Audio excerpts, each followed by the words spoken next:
And that's how we do it on a Sunday evening. Evening, all. Good evening. Should we go dead quiet and see what happens? Hold on a second, because I was still twiddling me bits and bobs. Welcome. 8 p.m. Actually, it's 2 minutes past 8 on this Sunday evening. Welcome to the Big Show. Hello to you guys at home. Share down below. All the links are down below, and you can go to thebigbigshow.co.uk. Terry.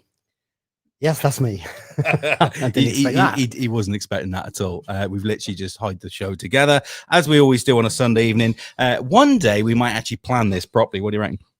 Nah. It's just great the way it is. Let's wing it. We literally set the band up in the last couple of minutes in Studio 5. More about them in a second. The Agency live on the sofa tonight. You've only got Bob and Rod. Bob and Rod. Everyone, let's give them a round of applause, shall we?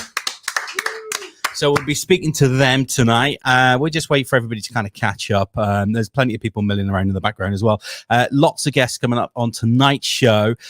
We are live. We are live on Facebook tonight, on 8K Live. We're on Trix TV.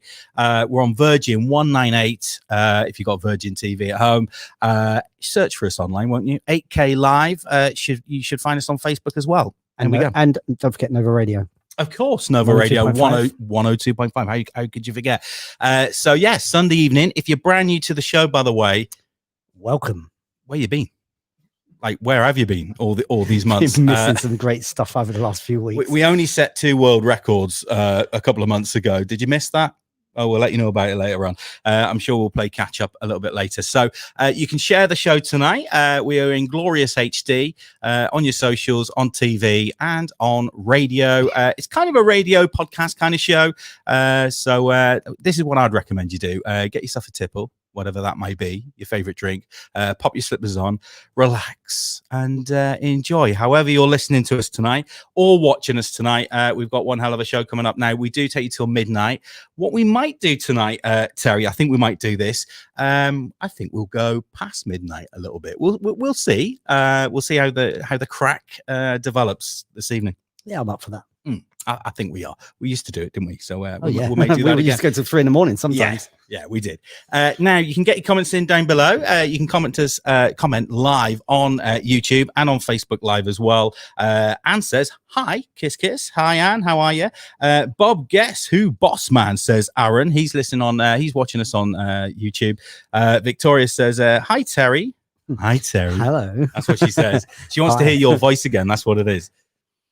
Yeah, no, I think that's Janice, isn't it? Oh, it's Janice. Yeah, so could be Victoria as well. Big hello, Victoria, and everyone that's kind of watching us. Ben says, "Oi." He says, evening, lads. He always says that. He's just looking forward to playing bingo tonight, I think that's what it is. We play bingo, be around about 9 o'clock-ish. We used to do it at 10. Maybe we'll do it at 9. It sounds weird, but it kind of works live on the radio. So join us for that tonight. Just go to thebigbigshow.co.uk. You can get all the links from there. There we go. Now, some more messages coming through. Caitlin Fox says, hi, Bob. Great guy. You have here on... You have here, FERSON. All right, she's telling me we've got a great guest here. Well, we know, we booked him, and we've got many more guests, and Rod, of course, as well. Now, Rod is a writer, actor from the Northeast. We're going to be talking to Rod a little bit later.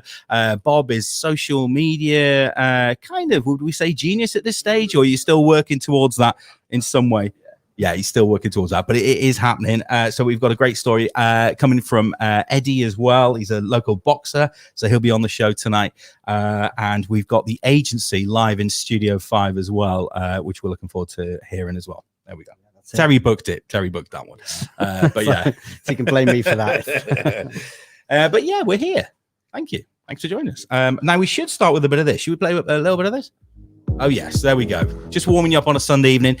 So there we go. I feel like 4 hours just flies by when we do the Sunday night shows as well. It does. It does. It does go fast. Now, if you want to call the show live tonight, if you want to speak to any of our guests, you can. The number's 0191 6464 555.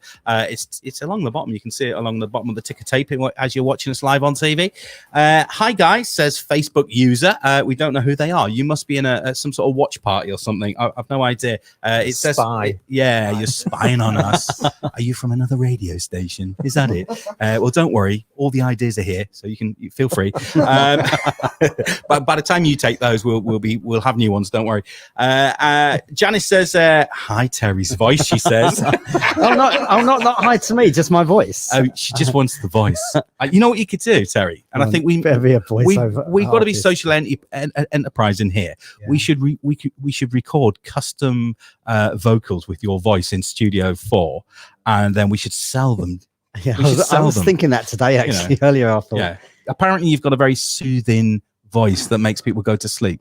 Yeah, it'd be one of those really late nighttime shows, wouldn't it? That's what they say. And to the early hours of the morning, whispering Bob Harris. I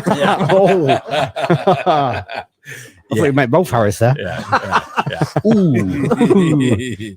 Yeah, there we go. Soothing. He sends me to sleep during the day, so it does work. It definitely works. Is that why you never answer when I'm talking to you sometimes, isn't it? Yeah, I'm in my own world, don't worry.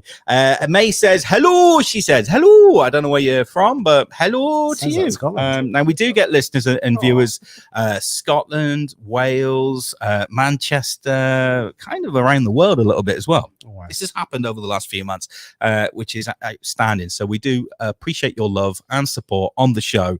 And we just keep bringing you more and more guests each and every week. You know, it's a Northeast show, but, you know, we do get a lot of love from outside the Northeast, which is lovely. We do appreciate it. So thank you for that. Keep your messages coming tonight. We really do appreciate it. Stubbed today, but watch some shows before.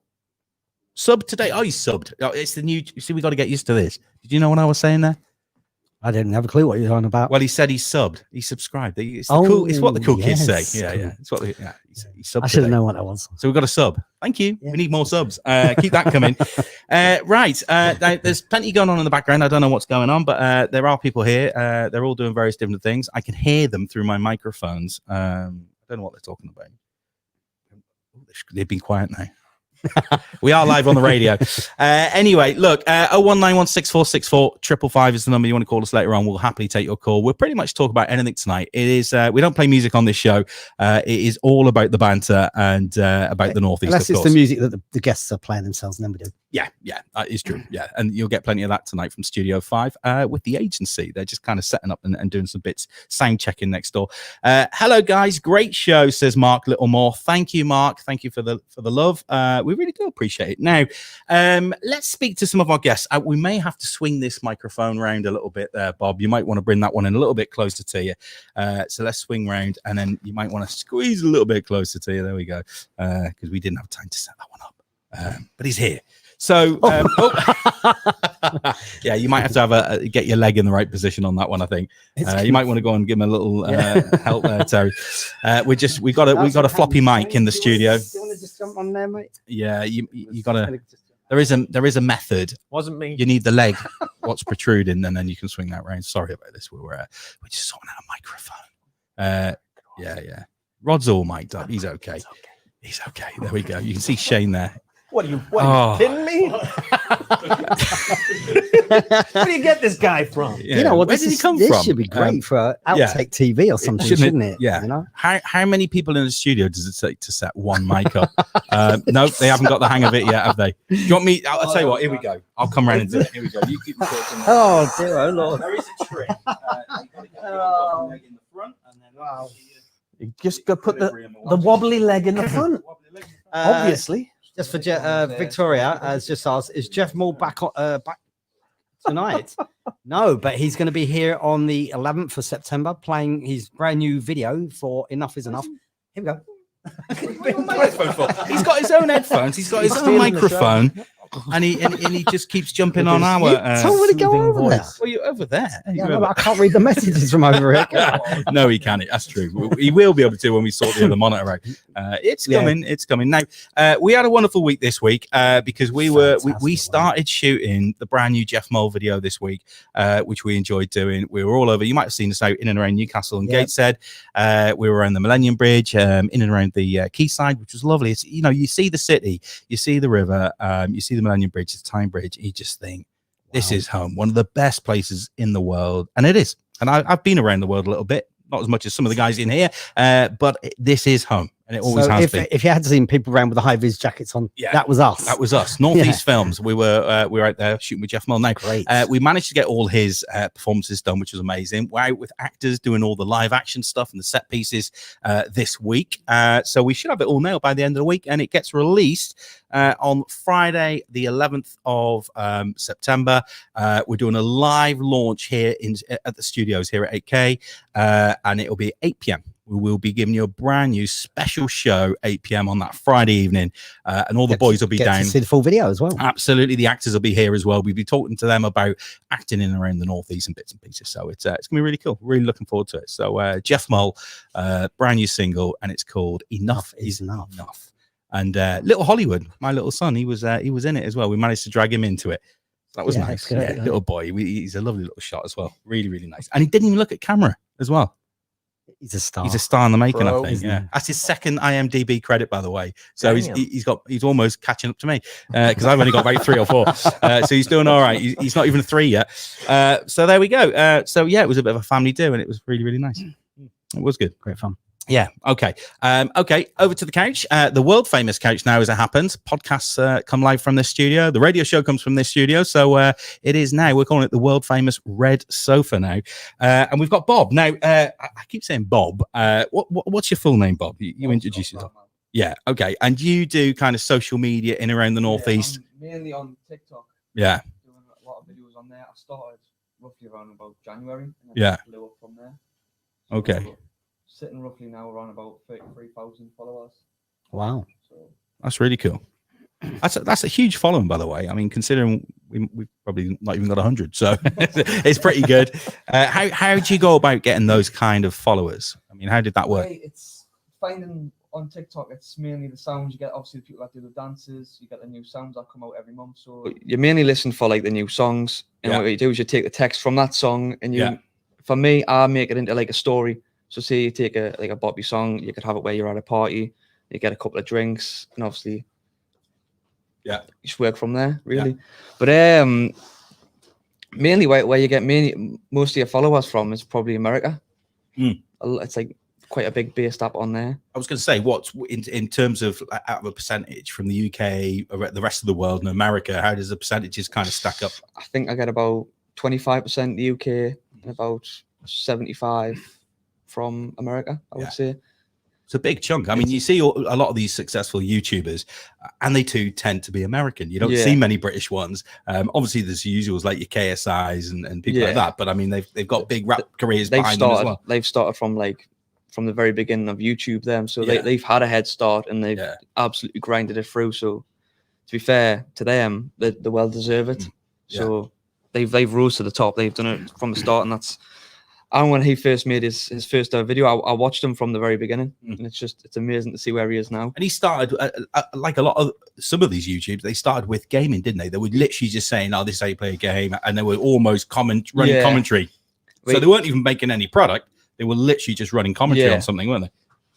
Well, it was literally when he first started. I think he was playing FIFA. I think that's what it is. Commentaries over FIFA games. He was just playing. And he just made a little series out of it. And then he started doing like little skits of just little funny videos. And obviously they blew up. He even says, "Oh, I wasn't wanting to be massive, but it still happened." Yeah. So you just got to stick to it, I think. I mean, even in today's markets, I mean, YouTube is what, 10 years old or something? Probably more, 12 maybe? I think probably more, yeah. I remember when it first came out, we couldn't get it in the UK. It was only an American thing, and it came up saying not available in Europe. Yeah, I remember that. I came across a very unusual fact today, and I don't know if you know this, but on this very day, on 1991, 29 years today, the whole everybody was announced to the World Wide Web for the very first time on this actual day. I remember. How many years ago was that, Terry? That'll be 29 years today. Wow. I remember speaking to friends who were in my neighborhood because I was in the techie world at the time. I was into all the IT stuff. And I remember saying, yeah, I've got this email thing and I've got the internet. And they were like, what's email? What's internet? What are you talking about? And they had no idea what I was talking about. So you're showing your age, mate? A little bit, yeah, a little bit, yeah. But it was saying that as well that there wasn't very much on it. It was just load of like writing and stuff like that. But loads of links to everything. Well, people don't know, but the pages that when they used to load, the text used to load first, and the images would go, and they would kind of load that slow. That's on dial-up. Yeah, and I remember when we were messing around with like Microsoft Video at the time, and it was bitty, it was horrible quality, and now look at it, full HD. We're streaming now. It's amazing. When MSN first came out, that was MSN Messenger. Yeah. When everyone used to the first emojis. Yeah. Remember that. Emoticons they used to be called. Oh yeah, that's right. They did. Do you remember the Google chat rooms? Aye. It's mental what you can do now. And chat forums and stuff before they even had chat rooms. Yeah, that's right. Yeah. Where it was just you typed and hello. Yeah, and it was. I remember. I mean, they were probably secondhand at the time, but I remember green screens before it was even color. I wrote one of my first books on one of those old Amstrads with the green screen. Oh yeah. It was mono. You had to pay an extra £400 if you wanted color. I never had a color one. We've got a massive one in the back of Studio 5 at the moment. Yeah. We got a big screen. Yes. That's not so much of green screen. It's a massive wall that we use for productions and things like that. Yeah, there we go. To make the movie magic. It is the movie magic. What we call the Jordy wood dust. Jordy wood. We kind of coined the term and we're kind of running with it. So there we go. Jordy wood. Yeah, there we go. Don't forget Yahoo. Says Facebook user. I wonder who Facebook user is, by the way. Probably work for Smooth or something. Yeah, you might work for another radio station. I don't know. We're just messing with you. Bob doing his bit. So proud of him, says Brandon. There we go. That's my best man. Yeah, there we go. His prov's going amazing. Povs, I think they're trying to say What's povs? Point of views. Ooh, okay, I get We're getting to learn all the lingo's coming through now. We've got a media company. We don't even know what these terms are. We're gonna have to learn them. I'm feeling old. I'm feeling old a little bit now. Is any one of the boys singing tonight? Says Victoria. Yes, we've got people singing tonight. Absolutely. We're just setting up in Studio 5 now as we speak. The agency is live with us tonight. Mark Littlemore, Jeff Mull. New song is coming, says Janice. Indeed, it is. It is coming. Yeah, we did say that. I can see one there. It says, "Can Terry sing one song?" Nope.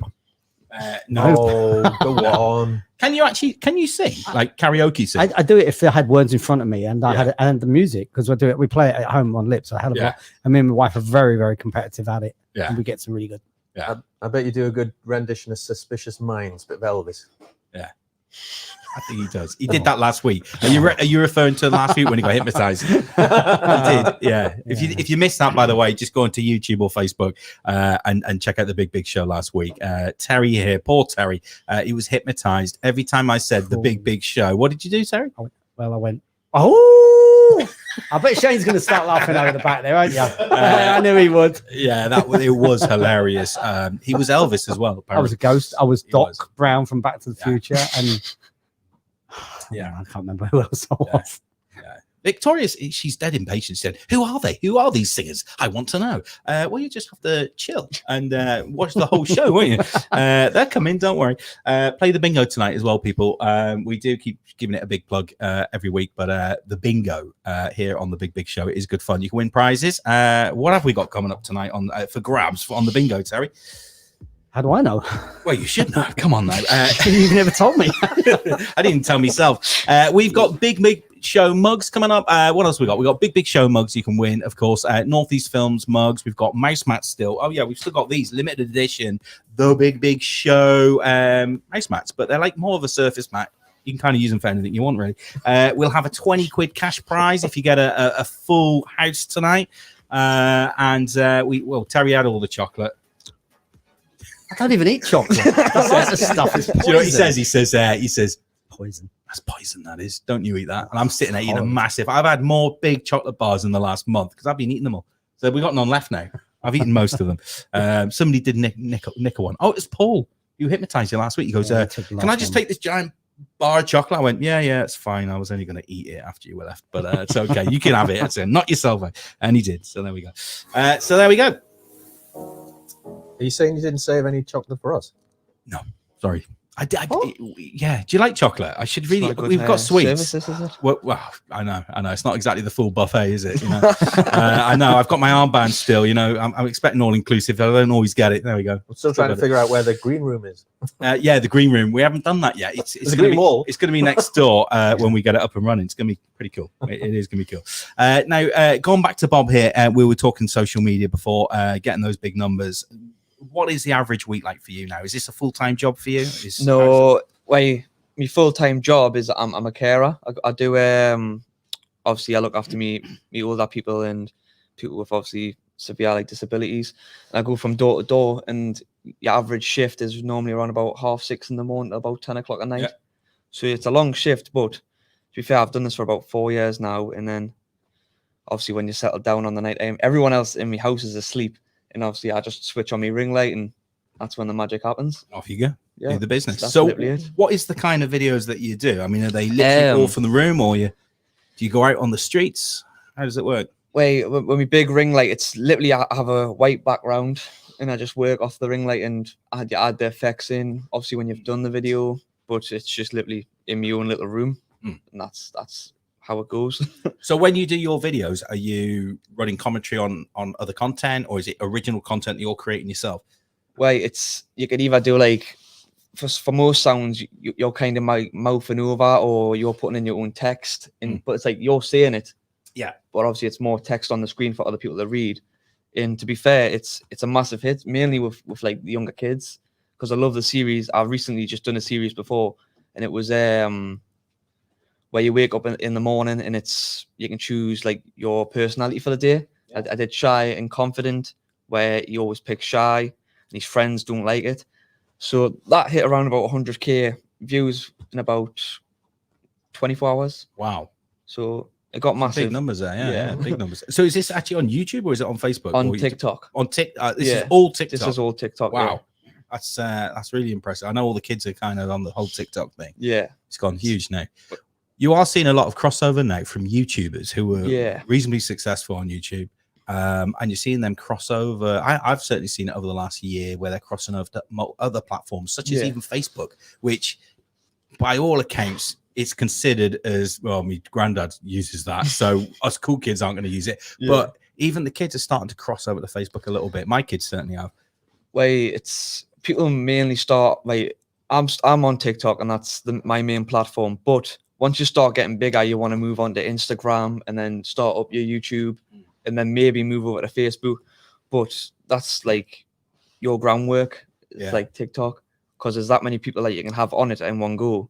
It's just, you can upload one video and it could just go boom. Yeah. And these videos that you put up, I mean, certainly the ones I've seen on TikTok, they're short, fast, consumable content, aren't they? You know, like, you can have ones that can be 15 seconds, which it's like a short burst of either action or emotion. And then for ideally, if you're going to do a series, you want it to be about 60 seconds long.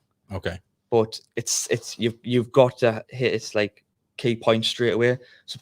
So within like the first 2 seconds, you want someone to be intrigued. Yeah. So you don't want it to be like, oh, see, I'm stood at the front of the camera. Everyone would just look and go, nah. It's just keep really scrolling. difficult to get engaging content really in such a short period of time. It always goes out on sounds as well. Like, say if you've got a trending sound. So say like that new artist Doja Cat, she had a song out. I can't remember what her name was, but there was a lot of kids listening to that, and it was mainly dancers. But if I'd done a video straight onto that of my story or anything like that, it'll come up on when you click on the sound, it comes up with the videos. If my video's at the top, you're most likely going to get viewed. So that's how you get your followers and your fans and the views. And when you're doing your videos, can they get boosted by TikTok themselves? Can they make it like a featured video? Or it goes on like you've got obviously your following. So say if I followed AK Live on there, you'd be on my following list, or you can click on, it's called the For You page, and that is literally everyone is on there. Yeah. But if you're getting trended on that sound, you will be on there more for more people to see. So you kind of need to stay in the rhythm of like constantly uploading every day. But if you don't, you will just kind of like drop off. You'll disappear when you've almost got to get that content. Yeah, you've got to be like on point every time. Interested. Well, talking about content, now you're here with us tonight. What's the chances? Would you be up for doing a little TikTok thing with us tonight? Yeah. Is that cool? Okay. You're the creative one. I don't know much about TikTok. So we've got some studio space, obviously, you can use. I don't know what you do. Have you got a clue what you might do for us? I don't know what we could do. It's mainly smash the place up. Let's hire a TV out the window. That'll get us started. It probably would, and it probably cost a lot of money now. Put the poor lad on the spot. Why not? We'd get the views, though, wouldn't we, if we did that? I'm sure we can come up with something. We've got some fancy props. We've got some police uniforms next door. We've got guns. We've got all sorts of little bits and pieces. We could do something pretty big tonight if we wanted to. So maybe we'll have a little bit time out when the agency play a couple of songs or something, and we'll come up with something. Okay, that'd be really cool. And if we, you can post it on your thing. We'll post it on ours, and we'll see what happens with that. Okay, brilliant, loving that. Now you may see behind you. You might have noticed this when you came in, Bob. There is a wheel of doom. Now the wheel of doom. We're not going to play it just yet, but we are going to play it a little bit later in the show. Why don't you give it a little spin just for fun? Let's see what we get on the wheel of doom. Let's have a little look. Oh, that was a really short spin. Here we go. Gentle one. That says wild card. Okay, so that is that really what that says? It kind of does. Hard to understand, in my childish writing. I kept meaning to print them off properly, but wild card. So somebody on the sofa would make a suggestion. So it's the wheel of doom for a reason. It's usually a dare. It could be anything. It could be going outside, knocking on a neighbor's door, that type of thing, and running away. Daft little things. It could be telling your most embarrassing story. It could be pretty much anything. So in this particular wild card selection, Rod would come up with something for you and name a bit of a guess. So that's kind of how we play the game. So hopefully we might be able to get a few rounds of that a little bit later on the show. Of course, we've got bingo coming up as well. We say 9, it might be 10. We'll see how things go tonight. So if you want to play along with any of the games tonight, including Wheel of Doom, you can go on the website. It's thebigbigshow.co.uk. You should know it by now, by the way. And if you want to play the bingo, you can actually shortcut this. You can go to thebigbigshow.co.uk/bingo. That will get you there as well. That's right, Tezza. That is correct. It is. Jennifer says, where's Bob's cap from? I really like it, she says. Where's your cap from? Well, this cap is my own brand. I started up through TikTok. So I had a lot of followers. My name on there is Depressed Rose Petal. So I kind of went with like the tragic, heartbroken, love it type of like vibes. So you've obviously got the hoodie, which obviously I don't know if you'll be able to see it, but that's Rose as well. Yeah. That's the hoodie I've just brought out. Okay. I've got the top on underneath, which it's like an acid wash tee. With it. Okay. Is this your own as well? Your own brand? That's my own brand as well. That's cool.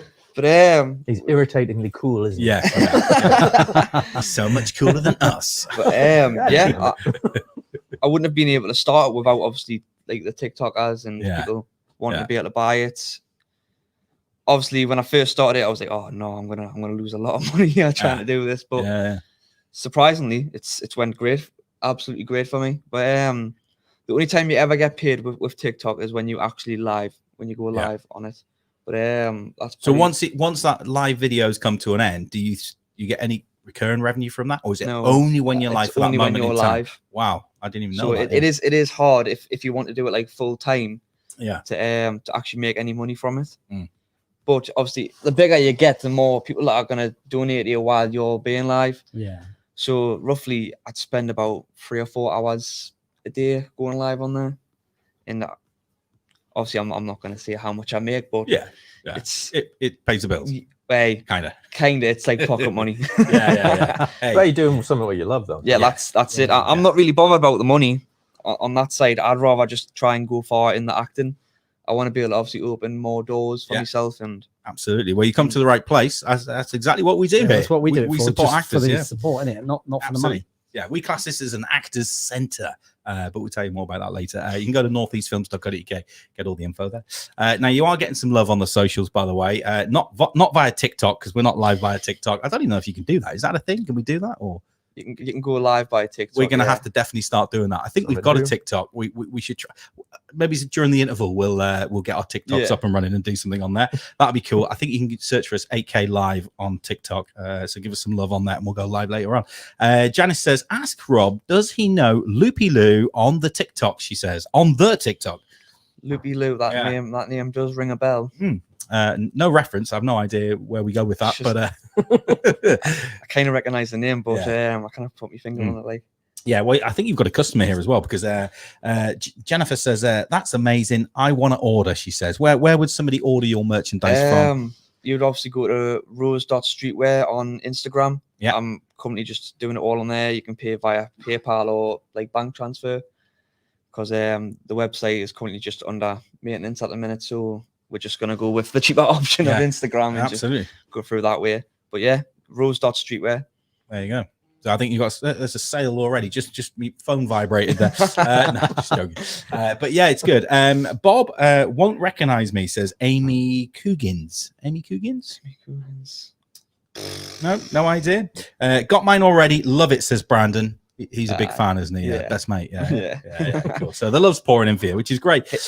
He actually convinced me to do like TikTok. He says he'd be quite good at it. Yeah. At first, I thought I'm gonna do some comedy on it, and I just didn't get any views. I just thought I'm not a funny guy. So I went from there. Now I thought, you know, everyone's doing these POVs. I want to try it. The first time I started, I literally had my phone propped up on my TV.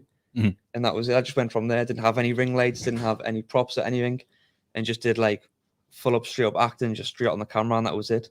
Okay. And so I still don't know what POV. I know what it is in terms of my filmmaking stuff that I do, but not what you guys do. So we'll get you on camera one here. We'll zoom in on Bob.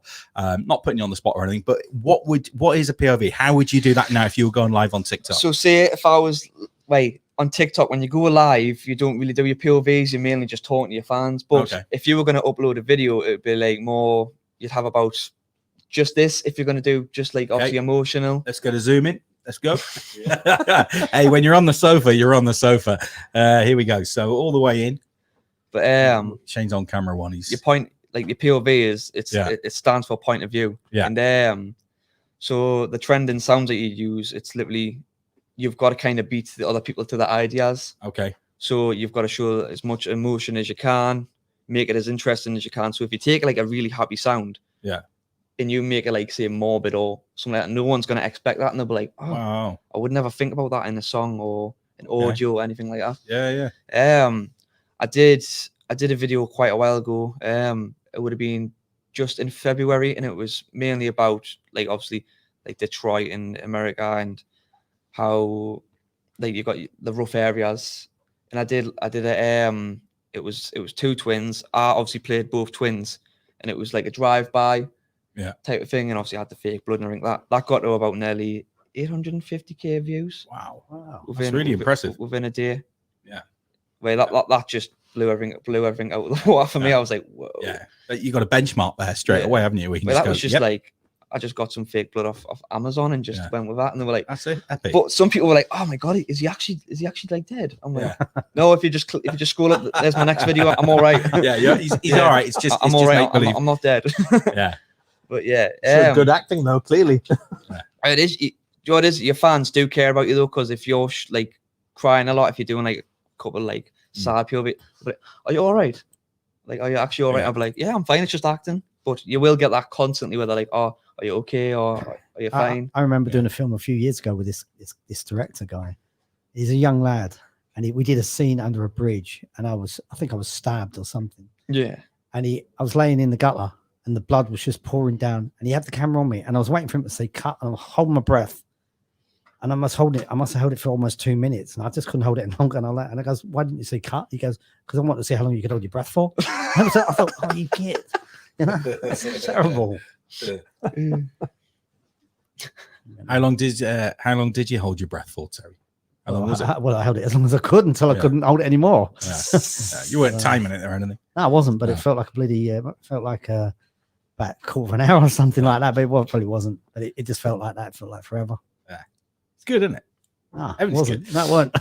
Not for me, it wasn't. I wanted to say to Bob, in terms of the social media thing, it sounds like you've really got it nailed now. You're going places with it. Where would you kind of see yourself maybe in 12 months from now, do you think? I would say I want to at least have just over 100k followers, because that's when you start obviously getting the brand deals and the big companies that are wanting you. Yeah. But it's unpredictable. I could be 100k, I could be 50k in the next 12 months.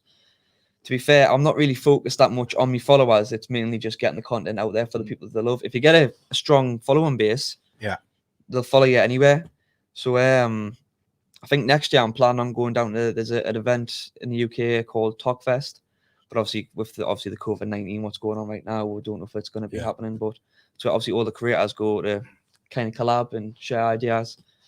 So I'll be hopefully going there, but hopefully me followers just keep going up. I'm roughly getting about 2,000 followers every 2 days. Or wow, increased. Yeah, like I think every week I'm getting 1.1 million views on all my videos, like constantly. So when you do your videos, I know you do them on TikTok. Are you looking at other platforms as well? Do you go to sort of? At the minute, I'm trying to just get YouTube me Instagram to grow at the minute, but obviously it's hard because not many people want to click onto another link to go elsewhere. They just want the video there and then, and that's it. They'll just keep scrolling. Not many people now have like enough concentration. Like 10-15 seconds is enough for me, and they'll just click on the next video, watch out for the 15 seconds and the next one. But some people they will follow you, which it is great. I think I've roughly only got like 532 I think on my Instagram. Which how many TikTok videos do you have up? I would say just over 100 or 200. There's definitely a lot. When I first uploaded, I remember uploading my very first ever one, and it was I was setting like a mental asylum, and he was pretending to take the pill, but obviously he spits it back out in his hand, shows at the end where it's like happy pills. So everyone else is like dead happy and everything in this hospital and all dead chilled out, where he doesn't want to be drugged anymore, so he spits the pill out. But that for my first video got about 30k views within like the first time I ever uploaded. Wow. So that opened my eyes a little bit. I remember going downstairs and like being like, I've got like these amount of followers, these amount of views, and my mum was just like, what are you going on about? What are views? What's that again? Like, it was my sister. Like, I never knew that TikTok existed until like the early of this year. It was my little sister. I just caught her like dancing on the camera, and I was thinking, what are you doing? And she showed us, and I was like, I'm gonna have a look at it. Well, obviously, at first I was like, oh my god, look at all this. Like, what are these doing? Yeah. But then I kind of obviously caught the bug, the bug for it, and just went for it. I've put a lot of money into it, and now I'm just grateful to be where I am now. Yeah, I'm sorry. I'm messing around on. I'm going on TikTok now. I never use TikTok. Yeah. So I thought, it's on my phone, isn't it on my phone? And it is installed on my phone. So I thought, I wonder. I was just going to go and check your stuff out. Here we go. I've got AK has 1 follower. We don't use TikTok. Maybe we should follow us on TikTok now at AK Live. There we go. You should do that. And we'll I don't even think we've got any content, to be fair. Let's have a look. No videos whatsoever. We'll have to sort that out. No videos, but you still got a follower. Yeah, 1 follower. I don't know who it is. Should we go and have a look and see who it is? Hold on a second. So, the 1 follower is I don't know who this is. It's my cat. My own cat. There we go. Carly Carlsberg, which the cat has more followers. I've got 1 follower. The cat has 808 followers. Unbelievable. There we go. So the actual cat's got more followers than me. I didn't even know.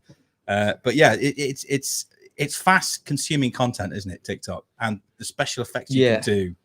You don't have to be an edit whiz, nothing like that. You literally shoot, throw an effect on, and the video just goes kind of out there. Wait, it's with the effects, you've got to do them while you're recording on the video. So like there's an effect where it can make your face be on fire and you've got like the devil eyes, but it's hard getting that to time it with the sound at the exact same time. Can you do something with our TikTok? There's our TikTok there. I don't even know how to use it. So can you do an effect or something, or something cool? Just say right. Here we go.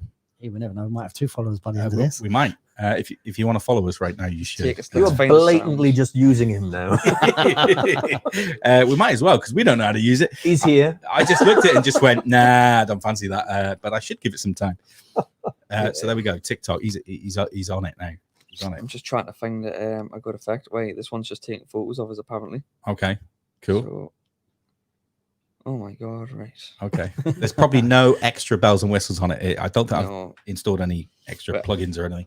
Wait, I don't know if none of you will be able to see that. Wait, that one there, right now. Okay. That's like soft focus background. Okay. That Let's have a look the, at this. That is the main one I would use, so it blew out the whole background. Oh, I like that. That's really cool. So it captures you in more definition. And what do I do? Just press the record button. It goes live, or what you normally do is if it's look at the very top of your screen. Yeah. Where there is like obviously the words or the sound, you'd click on that. You would okay. then scroll down, and there'd be like loads of songs, and you choose a song. Okay. Which obviously you want to know the lyrics to. I don't know the lyrics to, but we'll just play this. Can we add that one? It's got a red tick. What do I do now? Yeah, you just press on that red tick. Do the red tick. You're going to go live. This is something's happening. I don't know what's going on. And You then, get paid for this. Okay. It's like a TikTok instructional video. Yeah, it is. Yeah. And then you can press a timer. Yeah, I've got a timer here. It says 15 seconds. On your right hand side, there should be a timer. Like a little yes, clock. there is. Yeah. That'll preview the sound for you. That's cool. Okay. And then you can obviously choose. No way. Okay, so see if I can hook this up to the desk. No, I'm not getting anything through the desk. But anyway, it's there. So I just go start shooting. Yeah, and obviously beforehand you would obviously know what the sound is. And okay, I don't know what the sound is. This would be more fun if we don't know. Here we go. Worst TikTok video ever. Worst TikTok video ever. Worst TikTok video ever. Worst TikTok video ever. Worst TikTok video ever. Worst TikTok video ever. Okay, so that's I think we've done something. Now what do we do? You just press the little tick button, yeah. The red tick button? Yeah. This is mental. And then that's your preview of it there. If you want to add like your text or loving the background blur. Cut it down or just do what you want with it. Shane didn't do anything. And then you press on the little red button froze. Again. Can we add any other effects or if you want to add effects, you've got to go back. Okay, we describe the video. You just describe. Okay, so I'm going to type in just see if this will probably go viral. Maybe we hope. The worst TikTok video ever. Are you ready? Which is getting 1 million views. Wow. The worst TikTok. How do we spell TikTok? T-I-K. T-I-K. Oh, he's definitely not down with the kids. No. The worst TikTok video ever. Okay, I'll put some ever. Yeah. Do you want hashtags as well? Capitalize ever. Yeah. Oh, how do the hashtags go in? Do I just click on hashtags there? You can click on hashtag, or you can just obviously put the hashtag on yourself. The best ones are probably For You page. Worst hashtag. Right. Worst video. What else do we want to put? What other hashtags can we put in? Hashtag NAF. Is that a word? N-A-F-F, is it? It is now. Was it? Well, you've made it your own now, haven't you? Okay. NAF. What else do you want to put in there? What's the biggest trending hashtag we can probably use? hashtag For You page. Hashtag future me. Future me? Okay. So future. By future and then me. Me? Yeah. Got it. It'll show you obviously how many people have like tagged that. Give me another big one. What else can we put on this? Hashtag FYP. What's FYP mean? For You page. FYP. FYP, is that right? Yeah. FYP. Okay, give us another one. Hashtag trending. Trending. Hashtag awesome. Okay. Hashtag awesome. Let's put that in. Awesome. Hashtag radio. We'll put that on there. Radio. And hashtag the big show. Oh, yes, of course. The big show. Not trying to tell you your job or anything here. Okay. Podcast. I don't think we can add any friends because we don't have any. Okay, I've done that. I've selected cover. Now what do I do? Just press. I think there's an OK button at the top or at the very bottom. No, there doesn't seem to be one. Here we go. I'll hand it to Bob to sort out. Oh my God! He's got it. Go back off that. Okay. Oh no. And it's deleted. And it's gone. Oh no! There you go. And post now.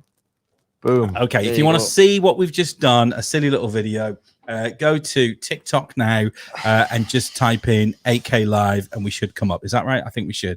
Oh, well, we've got 4 messages already. Look at that. Amazing. Okay, Damn. cool. We'll go through them later. I think that we did our first TikTok. Let's give ourselves a round of applause, shall we? There we go. We had we give ourselves one of these as well, straight off the desk. A little. That's a cheer if you can't hear. Exactly. There's a little cheer being played there. Thank you very much. Okay, so if you want to, what's your TikTok handle? How do people get hold of you? My TikTok handle is @depressedrosepetal. Okay, @depressedrosepetal. You know what it is? I'm going to go and discover that now. Do I discover it? Search it. So I just put in depressed rose petal. Depressed rose petal. It'll come up with a picture of me with me. I used to have one side of my hair blonde and one side of it black. Oh, we got somebody's already liked the video already. Look at this. Thank you, Nicole Cooper, whoever you are. We appreciate that. So I think I'm looking. Which one am I looking at? How do I know if it's you? Here we go. Have a little look, and we'll follow you, and then you can follow us. See, and we go to 2 followers. It is all happening on the big show. It is. See, the big show. This is what we do on a Sunday evening. Now, thank you very much. Okay, so we're following you. We are now. And you can follow us too, of course. Yeah. Right. Whatever. I'm not following you. You're one like, you're one follower. I don't think so. We're going to start using that a little bit more, I think. When did you start TikToking? About late January. Oh, just this year? Yeah.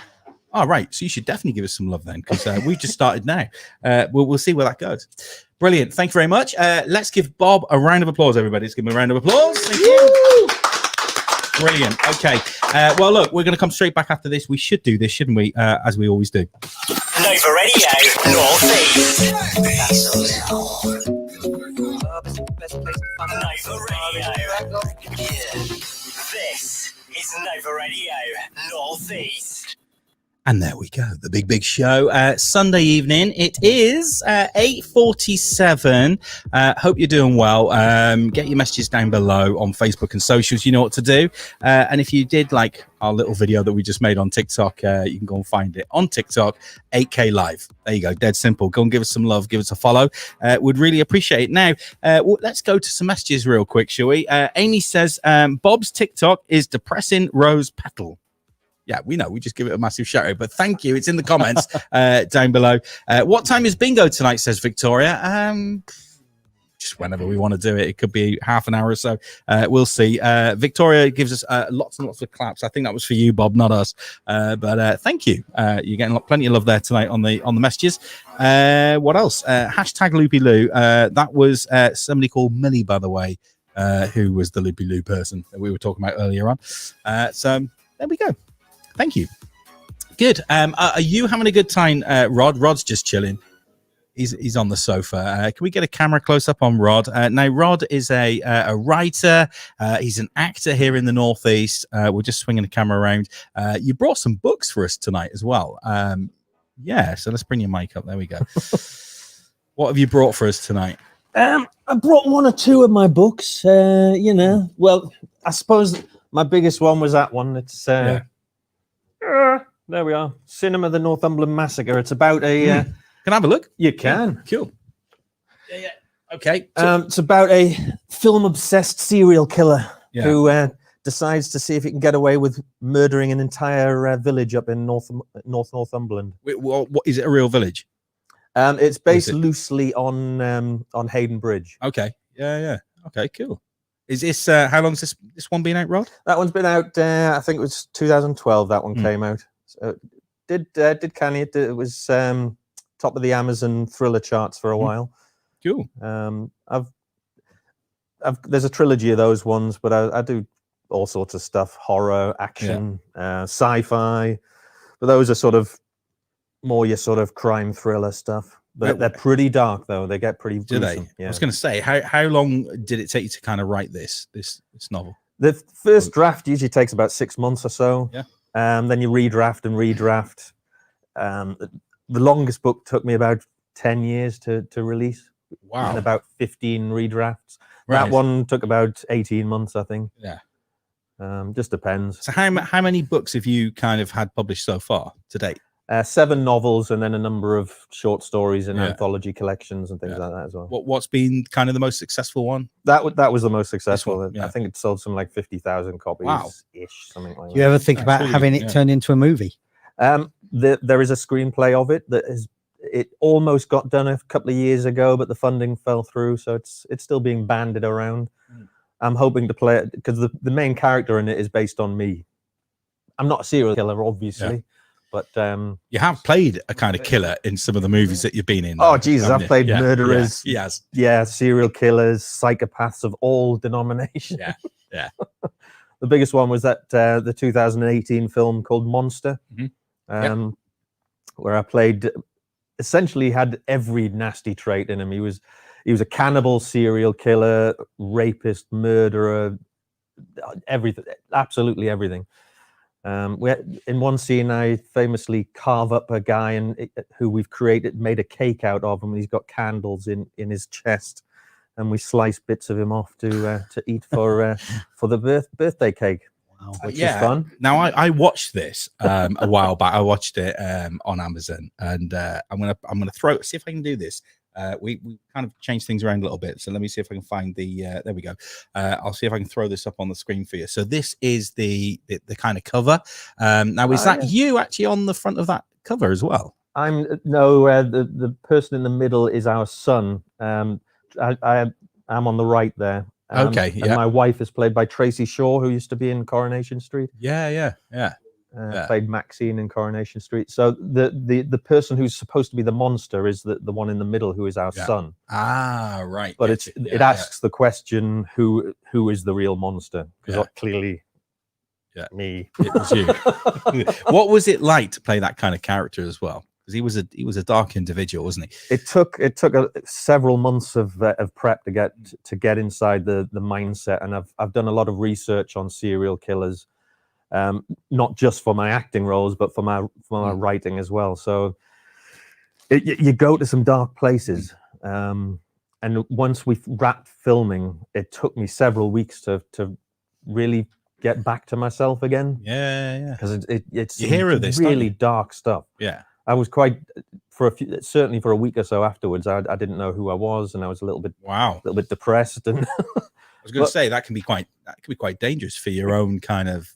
It can be, but you surround yourself with positivity and your family and friends, and then you just find yourself and you're back to normal, and then you realize what an amazing experience it was filming it. And we filmed a feature-length film in just over 10 days. We were doing 14-hour days. That's really impressive. We're all cast and crew were living in one location, and just literally constantly filming. It was a low budget film, so everybody just mucked in and cracked on. What were the kind of highs and the lows of that particular project? Loads and loads of highs. I mean, working with Tracy Shaw, she was absolutely amazing. She's a fantastic actress.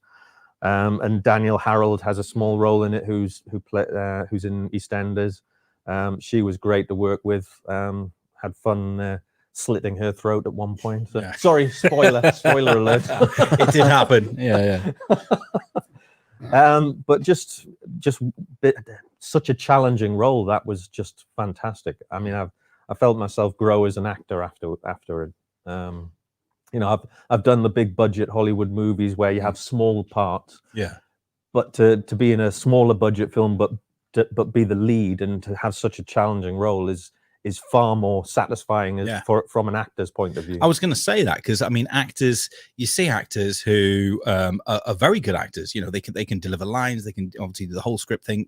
They're more than capable of being a kind of lead in a major Hollywood movie. Yeah. But most often we find a lot of these, especially in the Northeast when there isn't a lot of productions, we find them a lot of the time almost being blurs in the background on Vera. Yeah. Do you know what I mean? This does actually happen, doesn't it? Unfortunately, there's tens of thousands of actors in the UK, and most of them aren't even making much of a living at all. They're doing other jobs. They're doing, they're being baristas or working in call centers and things, and then doing acting on the side. I'm lucky enough where I've got to a point where I am pretty much acting full time now, apart from a bit of writing and things on the side. But it is an extremely hard business to get into. I mean, I've done extra work in the past. I've popped up on Vera and various other shows, and you take whatever jobs you can get, you take them. So when those really good juicy roles come along, you grab them with both hands and you just absolutely go to town on them. I was going to say, in terms of the best characters to play, would they be the kind of the serial killers, the bad guys? Is that hell yeah? Is it? Oh god, yeah. The bad guys are far more fun. Yeah, yeah. And I've played bad guys a lot. I don't know why. I'm quite a nice guy, really, but for some reason, I get to play the bad guys a lot. Yeah. I'm never going to be Bond, but I might be a Bond villain. Absolutely. Now, you know, what's your most successful appearance in any film to date that you've done? I worked opposite Michael Keaton on American Assassin. So I had several scenes with him in that, which was great. They cut my dialogue out of the final film, which I was gutted about, but I'm still in it, and I worked alongside the original Batman, so that was fantastic. Yeah.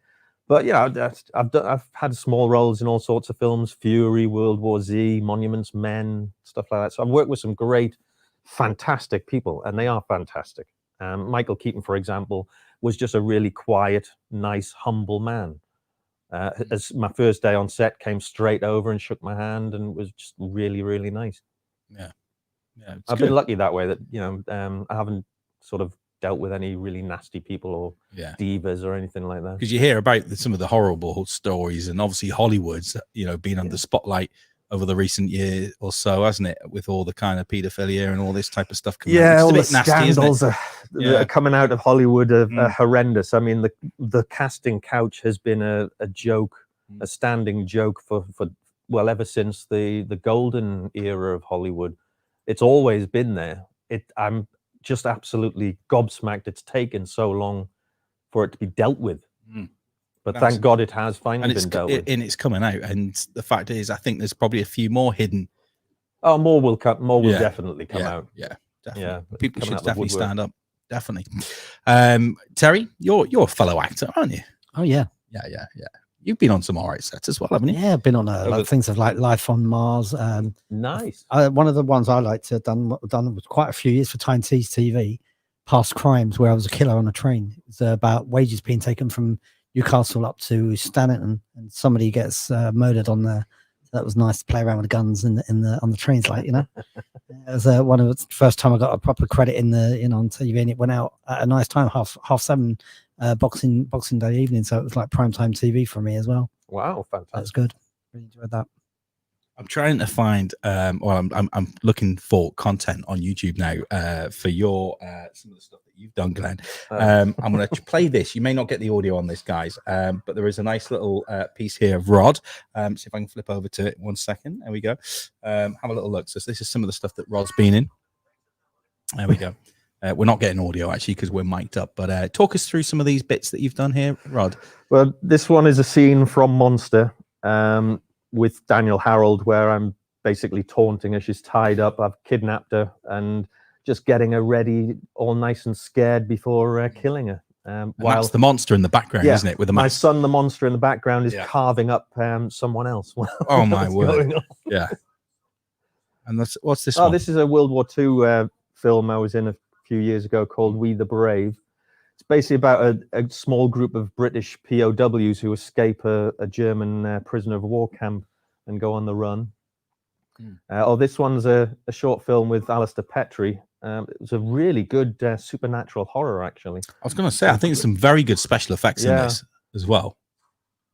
Playing assassin. And he's a big name actor as well, isn't he? Yeah, Alistair Petrie's in Sex Education at the minute, Deep State, all those sorts of films. He was in the new Hellboy film as well. Where was that shot at, that location there? Down in Yorkshire somewhere, if I remember rightly. Yeah. That's you looking up, and the sky opens.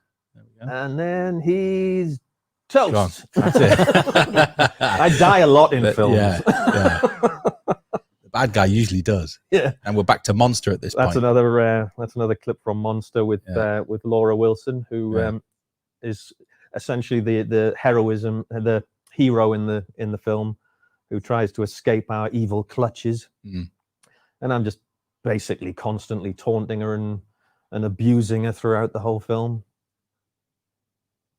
Not a nice guy, I'm gonna say.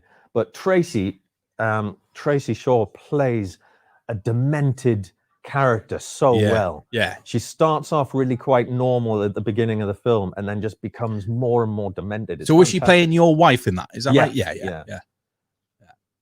What's this one? This was a supernatural drama set in the 70s where I was playing a criminal psychologist who's interviewing a serial killer. But it turns out well, there's quite a big twist in the thing. Oh, and then me just beating someone up randomly, as you do. Yeah. I was going to say, was there some training involved in that? Yeah, there was a bit. Yeah, because I'm not a trained boxer or anything, but I've done a lot of fight training for stuff like that. Yeah, brilliant. And that's your showreel.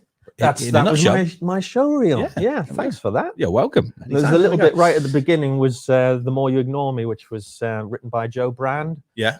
And starred Sheridan Smith and was Mark that a comedy? It's like a comedy drama. It's about mental health. Yeah.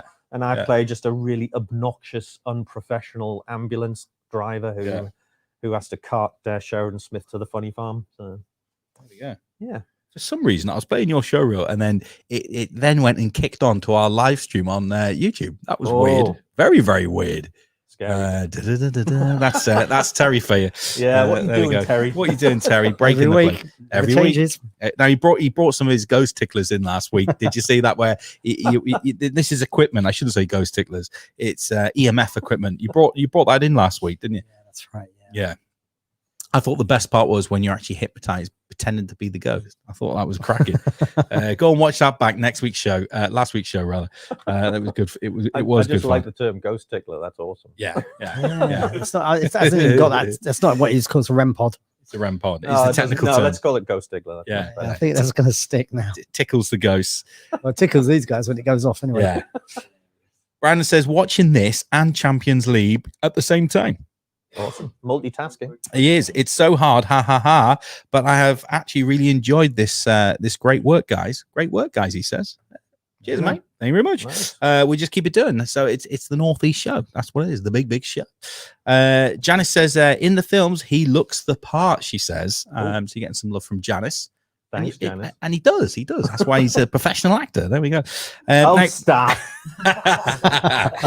Now you're in one of the projects that we did last year, of course, Morland's Firm. Now tell us a little bit about the character that you played in Morland's. I was playing the head of the Maguire clan.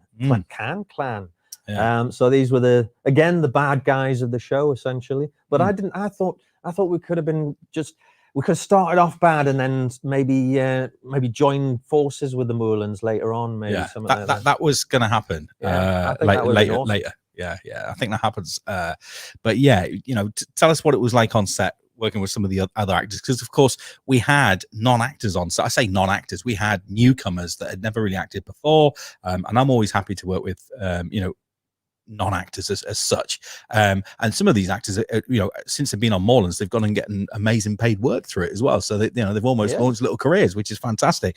But tell us what it was like kind of being on set. What was it like being directed by me, that type of thing? So you're awesome, what can I say? No, it's great to be filming such a cool project, gangland stuff in the Northeast, because most of the stuff I film is anywhere but the Northeast. It's usually either down south or across in Manchester or Glasgow. We get so little work in the Northeast, other than your Veras and a couple of kids shows, Dumping Ground and stuff like that. So there's not a lot of work. So for an actor, you have to go where the work is. But so that was the first greatest thing, doing some stuff in the Northeast. But it was great working with a local crew and like you say, newcomers. Obviously some veteran actors as well, with the likes of Craig Conway and Stephen Tompkinson. So yeah, great to work with them. But yeah, I love working with new talent as well. It's always fantastic, and everybody was just so enthusiastic and professional. So, absolutely. And we had that. I mean, I remember when Stephen Thompson was on set, and we had him for a couple of days, and he was basically, we're interviewing him down on the quayside, and he said, look, there's no difference between coming on a multi-million-pound set and what you guys are doing with Moorlands. I think he was thoroughly impressed with what Northeast Films could deliver, and what in terms of what we were doing and what we were shooting, and the kind of full crew that we had on set as well. I mean, you're talking in that project was 110, almost 120 people to manage. So it was a hellishly big project for a Northeast community group to take on. But we thoroughly enjoyed kind of making it. I was trying to get the trailer up there for a second. Well, the teaser. We'll see if we can find it. Maybe Terry can find it under Northeast Films. but yeah, I think for us when we made it, it was, we pushed a lot, we pushed a lot of limits as well. We found our kind of, what we could do and what we couldn't do. And I think there was one day, I don't know if you were there on any of the four, when we did 4 setups in one day. It was literally from 7:30 in the morning. We didn't get finished till 2 in the morning. No, I wasn't on that, but yeah, I remember you telling me about it. Big day for us. That's hard going. I mean, usually a couple of setups max. Yeah. So that was hellish going. But I mean, you found some fantastic locations. The use of the drone work as well was fantastic. So no, I was really impressed. Yeah, we'll see if we can cue some more up later in the show, but we will get some of the scenes up and you can have a little look at them and reminisce. Now, in terms of projects that you got coming up, what's kind of in the pipeline? Well, obviously, the whole COVID's kind of knocked everybody a little bit, but I understand it's kind of reopening a little bit now. People are starting to get some bookings. It's getting there. I've done a book trailer and some voiceover work, and then just last week I wrapped on a comedy sci-fi film called They Came From the Sky, which is actually directed by the same guy who did Monster, Matt Shaw. Oh, Matt Shaw, yeah. So I was down in Southampton shooting that for 5 days, so that was good fun. That's going to be really different. Monster's such a dark psychological horror, and They Came From the Sky is sort of a Monty Python-esque absurdist comedy where the sets are all deliberately ridiculously wobbly and things, and the accidents happen on purpose, and the boom mic coming into shot, and people messing up lines, and accidentally seeing a crew member walking past. And you might need some TikToks going on in that when you do that. I'm going to get on this TikTok. I think you might, especially if sets are falling apart. You might want to capture some of that content. But yeah, in terms of books, then what other kind of stuff are you working on at the moment in terms of your writing stuff? I've been so busy with the acting for the last 3 years. I've virtually not written a word. I am working on a very different spin to a werewolf story, which I'm about a third of the way through. So I have been promising myself to get back onto that, which I'm hoping to maybe back end of this year, early next year. Yeah, it's essentially where sort of I started writing it before COVID, but it's like a virus that when somebody bites a werewolf, they then turn straight into a werewolf but don't turn back. So, and then it spreads and spreads, so you end up with thousands and thousands of werewolves just wiping out all of humanity, and it's just a race against time to try and find a cure for it. So yeah, working on that. That sounds really interesting as well. And any other kind of I was going to say any other kind of short films? Do you do short films still? I do. Still keep your hand in? Keep doing short films.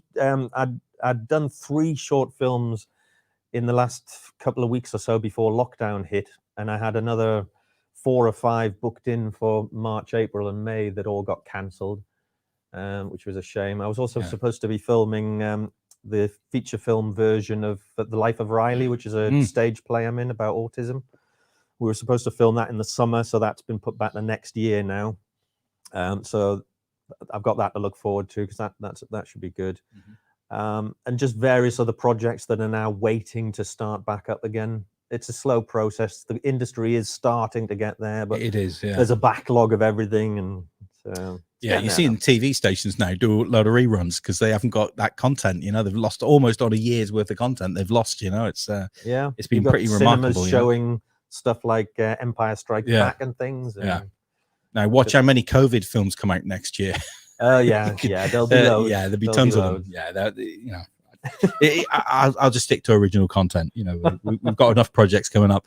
Now, did you hear about the thing we were doing? We were looking to do it last year. We're now doing it this year. A thing called Angels. Do you come across that at all? Did you hear about that? Yes, I remember you mentioning about it a while back. Yeah. Kind of set in the 90s. We are actually going to be looking to film that now in November. We're picking that up. We haven't casted for it yet, but it's set in the 90s. Group of kids growing up in the 90s. Starts at 1990 all the way to 2000, and I think that'll be quite a unique project because it's original. It's never been done before in the way that we're kind of doing it, in the kind of content, the story that we're telling.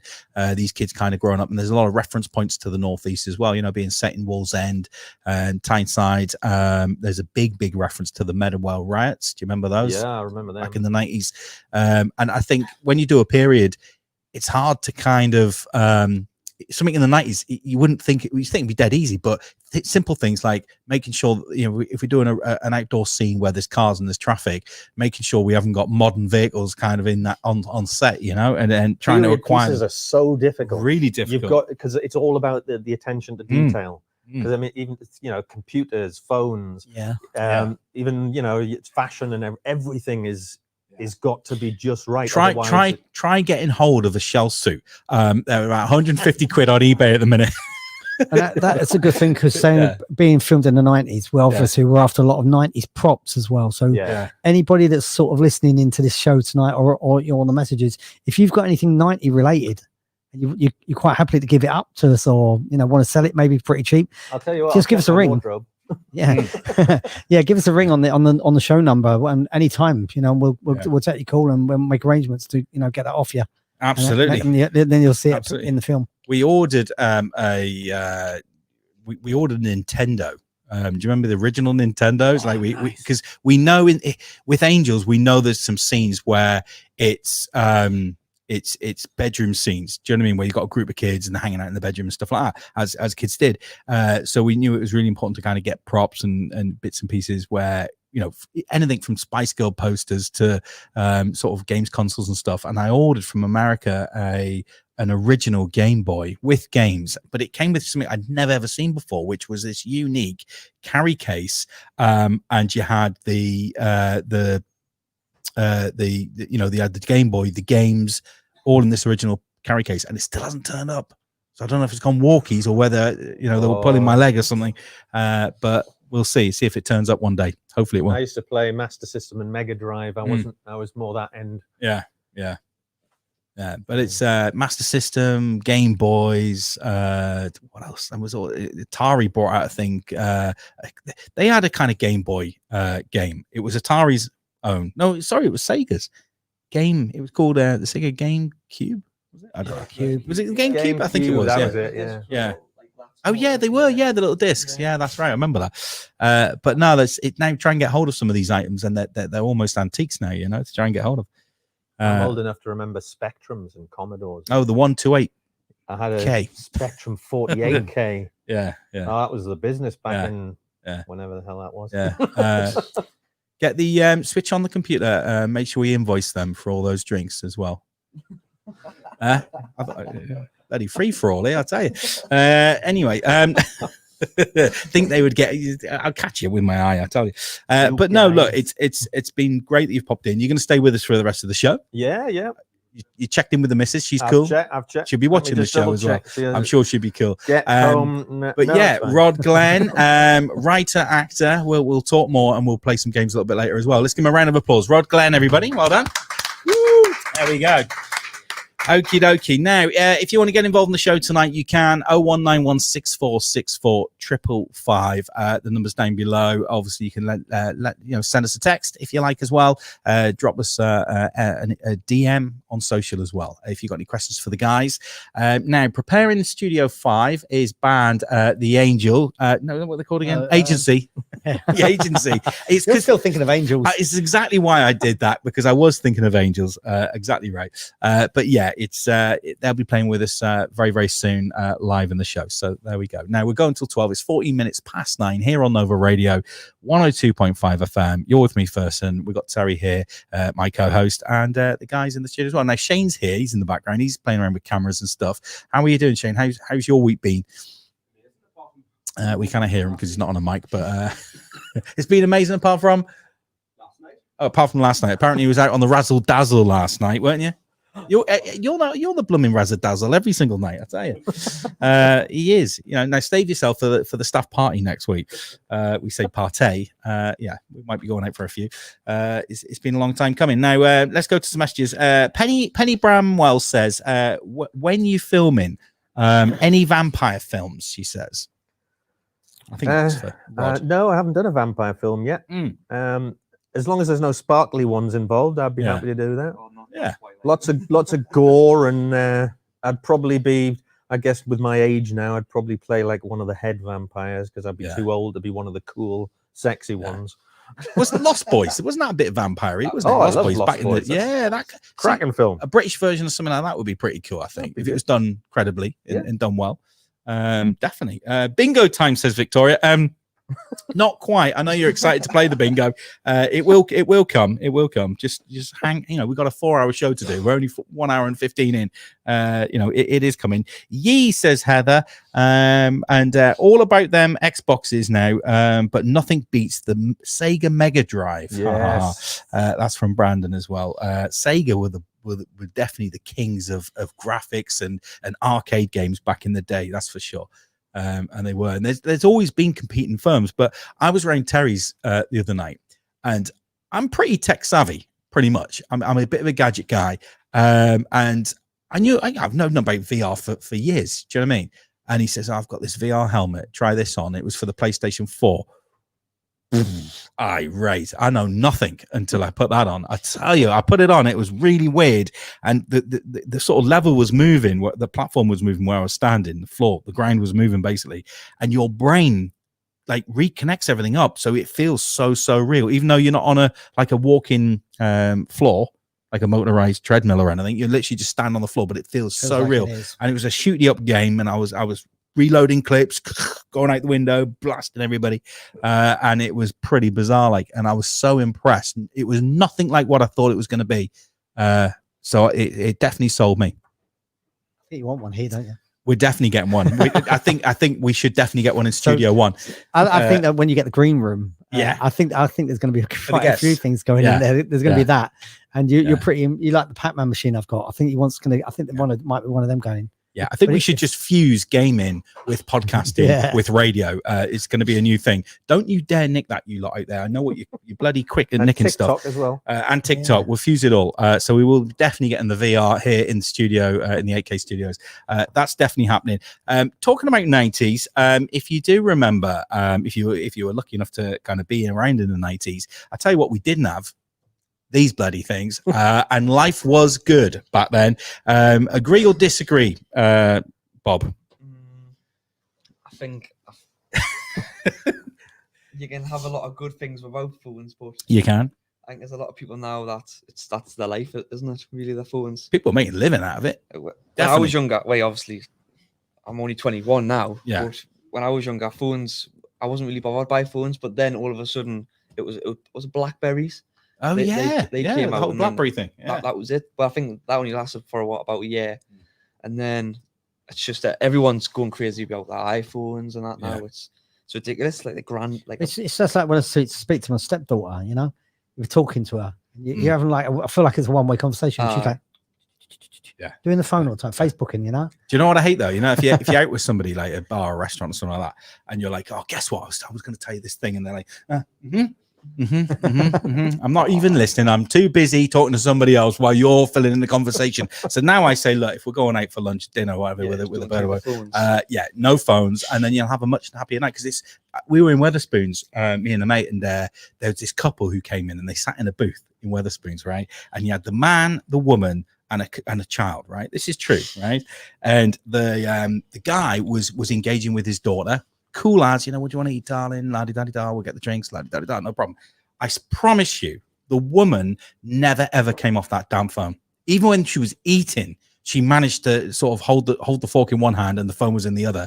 And she ignored that child for the entire 45 minutes they were sitting down in Wetherspoons. And I just thought, is that what we've come to now? Is this what we're coming to? What does that child feel? Do you know what I mean? About the other parent just point blank ignoring them. So they are amazing, but you got to have some time out, maybe. Yeah, they do fantastic things, but they're ruining our social interaction. Yeah. And we're losing the art of conversation and everything. Okay, I agree, and I think that is true. I think most people here would agree. Do you agree, Bob, as well? I would agree too. Okay, so what happens when Elon Musk takes this external device and plants it in here, and it's an internal device, and then all you're going to get is this? Sorry, I'm just downloading a movie. Hold on a sec. What's going on? It will happen. It's going to happen. Like it could be a year away. I think if people are stupid enough to let themselves have that, which there's bound to be some. But we're going to be half cyborg, half. I would count me human. Out. I'm gone. Count me. I'll be going off the radar. I'll be going off the grid when that happens. I tell you. What about you, Bob? Will you be lapping it up or? No, I watched No? a series. I think it was on Netflix. I think it was called Black Mirror. Oh yeah, Mm. brilliant They've done- series. They've Really done good something series. exactly like that, where they had the chip just behind the ear, Mm. where they could obviously say like, we're talking now. Then obviously when I go home, I fancy replaying everything. Yeah. that we've talked about. Yeah. And he does it where he goes back through his memories, and he ends up where you can obviously download, like, say I could download your memories Mhm. if we're fancied. And he ends up finding out that he's that his girlfriend's cheating on him by going through her memories. And then Wow. I just There'll be- thought there'll be the no- possibility is that I was like, Yeah, no. there will be no privacy when that happens. And at the end, Do you know what I mean? he gets sick of it, and he ends up cutting it back out of his head. Yeah. But I think when you're on about the VR before, Mm. have you watched that film called Ready Player One? Yeah, Love it. That amazing was that film. film. absolutely amazing. Brilliant. Really good film. Absolutely amazing.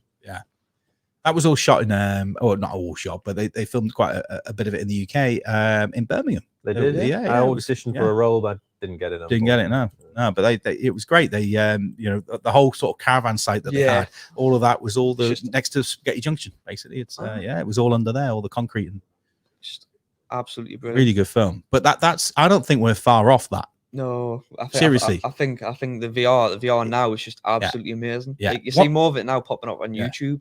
Once you take Terry's headset, his PS4 headset, and that's real. I mean, I could see lots of applications for that, by the way. Yeah, Once they connect that neurally to the brain, where you get all of those sensations of your body, or you can feel wind, rain, all this type of stuff. I Once think they they'll can bring a suit artificially out for do that, soon, won't a they? suit, yeah, Yeah. absolutely. Then it will go into a whole new dimension at that point.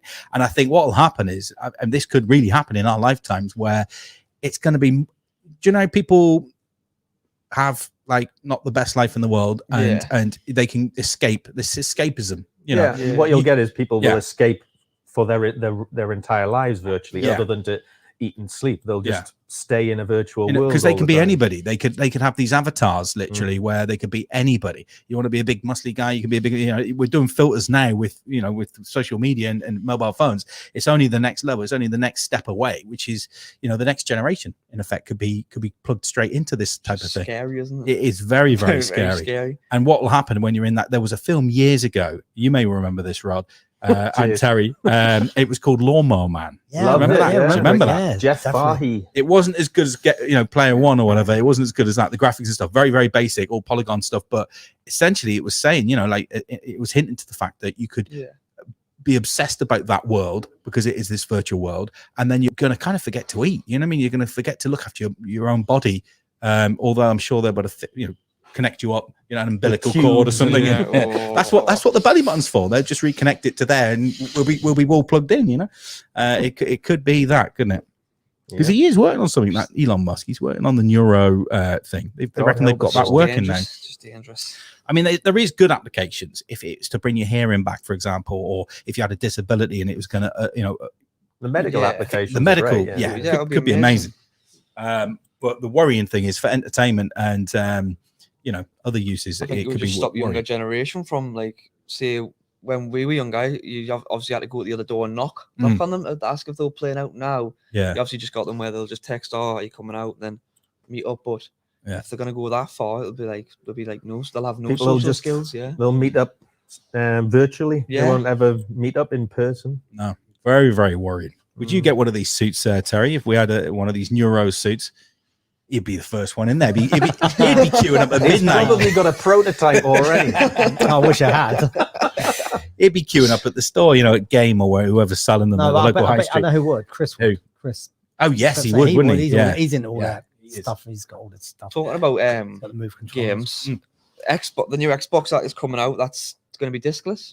So I don't know what's going to happen to the Oh, is shops. that right? there. Is that yeah? Yeah, we're getting one at Christmas. Obviously on my Xbox the other day, I got a notification from them saying if you buy any games on the Xbox One and then you go onto the new Xbox, them games will transfer over, but you've got to put codes in. Right. So I okay. don't know what will That's happen to the game interesting, or mate. CX. So What the future of them will be. yeah, so basically all your games would be delivered over the internet then. In that case, and if that but the new PlayStation, what is it? What are we up to now, PlayStation On wise? 4. So the new 5, that's Oh, still sorry, comes on 5, it's that's came still, out now. that's still going to Yeah. come with the disc, Yeah. though, isn't it? It's still got the I disc. think that one's still got the disc. Yeah. But Yeah, Xbox are going to go a leap Yeah, above that. yeah, they're going discless now. Wow. And that must save a lot of retail space inside the box, which means they can have more memory, faster processors. And I think this is going to be the smallest Xbox that we've had. Wow. It's just like a little cube, basically. amazing. It looks a bit like the GameCube. Yeah, the old Just a GameCube. bit taller in size, but What would be kind of your personal preference? Are you Xbox. more, I've been more Xbox Xbox? since my dad bought his Xbox 360. That's literally all the way through now. and do they have a VR option now? Is that something you can have, or I think you can buy something like a VR for the Xbox, but it's mainly PS4. Yeah, because PS4 have took a nailed it. massive leap with that. Yeah. They've done brilliant with the controllers, even like the VR headset and what was that giving you? I'm going to run down the patent office tomorrow. The light bulbs on with the controllers. Oh yeah, that's what it's got. Yeah, that's what it's got. Yeah, that's just amazing. So you got Xbox. I'm going to patent X suit because that could be a thing. The X. Do you like it? Chris got he got yesterday. He downloaded the X suit. Beat Saber. Yeah. So you're hitting the notes. So it's a bit like what was that? Like Guitar Hero. Yeah. When you're doing it with the move controllers. Yeah, it's amazing. You've got the lightsabers in your hands. Yeah, I haven't had a go of it yet, but I want to. It looks solid. Yeah, I was playing it today. I absolutely loved it. I can just see it now. All the ornaments getting smashed off the heart. Oh, that was with the Wii. That was it. When you didn't have the strap on, you're playing tennis. Goes through the TV screen. Well, Chris he's a tall lad. Yeah. So, and he's playing a game the other day, and he was like that. And we got a fan lamp. And he nearly knocked all the lights off the fan, and the whole cables went. But now he's having to reposition the camera and go to the side of the room light and just play it like that. That's a great thing with having a headset because it can do that. Yeah. It's scary though how fast technology is going. Brandon says technology is changing so fast. Cars are now driven by themselves, which we've seen that now. I mean, have you seen the new Tesla? Have you seen the Tesla car? Yeah. Have you been in one? No. But they look wow. I've been in one, and I tell you now, it's something else. Like whatever you think it is, it's so much more. The handles kind of come out the door, and you're going, well, that's a bit freaky. And then you get in, it's like a giant TV on its portrait kind of mode, and everything is done from there. But they have thought of everything. Say you pulled up in your Tesla, and you want to pick a mate up, you can set that seat that they're going to sit on to have a whoopee cushion, and it'll go off when they sit in it. Just stupid little things. Like, why would you even put that in a car? But it's there. That's my kind of humor. Yeah, it's really good. He's really just imagine them all sitting there having a formal meeting and going, I think we should just have a whoopee cushion just added in there. Yeah. And they've done it. Yeah, they've literally put it into a car, and you'd never get that in with Ford or anybody else, Lexus or whatever. But they did. I remember the Uber car that drove itself around, didn't it? And then Uber had an Uber car. Yeah, selfless. Yeah, yeah, and it actually ran somebody over. So it actually, I think that's why they pulled it. Yeah. But now they've got better detection. Now, apparently, that new one that we were talking about, the Elon Musk, the Tesla, does actually drive itself. It can come around corners and everything. And there's you haven't got the radar on the front, so it's all integrated in the body of the car.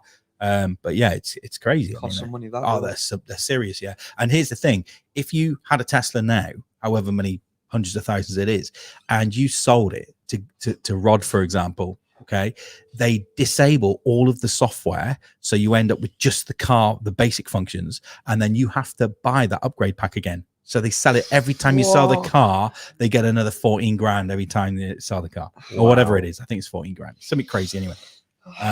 Yeah, mental, isn't it? But if you think about that, like TVs now, we bought a couple of TVs for the reception over there, and you switch the TV on, and it doesn't even function. You've got to go through menus. You've got to set up the whole experience up now for your TV. You can't just switch the thing on now. Same with the car. You buy a car now, you can't just drive the car. It's all got to be customized, and all the software and firmware and all that type of stuff has to be all set up. It's crazy. But radio shows, we're good. There we go. Yes, so big show. It'd be great to get some callers on tonight. We would love to hear from you. We've probably had a few calls and I've probably ignored them while we're on air, but give us a call, 0191 6464 555. Would love to take your call tonight. Still coming up on the show tonight then, we've got bingo. Terry will be talking and things all ghosts and paranormal with our guests tonight, I'm sure. What's been your weird and wonderful experiences and unexplainable things that might have happened. Terry, you'll shed some light on that. We've still got the agency playing live in Studio 5 tonight as well. And we've got Eddie Dials going to be joining us on the red sofa in a few moments' time as well. An amazing story, which he's going to tell us firsthand, all about his life, really. And he's a local boxer. So it'd be great to hear Eddie's story. There we go. What else have we got coming up on the show? Music. We always talk music. We do a bit of a quiz, and I think we'll do that now. It seems really ad hoc, but this is how this show works. We literally do throw it together. Now, how well do you know your music? Well, let's find out, shall we? Here we go. I've got these little daft quizzes. Some of them are movies. So we've got actor Rod Glenn here. See how well he knows his movies. How well do you think you know your movies, Rod? I'm not bad. Okay. So I'm going to give you a bit of a script from a movie, and you have to kind of tell me what the movie is and who said the line. Okay, we'll start dead simple. Okay, here we go. Hasta la vista. So that's Arnold Schwarzenegger. It is Terminator 2. Yeah, it was Terminator 2, actually. Yeah, well done. So that see how easy it is. So that's what we're kind of playing. So let's get a few more. Let's have a look. I've got music ones and we've got movie ones as well. Okay, here's a one for you. Question. Okay. This is only for Rod, by the way. Well, the people on the couch, Rod or Bob. Okay, Rod or Bob. I'm kicking Terry out of this. Here we go. All right. Okay, roads. Where we're going, we don't need roads. Back to the Future. Yeah, the end of the first film. It was. And it was Doc Brown. It was Doc Brown, also known as Christopher Lloyd. Well done. Let's do another one. Okay. Here we go. Do or do not. There is no try. Yoda. Empire Strikes Back. It was the Empire Strikes Back. It's Frank Oz, the actor. Yes, Frank Oz. Yeah, voice, brilliant. Okay, let's do another one. I like these. These are good fun. These. We got music playing in the background. I think it's in Studio 5. It's only they're playing. We haven't even. You're not on air, not yet. They're just playing away. It's a party. They're warming up. It's a party. Let's have another one. Here we go. Okay, this is a movie. Okay, when you realize you want to spend the rest of your life with somebody, you want your rest of your life to start now, and it was what was the film? No, I can't remember. I know the rest of the line, but you almost had it. I'll do it again. It was when you realize you want to spend the rest of your life with somebody, you want the rest of your life to start as soon as possible. Yeah. Who said it? And what was the movie? Great movie as well, by the way. Good movie. I know it. Shall I put you out your misery? Oh, it's Bridget Jones, isn't it? No, it wasn't Bridget. It was Billy Crystal said it when Harry Met Sally. Harry Met Sally. That's the one. Damn it. That's who it was. Here's another one. My life, old sport. My life has got to be like this. I probably wouldn't have gotten this one actually. My life, old sport. My life has got to be like this. Who said that? What was the movie? Any idea, Terry? Is it Michael Caine, Get Carter? It wasn't. Good guess. Wasn't Get Carter. I'll give you a clue. The actor is Leonardo DiCaprio. That was who the actor was. But what was the movie? Wasn't Titanic? No. Deception. No. That's a good film, by the way. It wasn't. That's another good film. It's a brilliant film, that one. The Revenant. Film. It was The Great Gatsby. Oh, I haven't That's seen who that. it was. That's what I haven't seen it either. Have you seen that, Terry? The Great Gatsby? No, I've seen clips of it. But I haven't watched it. Okay, here's another one. You'll like this one. Ready? Okay, see if he knows his movies. Okay, put the bunny back in the box. Put the bunny back in the box. Yeah, Nicolas Cage, Con Air. It was one of the best films ever. Really good film. Really good film. Okay. What do you think I'm going to do? I'm going to save the day. That's right. Okay, here's another one then. See if you know this. Okay. It's just a flesh wound. Oh, it's just a flesh wound. Now that's been parodied loads. Yeah. Yeah. Monty Python, Holy Grail. It was Monty Python, and it was the Holy Grail. John Cleese. Yeah, well done. Yeah, really really good. I would have never have gotten that. Yeah. It's when he's cutting his arms off and everything, isn't it? And it's just a body at the end of it. Yeah. It's just like, yeah. I would have never have gotten that. Okay. You never got me down, Ray. You never got me down, Ray. Oh, that's a toughie. And I've never even seen this film. I can give you a clue if you want. Yeah, I'll tell you the actor is. Okay, the actor was Robert De Niro. Rare. Rare. You never got me down, Is it Ray. Raging Bull? Or? It was Raging Bull. Well Boom. done. Wow. Yes, well done. I would have never gotten that. Boom. I don't know how you got that one, That was a Rod. total guess. That was a really, really good guess. Okay, here's another one. This is an easy one if you know it, but can you get the movie? Go ahead, make my day. Yeah, so it's Clint Eastwood, and it was was. one of the Dirty Harry films, and I'm going to say Dirty Harry, the first one. No, Sudden Impact. Sudden Impact. It was Sudden Gonna be- Impact. yeah, it was going to be my Was second Yeah. option. Okay. Damn it. Okay, here's another one. Choose your future, choose life. Oh, that's Train Spotting. It And is. It was Ewan McGregor. It was Ewan McGregor. Yeah. There was a bit more to it that would have given it away even more. Damn. Here's another Easy. one. Okay, here we go. This is a classic line. I'm going to do it in I'm just going to give you half of it. Gone with the Wind. No, good guess.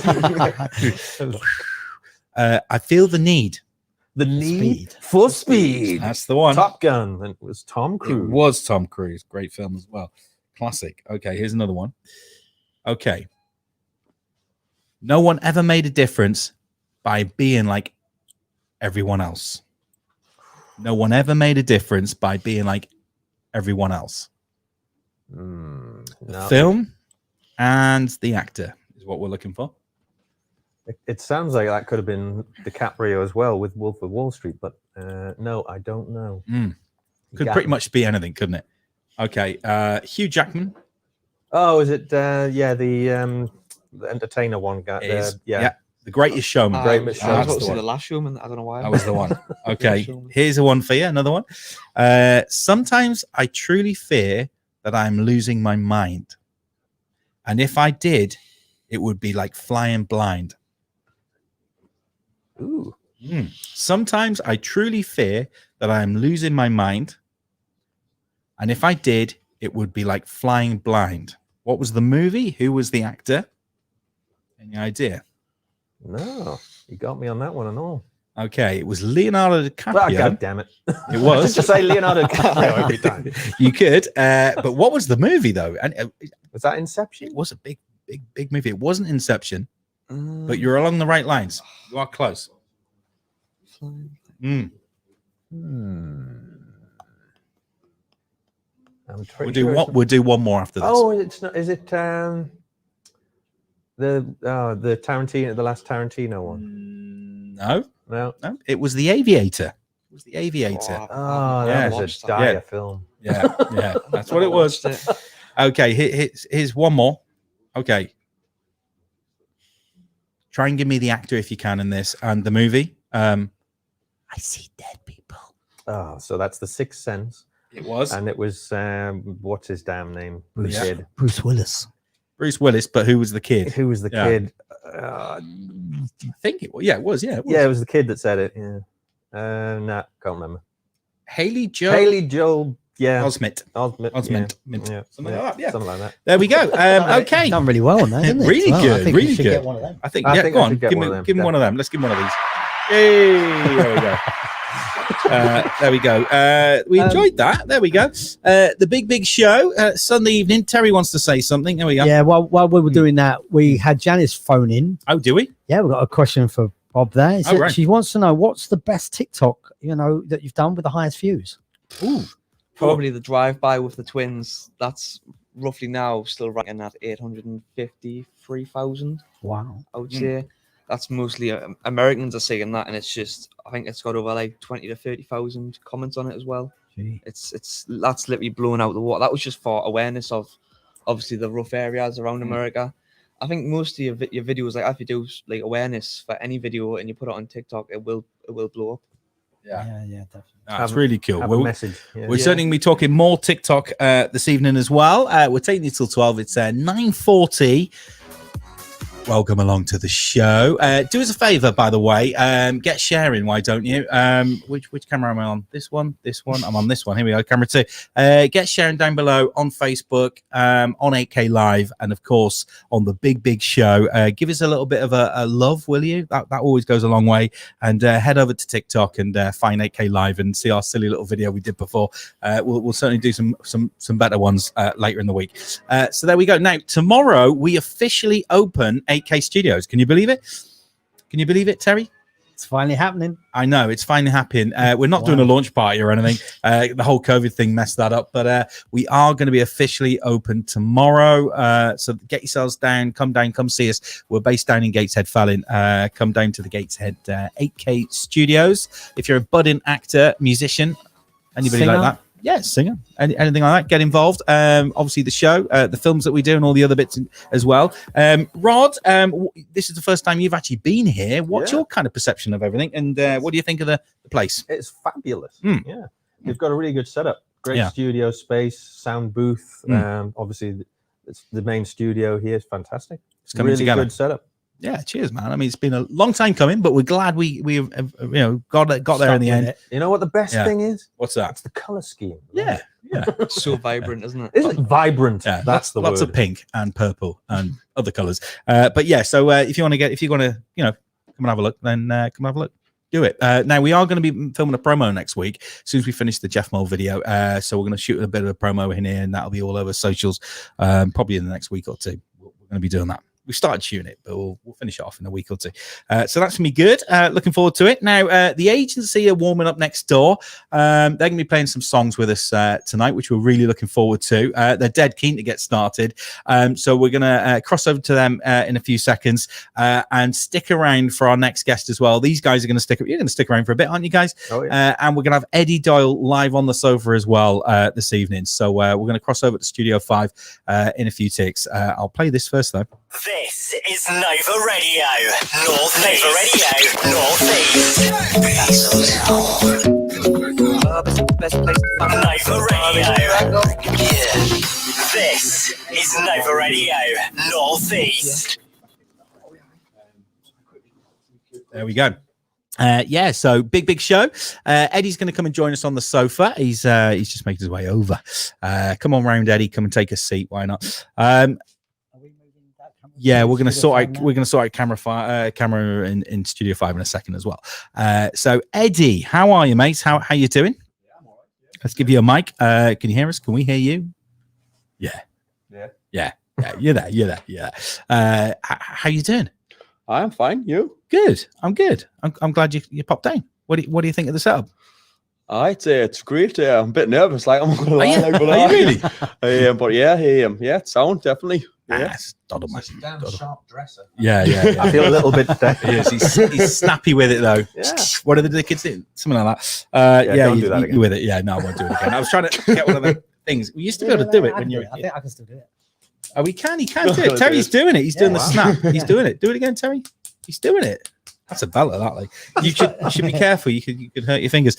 Now we're going to speak to you tonight, Eddie. We're going to go live to Studio 5, and then we're going to get into a real deep conversation with you and your background and boxing as well. If anybody wants to get involved in this, you can give us a call tonight as well. 0191 6464 555. Would love to hear from you. We'll get you on the show, and of course we'll have the bingo, which. We haven't got a time for it. It will just happen when it happens. You can go to thebigbigshow.co.uk and you'll be able to log in via there as well. Now, we don't know if this is going to work. Should we have a quick check, see if they're ready in Studio 5 for the for the music, for the agency? I don't know. Let's see what they do. They could probably do 5 songs, 4. We just kind of make it up as we go along. We'll see. They're going to go and see if those guys are ready. Yeah, I can't. I'm live on the radio, so I can't kind of tell you what to do, Terry. You're just gonna have to go for it, figure it out. Yeah, you want a water? Yeah. Shane. All right, so Shane's gone walkies. Okay. Why don't you go help? Eddie can take over at the desk. Yeah. And me and we'll just. Why don't you just have a chat? There you go. You're on. Yeah, you just have a nice little chat to yourselves. There we go. I'm only a bit nervous, he says. But yeah, you know. introduce yourselves and do what you guys do. Hello. Right. Yeah, there we go. Nice to meet you. You too. I'm loving this Yeah. the pants and everything. It's good. Yeah, it's not bad. I mean, there's not many people out like the ankle raises. Like there's some comments that I made on them, but yeah. Are we getting this on? Look at these. Look at this stuff. I mean, this is. I can't get away with this. Oh gosh, where's it? Where's it? Is that no socks? No socks. He's literally got no socks on. I can feel the sweat. The sweat. They do. You wouldn't think it. You think less layers would equal less sweat. That's what you'd think. But no, it doesn't. No, it doesn't equal that. You look like you're going for a round of golf. Actually, are you a golfer, man? I'm not too bad, really. Yeah. I mean, I can hit a ball. I mean, I've never It was played more- golf. But it was more like on a school, on a park when I was young, and you know, as you do when I'd imagine yourself, kind of hitting the windows when we were kids. Yeah. I'm like, do you know? Have you seen the film with Adam Sandler, where he can just Lucky wallop the Gilmore. ball? Happy Gilmore. Yes. I'm that guy. I can really hit it to the green in a hole in one. I can go and get it. I'm so lucky. I can't play golf, but I always get hole in one. But when on the putting, I'll lose 20, 30 shots on the putt, and then I get frustrated and throw the club. I'm that guy. I am that guy. I'm as well, literally yes, Happy definitely. Gilmore. And I do a sneaky little thing as well, because you know you got your clubs and stuff. I buy loads of beer and I put it into the into the thing, and then I drink. And I've never finished a game of golf yet because I get too smashed, and then I got to get a taxi home. I think the most I've gotten is to the 16th hole, and then I've been too done. So 8 cans of lager, and that's the end of that. Yeah, it's not big and it's not clever, kids. It's not. No. It's not. But it is good fun. So on the council estates, leave your golf clubs in the house. Yeah, exactly. You only need one club anyway. No, that's it. Yeah. All right, I've got to go and help these guys. Talk amongst yourselves. Yeah, it's fine. Yeah, it's all good. Jay, is there any chance for water? Get this guy some water. Please, yeah, that's it. So what we seen here is you, Mark. Mark, was it? Rod. Yes. Yeah. So how come they dragged you in on this? To be honest with you, it was actually kind of like Leo. Live. It's live. Oh. No, it's gone. Yeah. Oh no, we're back again. Right. It was kind of like Lee had brought us in on it. He inboxed us, and some of my stuff that I share on Facebook and stuff. I come from I've had pretty. I don't really like to use the label a bad life, although it is. So I've become quite a strong person and inspiring by what I put on social media or how I like speak to people or whatever. Like quite a figure of inspiration for people that have come from nothing in a sense, or come from sort of adversity or hardship. Yeah, so that's bad starts. That's it. And that's pretty much what I represent as a person, as a human being. I'm always willing to help people. That's good. What about yourself? How did you get into acting? I just love it. I was in all the school plays and that. I always loved it. I was always doing 2 things in school: writing stupid short stories they'd be like about the A-Team or Doctor Who and stuff like that, and an act. And I just always wanted to do it. And then I got left school, got crappy jobs, working call centers, retail, and all sorts of dead end jobs, aren't there? Really? Yeah, that's it. I felt the same. Soul destroying. Yeah. And eventually I managed, it was only about 12 years ago, I managed to get back into acting, and so I started to build it back up from there. So it's just such a hard. I bet you feel better when it's because I'd imagine your passion's coming through you. You're doing something that you enjoy rather than, for instance, for me, relating to your dead end job. I remember leaving school. I think it was like 18. I'd done me bricklaying, something where I was still a little bit daft at the time because of what I'd been through when I was younger. Yeah. And then when I went to, it was Nissan. It was that you were pressing parts. You were like from one part to another, and it just felt like you didn't really have a belonging in life. Felt like obviously you just turn up and you just go to work, and everything just seemed to be a little bit more repetitive and no purpose, which I'd imagine you probably yourself. Similar sort of thing. With the likes of call centers, you make a call, hang up, make another call, hang up, and you've got a script, and you can't really deviate from the script too much. And then knowing yourself as a human being, knowing that you're passionate inside, knowing that you probably have a lot more to offer. That's probably where we can probably relate different lives, different paths. but relatable within in a human level. Yeah, definitely. Yeah. I think when you've experienced bad things yourself, it makes you more empathetic to want to try and help other people who might be going through similar sorts of situations. That's definitely it. I mean, the fact you're doing that is fantastic. I mean, you're probably helping countless numbers of people to just maybe rethink their lives and look at themselves as more than just in the way of the term, that you're definitely hitting it there. I think a lot of it, without obviously labeling people and getting offensive, you've got a little bit of the shepherd and the sheep. I think within society these days, a lot of people tend to obviously just go with the crowd, and and you find yourself in. Certainly, people what's coming from bad backgrounds, mother and fathers don't really have a lot of money. You might have a lot of issues going on with their life, and you tend to find. You'll find them going down like a path towards life of crime or drugs and stuff, because in a sense, whereby being in that crowd, you kind of find an identity and you find a place of belonging when you haven't got like obviously your parents or them role models there that you would like. You find like a place of belonging. You feel like you're part of a crowd, and you belong there, and so you need people like yourself. Giving people a bit of guidance. So kids, if you're at home, do not get involved in a life of crime, because it doesn't always pay. The times are changing. Yeah, absolutely. Well done, guys. Thank you. Listen, this is what we do on this show. It's a live show. What do you expect? Listen, we're going to go live to Studio 5 now. Let's give them a big round of applause. A big, big welcome. The agency, everyone.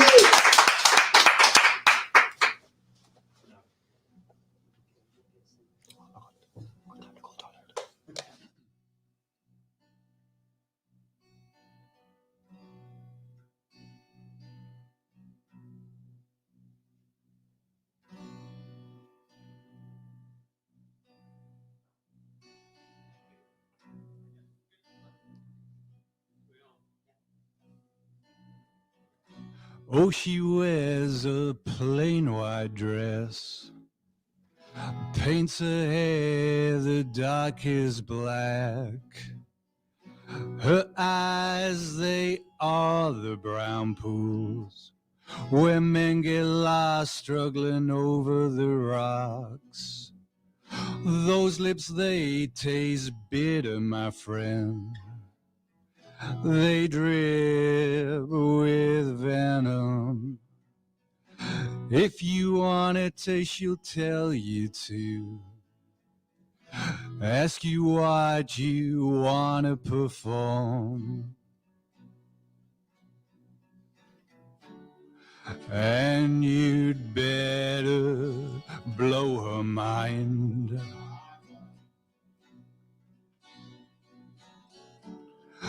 'Cause she's of that other kind. The lion tamers train their cats for her over by the river bank. Men so troubled and men so bold, she likes to watch them lose all control. And she'll watch you soak in your raincoat while Zeus storms thunder and roar. If she spots a tear there for her favor, she'll invite you into shelter. And you'd better blow her mind.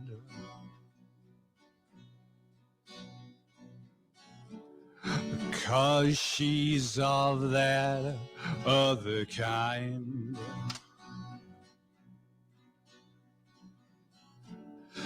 And you'd better blow her mind.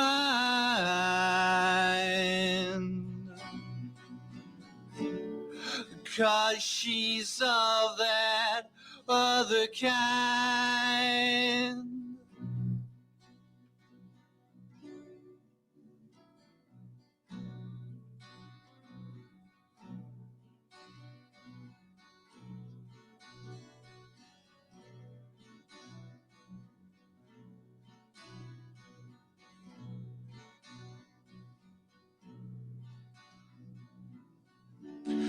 and you'd better blow her mind,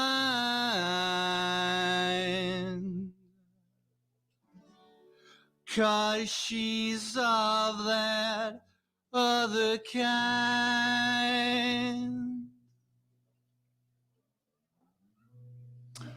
We're the agency. Nice to be here on the big night. 8K live, studios opening tomorrow, so looking forward to that. Facilities here are absolutely amazing, by the way, aren't they, Andy? Yeah, so privileged to be here just before the opening. So we're the agency. That song was She, which is, I don't know, one of our most popular songs so far off our last album of Ghosts. We're going to play a couple of songs of our forthcoming album, In the Haunted Woods, which is coming out on the 23rd of October. And the first song we're going to play off that is a track called Defender, which is out this Friday. That was a single.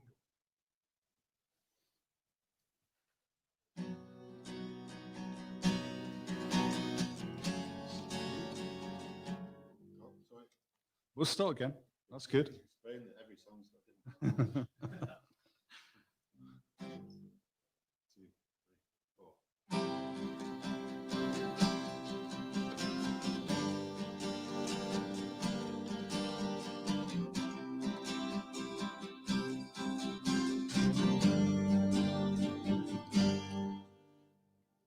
They always said that Penny was destined for the top. Now you look around you to see where she is not. Said you're nobody till somebody hates you. Ask yourself, what do you do it for? Remember when she called you defender? Remember, 'cause she probably forgot. Remember when she called you defender? I lied to a memory that's gone. All the worn out politic leaves you shaking your head. All the worn out politic leaves you shaking your head. And now the tide is coming. And now the tide is coming in. Last birthday told you you're a fraud.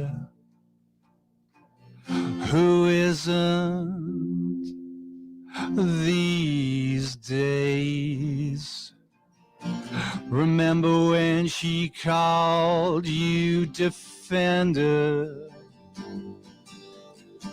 Remember, 'cause she probably forgot.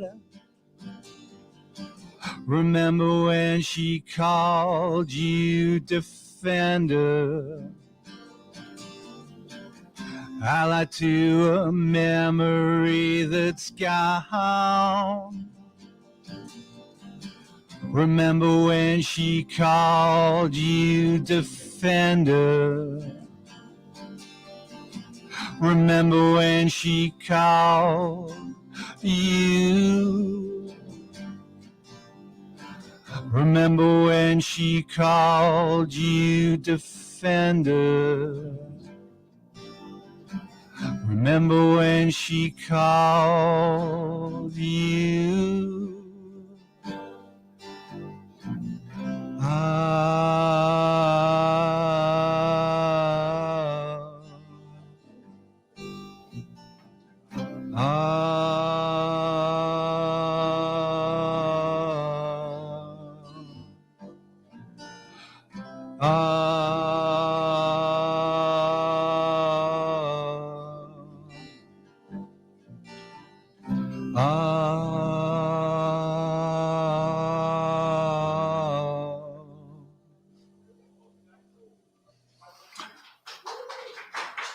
Thank you. So next we're going to play another song off In the Haunted Woods. This is called Fumble, capo at 4. This is a slightly mysterious and dark lullaby.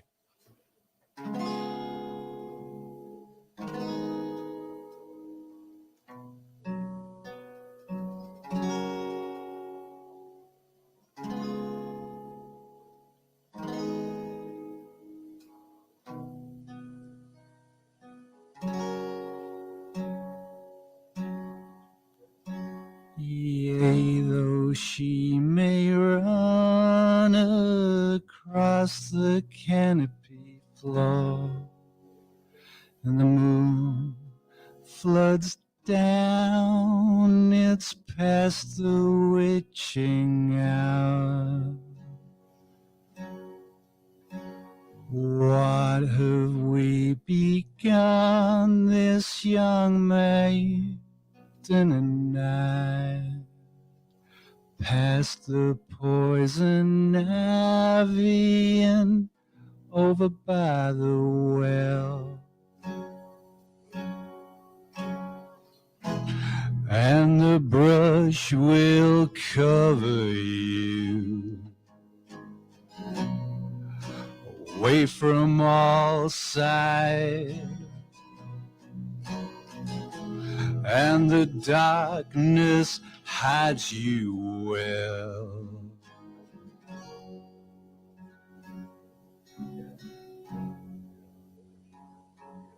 She stalks me down the long roads, barely leaves my side.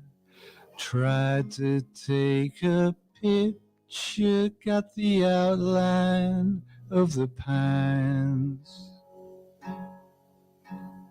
and the brush will cover you away from all sight, and the darkness hides you well.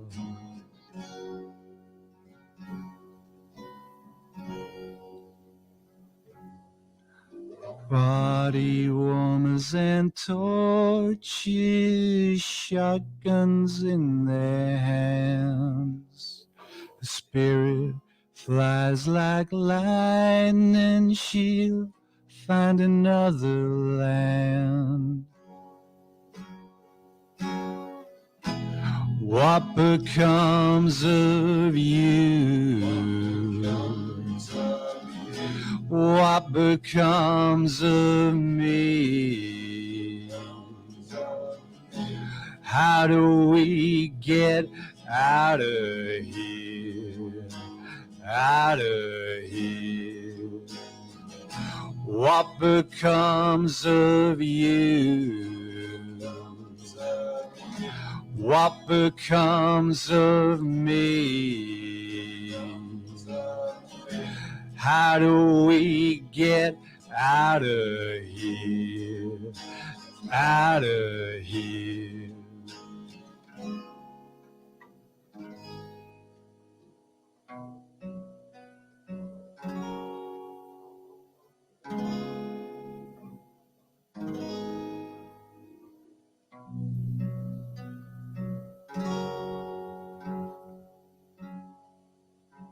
Maybe it's just a trick of the light. I was alone here all along.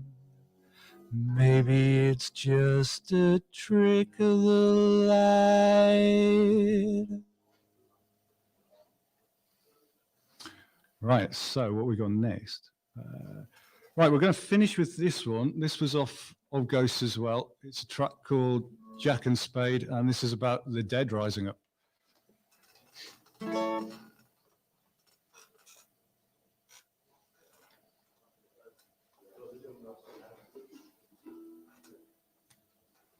So last track here.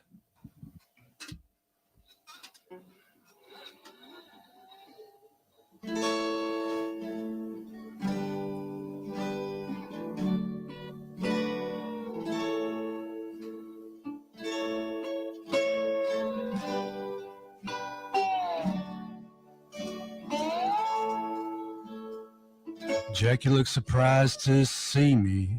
Do you mind if I sit here by your side? You do look surprised to see me. Man, I wonder why.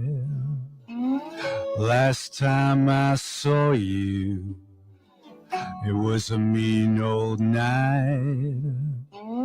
Walked home to find you holding my wife, and the dirt did pour down on me, and the dirt did pour down.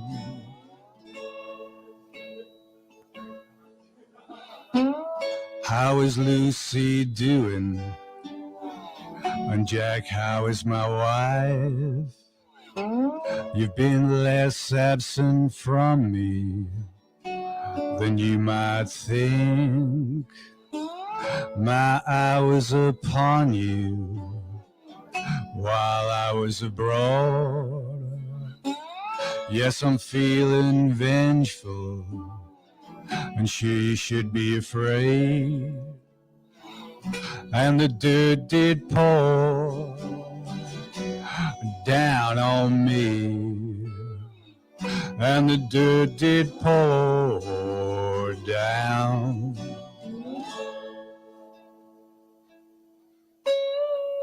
I remember you in the moonlight, carrying a spade.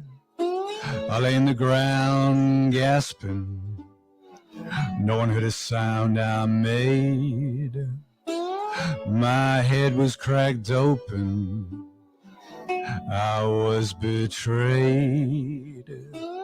You muttered an apology, a prayer without honor, and the dirt did pour down on me, and the dirt did pour down.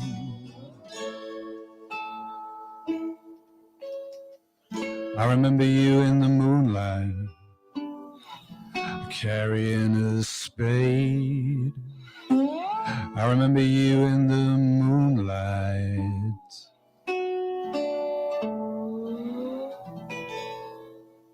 Great, thank you very much indeed. Yeah, comes through. And there we go. There we go. I'm kind of switching cameras here. Oh, hold on, get the right camera. There we go. Yeah, thank you. The agency, everyone. Let's give them another round of applause. Well done.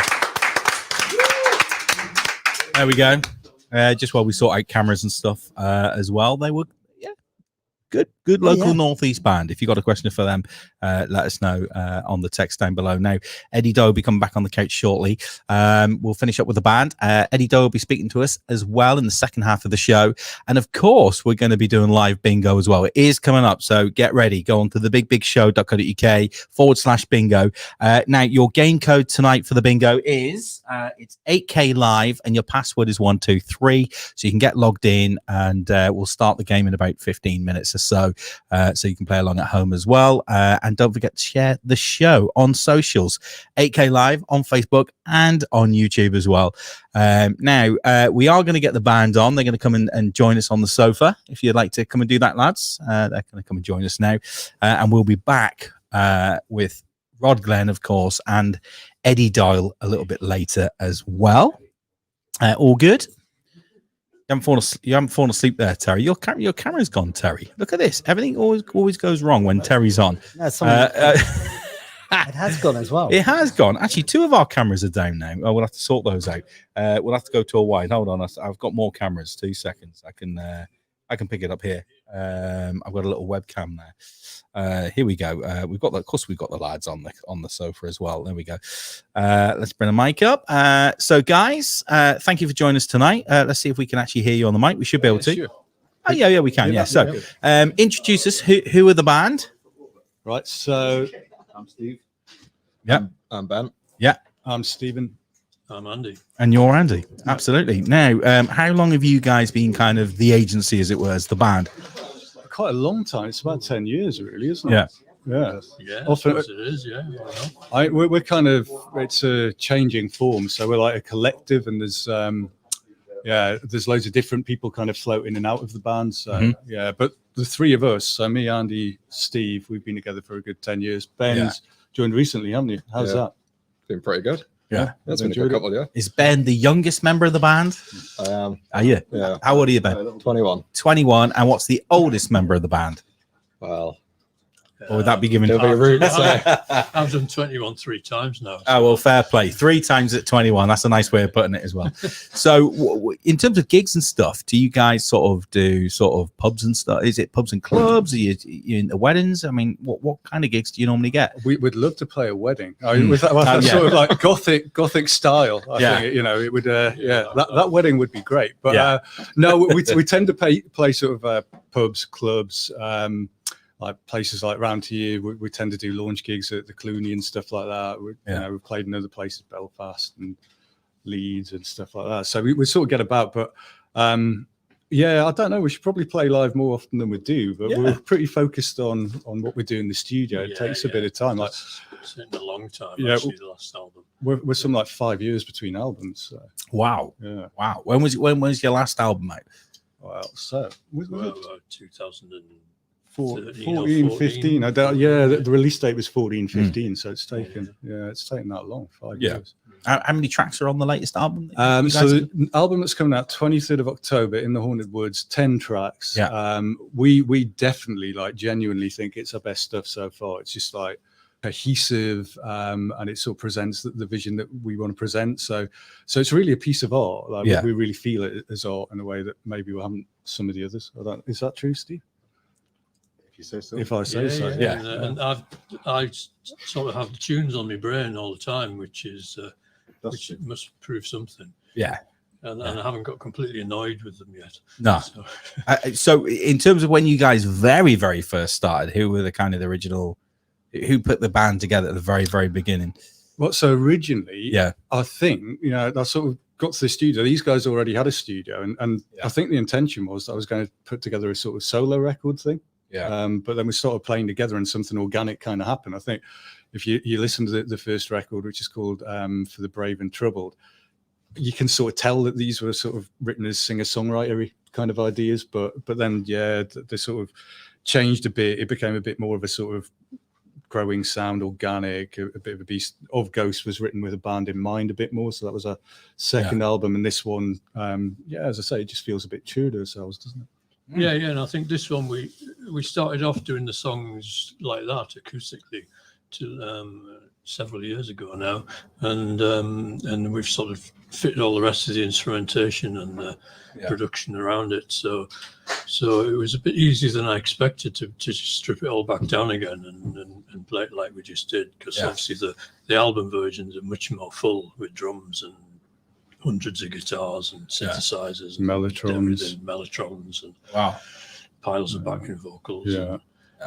So that was a very sort of stripped down basic songs version we just did there. And I think it still works like that. Yeah, absolutely. It's nice to strip things down, and you know, when we do films, you know, it's nice to go out with the big stuff, but it's also nice to be able to strip it down, bring it nice and kind of intimate, and kind of, you know, do those intimate kind of gigs.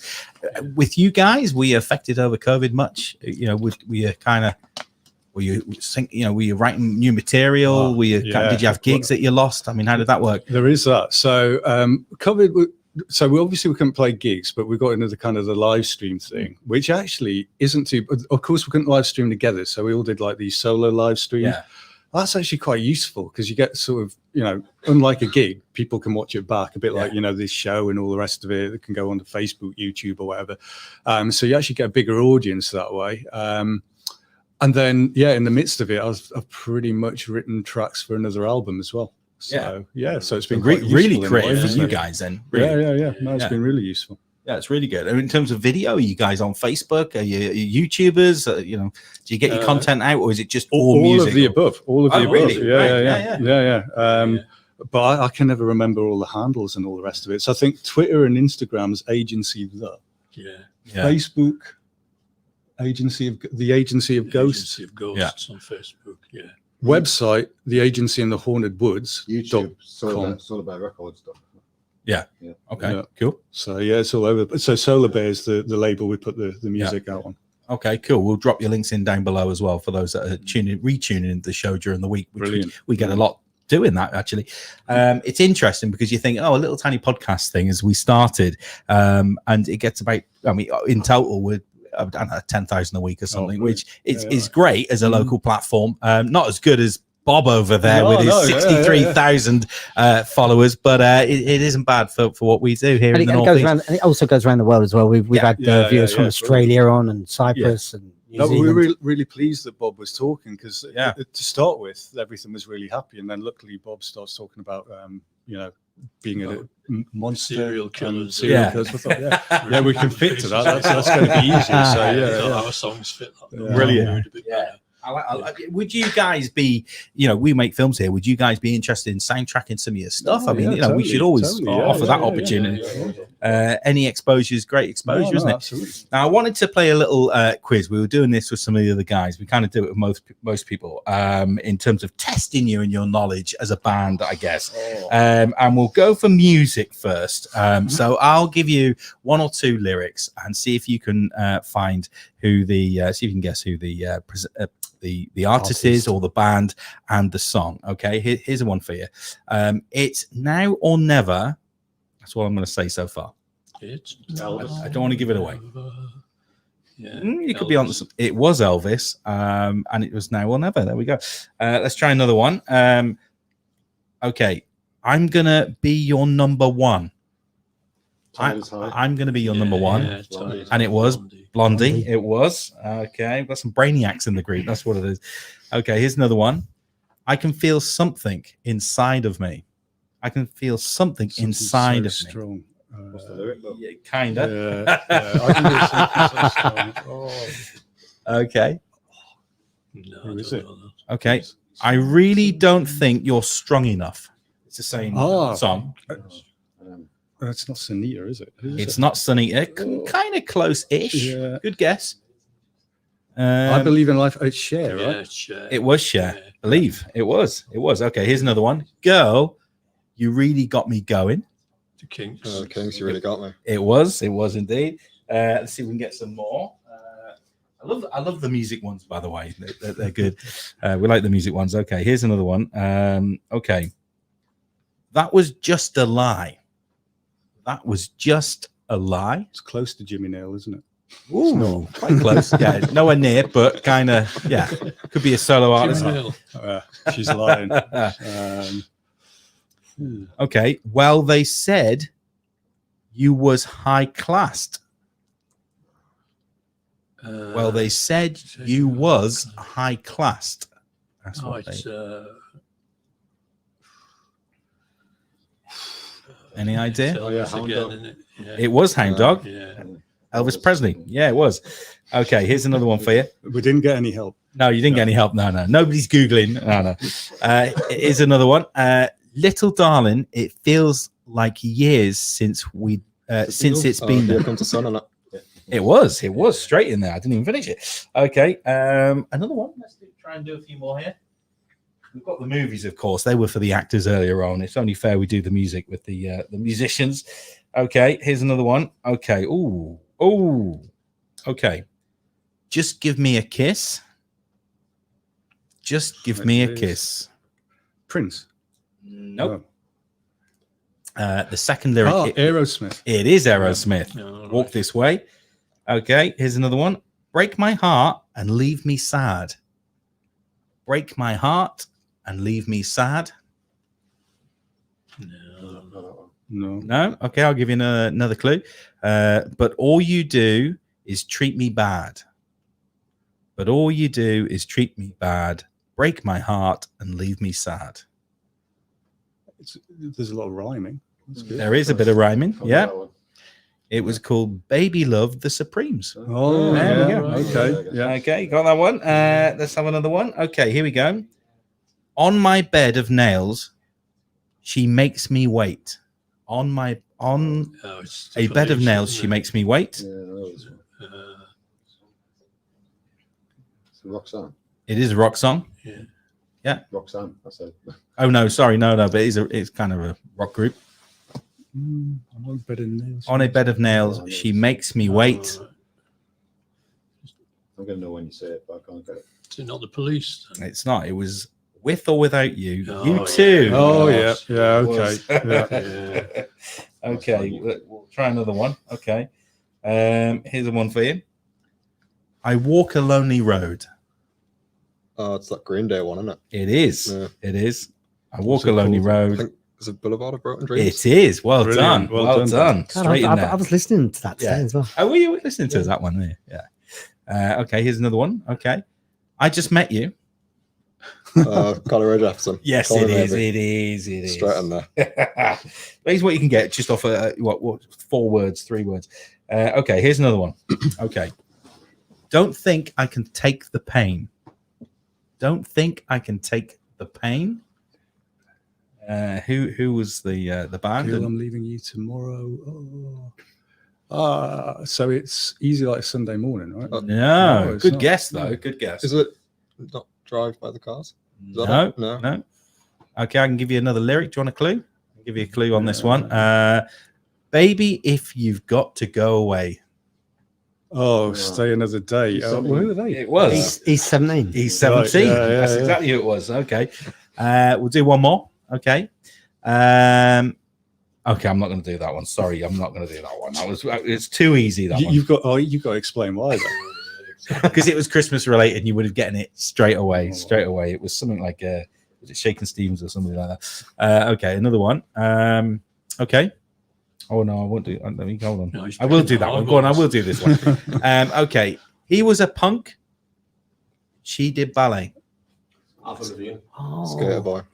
It was Skater Boy. Avril Lavigne. It was. Go on, we'll do one more. Let's do one more. Okay, here we go. Okay. Gonna bring the flavor, show you how. Gonna bring the flavor, show you how. Got a question for you. Better answer now. No idea. This sounds like something you should know, Steve. Me, why? Yeah. Yeah. It's just, you're kind of bad, right? Yeah. No It was an American boy band. Oh, okay, Um, Backstreet Boys. Then. Backstreet Boys. Right. Who said Backstreet Boys? I don't know Very any good. songs by them, though. So that's just what we're going Backstreet's back, isn't it? Is it? It was Everybody. Ah, Everybody. right. Yeah, there we go. Let's give him a round of applause. That was a little music quiz. There we go. Yeah, you got a few good ones there. Now, going back to music for a second, what's it like? I mean, for you guys in the Northeast, what's it like to kind of, write music, go out there, perform, get the gigs? I presume you've got like other jobs, other things that you do. And what's it like for you?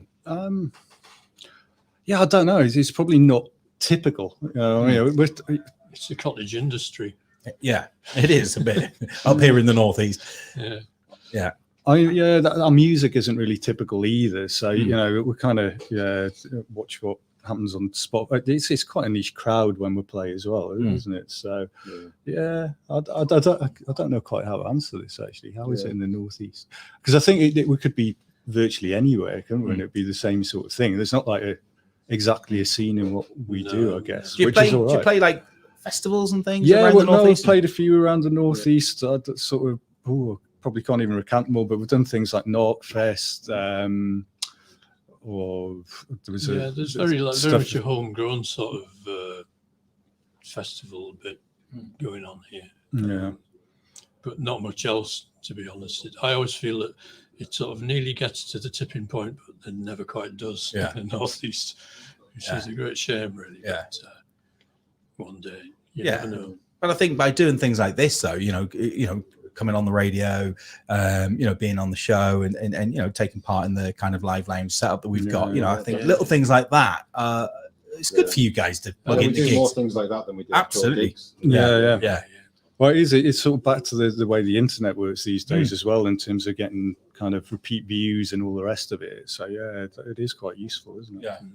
Yeah, it's good. Then there's the current gig situation, which is, there aren't any. So. No. We hope that will change in the next few weeks and months, though.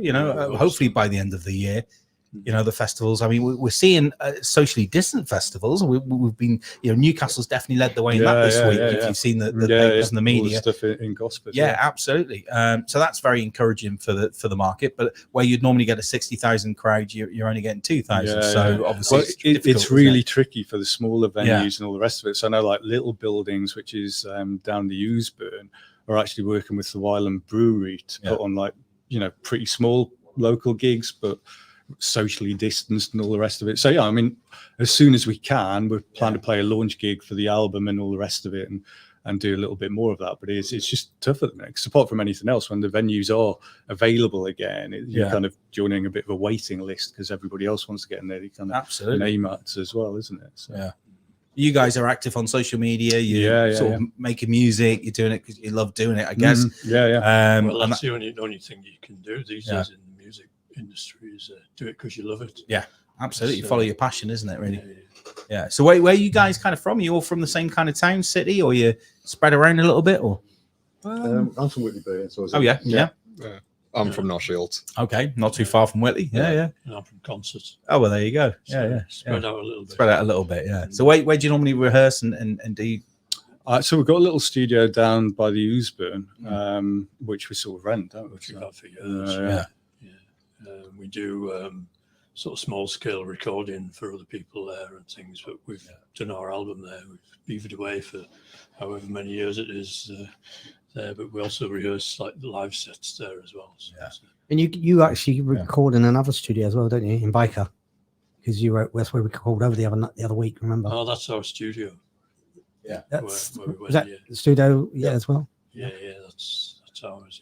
Yeah, we were all hidden inside at the time. So hiding away, beavering away, making the music. Yeah. Why not? So in real life, what do you guys do separate to the actual music? If I could ask each of you, what do you do in your kind of spare time? I work in spare time. Yeah. Well, you work. Well, spare time, traveling is what I like to do. I like road trips, but obviously that's out of the question at the moment. It is a little bit. So we have nothing this year. So what do you normally do for a living, kind of thing, as well? I work in a bank. Yeah. You work in the bank? Boring. Yeah. Really? Right. I was a student. Yeah. But other than that, at the minute, just pottering about. Yeah. Nice. Why not? Basically, we've corrupted Ben, I think. Yeah, basically. Proper chilled vibe. We're just like, right, we need somebody younger to be the face, so we'll just take him. I'm a teacher, and I'm also doing a PhD part-time as well. Wow. Really diverse. Yeah. And I'm a sort of media engineer, everything. Sound engineer, sound mixer, dubbing mixer for films. It's great seeing bands have like a techie kind of person doing the mixes and stuff. It always helps, doesn't it? Well, we can all do that. Yeah, so we're all pretty good. Oh, it's really good. Yeah. So I do it for a living in inverted commas. Yeah. Very, very diverse bunch.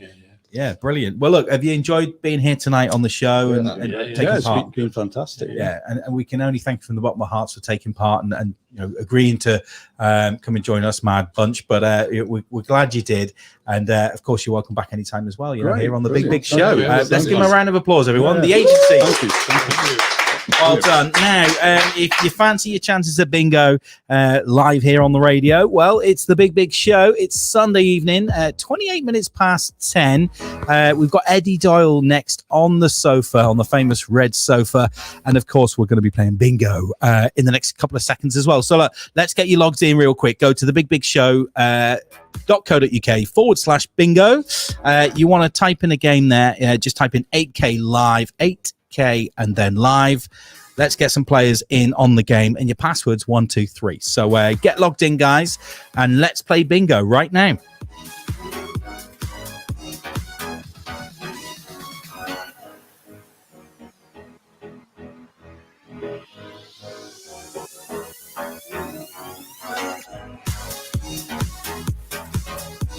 Let's see if we can get these logged in there. Terry, are you gonna play along on your phone? Let's see if we can. I'm gonna see if I can get logged in. Yeah, let's make sure it all works tonight. Because Terry, every time Terry's about, something always goes wrong.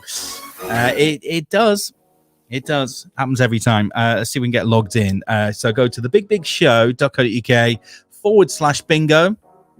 I actually played the other week, and then I won for Millie. And you did win for Millie as well. Yeah, got some good prizes tonight as well. as ever.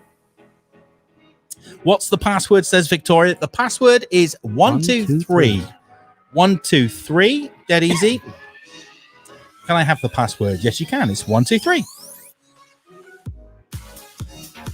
There we go. Let's get some guys logged in then and play along with the bingo. It sounds weird, but we're doing it live on the radio. Yeah, we're going to do it live on the radio. Here we are. He's setting it up on his phone now. There we go. So you put in the game? 8K live. You put in for the game. Let's get some players logged in, shall we? Let's do that. I'll tell you what. I'll put the details up on a banner on the screen, so you can see it along at home as well. Let me just quickly do a quick a doofer. What do we say? Edit 8K live is. Oh, I can't even do it because I haven't got a keyboard. It's over there, isn't it? Never mind. That happens because we moved the computer today. So the username is 8K live. Your password's 123. Let's get you logged in and we'll play along with this bingo tonight. See if you can win some prizes. All right. I'll tell you what I'll do. I'll put the. I can't type because I haven't got a keyboard. We're not got a wireless keyboard in the studio. Oh word, honestly, I'll sort that for tomorrow. Victoria says it's not working. It's not working for me neither. We had an angry face. Why are you making an angry face? Darren Turner has an angry face. He's angry about something. We had an angry face last week as well. They only happened to have another radio show somewhere else. They were probably angry that we were doing this one. Never mind. Tough. I can't get in. You can't get in. It won't log in. I don't know whether I've got to put space. No, it's just 8K live. Yeah, K, yeah, you should log in. All is one, yeah? 8K live, yeah. Okay, 8K live. Don't be angry. What did you say there, Eddie? I says, Darren Turner, don't be angry, be happy. Be happy. My man. Yeah, be happy. Do you know Darren? Yes. Oh, right, okay. Yeah. Well, he was angry about it. He's probably happy because you were getting into a conversation and then, we did the music thing. But, it's a long show, It's 4 hours. So, you got plenty of time. Don't worry. When we're getting into Eddie's story tonight, if we can get this big. We have got somebody logged in. So, it is working. Okay, so we're working. The big show. .co.uk/bingo and then use 8K live as the game you're searching for. The number 8, a K, and then live, and then your password is 1, 2, and 3. Log in, and you can play along tonight. We might make it a really fast game as well, because we've got lots to talk about tonight, and some other games as well. We've got to get the Wheel of Doom on tonight for sure. I feel Rod Glenn could be on the Wheel of Doom later. Or Eddie, indeed. Yeah, he's making some hand gestures at me at the moment. You can get in. He won't let you in. Let me have a little look. Let's have a little go here. So you just type in 8. Do you have to put a capital K in? Is that it? What it is? 2 seconds. Hold on. 8K live. There you go. You press join. Is that what you couldn't find? Yes. 1, 2, 3, isn't it? 1, 2, 3. There you go. Yeah, it did work. Yeah, there you are, Terry. You're in. Oh, no, you're not in. Is that what it did to you? Yeah, that's what it done. Okay. 1 second. So if you type in 8K live, is it playing up? Search. Hold on. All right. Enter your code. Right. Okay. Enter your game code. So 8K live, and then it will come up. Join. And then put in 1, 2, 3. Join. Oh, it is. It's not letting us in, is it? So how come someone else has got in? I don't know. Okay, I just won't play. Okay. Let's give them a few moments. Or if it doesn't work, we're going to have to throw it away and not do that bingo thing. It normally works, though. Everything breaks on this show, Terry, every single time. And we've got to put it down to the paranormal. Do you think or the paranoid? Do you ever think there'll be a week when it all goes smooth and not one thing goes wrong? When you're not here. That's probably when everything will work. I don't know. Let's have a look. 8K live is your game code, and 1, 2, 3. See if you can log in. If you can then we're just going to ditch it. So have one more turn if you like at home. The big show.co.uk/bingo. Let's give it a go. Will you have a go on that, Shane? See if you can log in just to make sure. I'm in. Oh, you're in. Oh, you're the one person that's logged in. Okay, so Shane's in. Oh, right. Okay. Stephen Jackson says he's in. Really? Maybe it's us. Maybe it's our computer thing. Yeah, Stephen Jackson's in. Okay. Can't get in for the second week, says Alan. I don't know. It should work though. It's worked every single time. Close it. Close it. Start again. Let's try it again. Yeah. If it doesn't work, we're going to ditch it. We'll give you a few moments. Sort that out. Okay.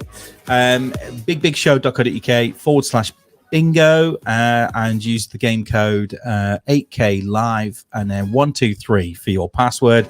We'll give you a couple of ticks to try and do that. If not, we'll ditch it. So we'll back after this. Nova Radio, North East. Nova Radio. This is Nova Radio, North East. I don't know. It's all gone wrong. It's all broken. It's all broken. Terry's broke it. Terry? He's knacked it. Shane thought he was going to win there because he's the only one playing. Ah, right. Okay. Yeah. He wishes. Well, I'll tell you what. Look, let's go to the famous red couch with Eddie Doyle, everyone. Let's give him a round of applause. Live on the Big Show this Sunday evening. How you doing, Eddie? How you doing, mate? Yeah, I'm not bad. I mean, the nerves seem to have gone a bit now. I would hope so. I would hope so. Yeah. I would hope so, mate. So we're gonna go deep, aren't we, into a conversation right now? Yeah. There's a lot to talk about. Yeah. Yep. Let's talk about the boxing first, if we can.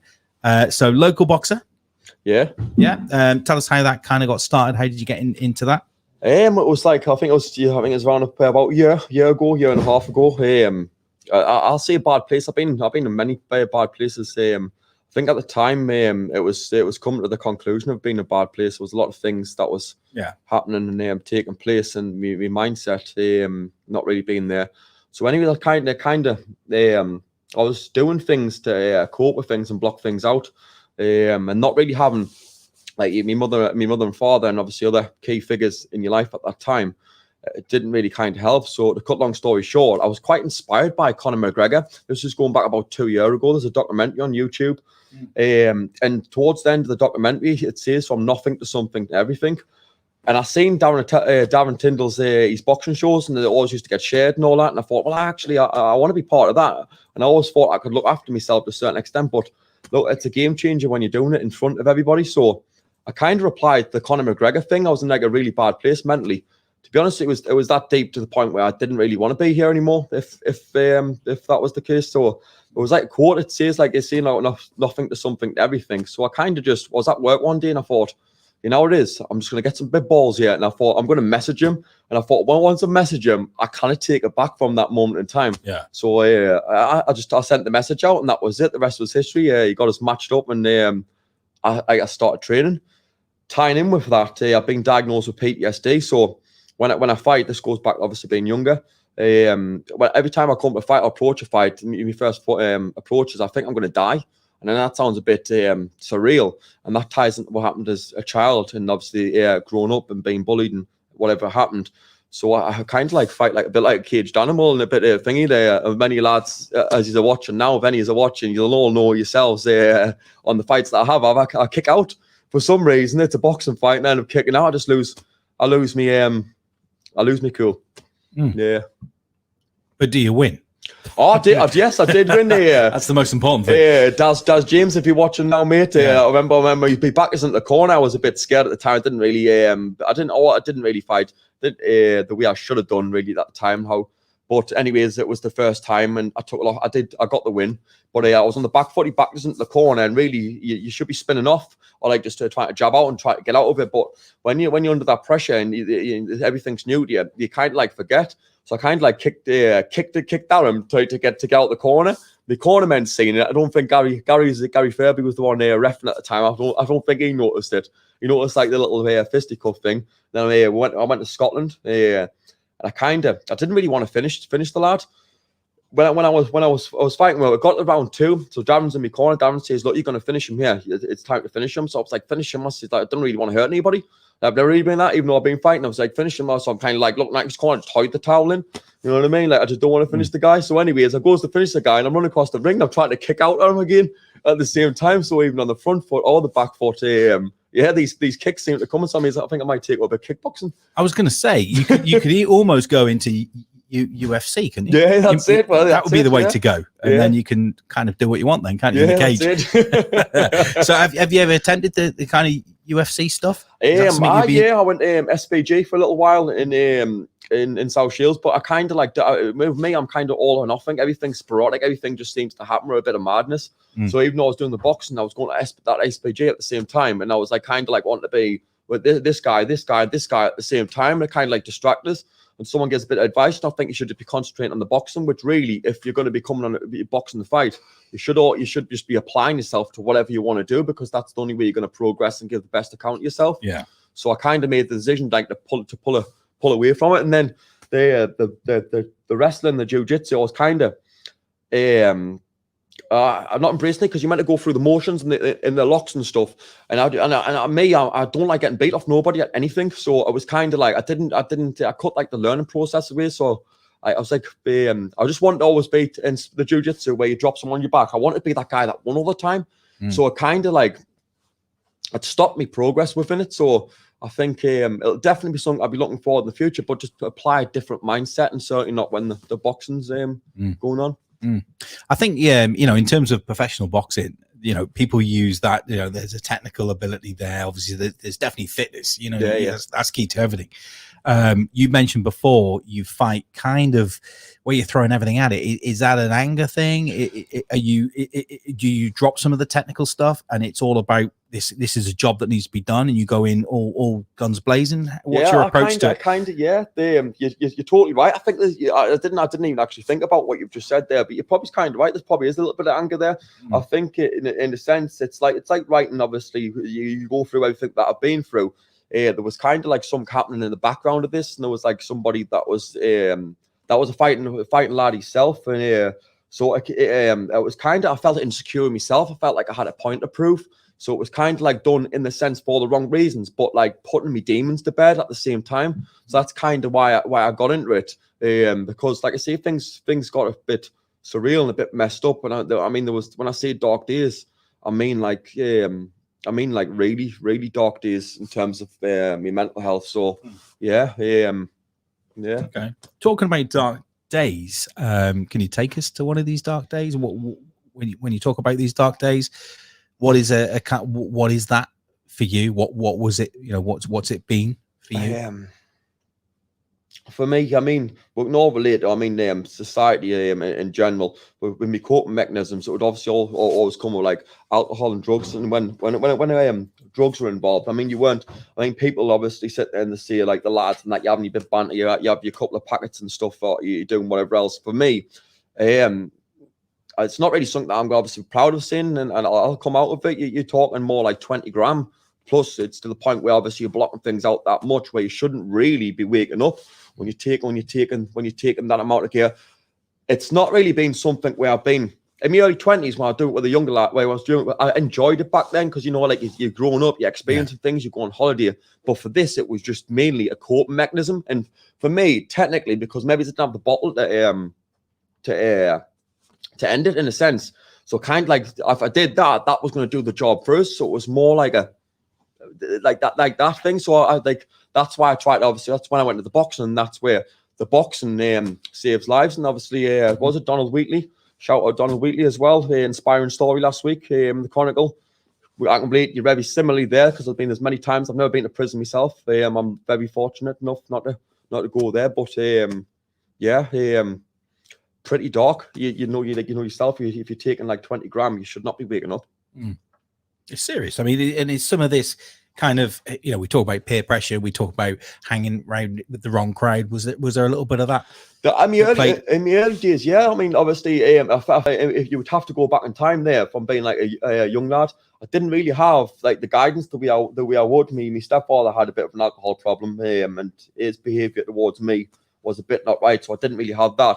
Then my mum obviously had to provide for like 5 kids and stuff, so there wasn't really a lot of money there. So I was a target for bullying in school. I always looked good. I don't mean to come across arrogant or anything, but I've always been a good-looking lad. But even though I had been that, like I was just dressed like a bit like a scruff, in a sense. So it made us a target for bullying. So I was getting bullied in the home, bullied at school, and then bullied when I wanted to play out on a night time. So So I got to about 12, 13. I moved from South Shields, and so when I moved to Washington, I've had like a bit of a Georgia accent, which is isolated even more so at that moment in time. So I kind of like at that moment felt like I had to prove to everybody who I was, and like, look at me, I'm like the dick, you know, excuse the language, sorry.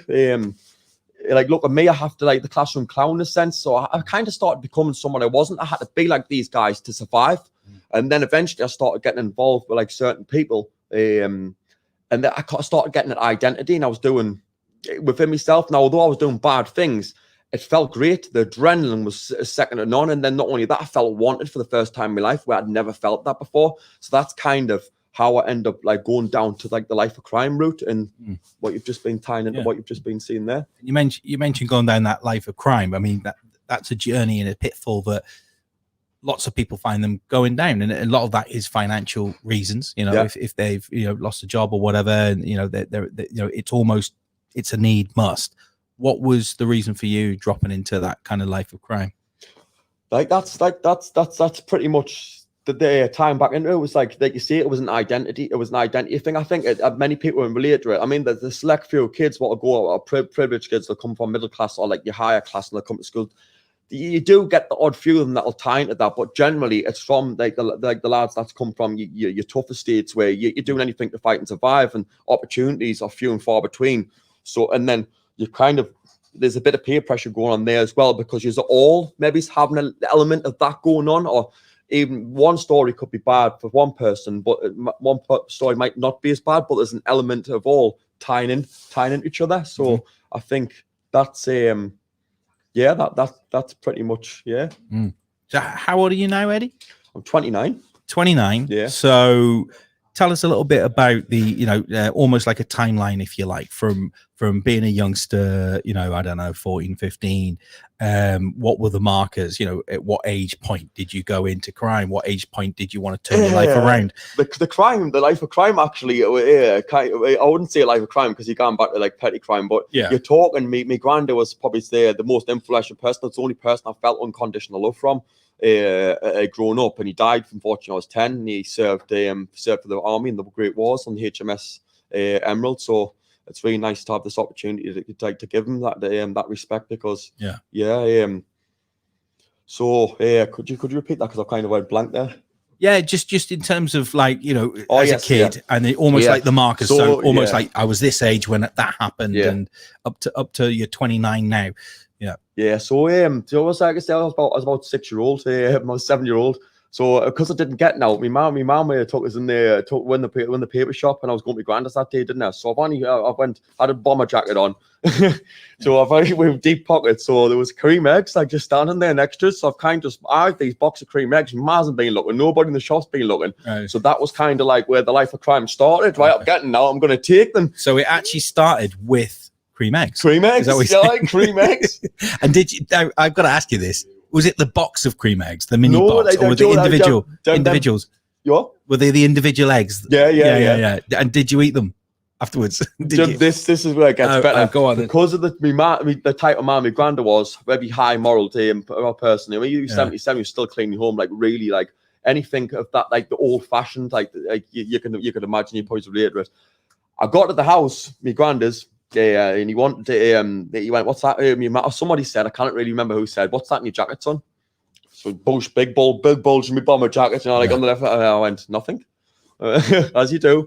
And then I kind of like obviously got, I wouldn't say the term's forced, but I kind of like, you open your jacket, son. So I open my jacket, and I'm pulling out these cream eggs. There was only about 12. He says, and my granddad went, you know what I'm doing with them, son? Put them in the bin. And he made us put everyone in the bin. Didn't let us eat them. I was gutted. Did you manage to eat one on the way home or not? None. Because I didn't want to show my mum, obviously. I didn't want to give the game away. It was more like a bedroom job for the night time. Yeah. So it started with cream eggs. What did it end on? What was the worst thing that ever happened when it came to stealing something? I can't really go completely into the thing for legal reasons. But I was arrested for something. At one time, like, to be honest with you, it was all my friends. My friends got his house got raided. He got his door sent in. James, you're rough. You know the score. He got his door sent in. So like, yeah, I can't remember the song to doubt to do it anyways. So we were just young and daft, right? So we kind of like actually pulled the wood off his door. So we kind of like had a party in his house, but we'd done something a few nights previously to that. So anyways, we got arrested in the house that time. And when we got arrested, I thought, nah, this is it. You're talking double figures here, because they're gonna, what's gonna happen is gonna link us to this or whatever else. The case was a pretty deep case. So I don't know. Without going into it, I thought like that was going to be it, and that was going to be the time. There was like other occasions, I mean, which was pretty big, and I've been fortunate enough. I kind of like, because of the impulsiveness and because of the attitude, I kind of like put my car into Salon 2000, which I do apologize. It was quite behavior that's not right, and it affected your business. And I know it obviously it caused 20 grand's worth of damage to your business. You did claim on insurance, but nevertheless, that was my responsibility as a man. You can now see the reasons why I done it, so I do apologize for that. But yeah, like that's just crazy. I was running pizza shops with you know, as you know, and just obviously just doing whatever, and a little bit more organized. People say, "Oh, we've done this, we've done that." I mean, have you really done that? Because I was knocking about with an older fella that really knew the score, so things got a little bit organized. They would pull up against the side of the road, you know, them big your big lighting towers, them big generators about the size of this. You're talking about 15 grand's worth of equipment. We would just put the whatever, the other lights would be put on and whatever else, and would be dressed up, and it would be very sophisticated how it would go on and happen. And this was like at 16-year-old. This. Wow. So wow. And so you're 29 now. When did you put the crime behind you? When did you say, right, enough is enough? How old were you when that happened? In terms of that, I mean, there's always some sort of involvement in that life. But in terms of like that level of things, where like, yeah, I would say I was 21 was to start the process, and that was for the birth of my daughter. At that time, a lot of people don't know about it. Because the car crash was in there. My partner was obviously she found out she was pregnant. So I thought at this time, look, I'm going to prison. Yeah. So I kind of like camped out, and she was only young at the time. I mean, I apologize to our friends if any of your friends are watching, because you don't know this. But she kind of like came to the tempers, and I'm like talking about, I'm like, no way, what happens to go to prison? That was really the moment where it got a bit surreal for me, because I thought, well, my daughter's grown up, and relating to the men that I had in my life, I thought I don't actually want to be. So that was like the start of the process. But because I'd been involved in things for so long and done that much things, nothing gave us the adrenaline like that did. So I kind of like lost my identity from that moment in time. Everything that I wanted to be from such like being young, or had been manipulated in a sense to become, I kind of like had to put it to bed. But then there was nothing going to give you that level of adrenaline, that level of thrill. So I kind of like lost myself in the process, which obviously ties in yet again like the drug use and the things like just trying to cope. Because at that moment in time, I'm nobody now. Like I am. Like, so you mentioned drug use and stuff. Obviously, you were looking for that kind of high. You were looking for, you know, as you mentioned, you know, a bit of escapism, I guess, in a way or a sense. You know, and a sense of belonging amongst you know, fellow friends or whatever. At what point did you decide you were going to put that behind you? It can still crop up in a sense. I mean, obviously, you've got to understand the society's changed in general, and there's drinking, and there's drugs, there's drugs about you, war and all that. But I suppose that, you know, like if you're going out with the lads, you know, if you're doing it in moderation, or you're going out for a few drinks, there's nothing wrong with that. Or you're going like that. It's when it's becoming a problem. It's when it's not enjoying it anymore. It's when like that. You've got to be able to identify within yourself where it's becoming a problem. Because let's be honest, even if you just rate the cannabis smoking, I mean, how many people these days are actually smoking cannabis? You're talking, the percentages are going to be pretty high. So I think it's massively part of society these days, and even alcohol, tying it to alcohol. For me, my belief on alcohol, which without obviously coming across, that's probably been it's illegal. It's legal, and you know what it is. I've had an experience of that ruining my family and being on the back end of that, and yet so it's part of. So I understand the life and understand what people's doing in life. So look, you've got to do what you've got to do, and I completely get it. So without going into too much, so it could be. It's almost less about what, you know. It's almost less about the substance as such, but it's more about the control of that. So I guess too much of anything. You know, if you had somebody that just loved to shove cream cakes in, I love. Do you know what I mean? We all like a cream cake. Yes. But if you you had 50 a day, that's going to have an impact on your health. And if you're having 50 a day and you're not speaking to members of your family in the house while you're doing it, then that has a social impact on other people around you. And I guess whether it's drugs or whether it's alcohol, whatever the addiction may be, you know, that can be a big problem. And it's how, you know, in terms of these, you know, taking it to that extreme where it becomes a problem. Yeah. Is that only recognized when other people are affected? When you see how that can hurt others, or it's more my mental health. I've never really had an addiction in a sense where it's been the need of every day. It's never been like that. It's just been where I don't know what it is because of the PTSD, because of obviously this lack of adrenaline, whatever else. I've just needed that release. Because the thing is, so when I've done it, that's just when it's been like pretty heavy, and you know yourself, it's because the see obviously if someone drinks moderate every day, it doesn't really have an effect as the binge on a sense. So I've never really had like an addiction of any sort ever in my life. I would never allow myself to, because of obviously the role models I had in my life, and because of that addiction, what that happened. But nevertheless, it's heavy and it can kill you. There's no, I don't even know how, to be honest with you, I don't even know how I'm still alive. There's been many other things that probably would not be able to have, you probably don't have the time to cover the night. But there's been loads of different stories, whether that's been accidents, whether that's been car crashes, whether that's been getting hit with weapons or fighting, or there's loads of different things. So I'm quite fortunate, and I've tied it back into my grand. I think my granddad's spirits probably kept us alive. Is your granddad? Is he kind of your hero, if you like? Yeah, if there was going to be a superhero, it would be him. I suppose it's always nice if. Well, I say nice, but like if you're on a downer, if you're in that place, if you're in that dark place, you need something to grab onto, don't you? To be honest with you, and I'm gonna inspire people, because there's not a lot of people that do it. When I'm sitting there, I'm crying like I've cried like a big baby. To be honest with you, if that's it, I'm not scared. I'm not running away from any man, and any man wants to judge us, well, you know what to do. I would cry like a big baby when it was like that, and he would be the name. He would be the name that would come to my head, and I'd be like, I'd go look at the sky, I'd be like, well, why is this happening for? Like, why do I need to go first? So yeah, definitely, he would be the man that I would talk to in my head, and he'd be like, it'd be like me safe haven in a sense. It's just tragic that obviously he wasn't there, because maybe it's a little cuddle or something there would have just meant the world. Yeah. How old were you when you lost your granddad? I was only 10. Yeah. It's a young age. Yeah, and do you know that the quite thing now with me level of understanding now is you only remember things for me from around about 6-year-old. So it's only a small bit of time. So I thought, well, why have I never completely gotten over it yet? And that's because in my mind, subconsciously, I must know that when I've been with him, been in his arms or whatever else, he's the only one that I've truly felt unconditional love for. And that's maybe why I've never truly gotten over that. Yeah, absolutely. It's a good way of putting it. I think so. I reckon that's right. Yeah, as well. Definitely. Yeah. I just had can I get your mic on? Just having a quick look at the comments on there. Yeah. It's Tasha says there, Eddie, you've come so far. You should be proud of what you are now. Yeah, of who you are Definitely, now. Yeah, sorry, of who you are now. Yeah. And I would like to mention a special time going back to the boxing as well, which we were talking about as well.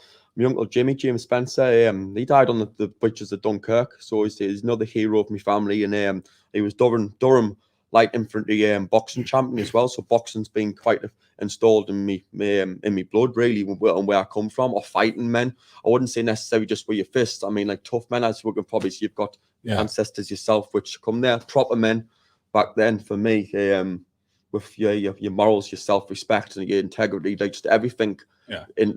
And then tough times, tough men. So he died in the beaches of Dunkirk, and he was Durham boxing champion, which in that in itself, with being in the army with all them, everybody's wanting that little bit of, I'd imagine, fame, or that little bit of thing, or want to be the best in there. And I'd imagine you'd have some tough fights. Yeah. I was going to say, do you kind of still do the boxing? You still got a hand in that? Yeah, after my first fight, I got offered two title fights with Darren.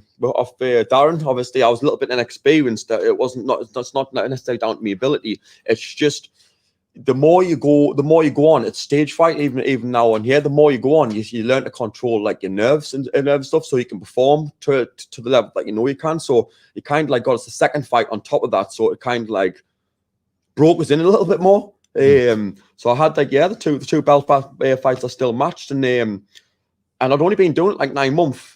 So I'd had the 2 belt fights matched, and then 2 other fights, and then I got on the card for Horsley Hill as well. I'm currently on the card, so I had 3 fights coming up. I think it was when did we get shut down? I think it might have been the two belt fights in April. Then I had a fight for Horsley Hill in the May as well coming up. So I had like 3 fights. This was all going to happen in 3 weeks. I don't even know how I was going to do it because if I'd been knocked out, there would have been no fight in 3 weeks. You know what I mean? But yeah.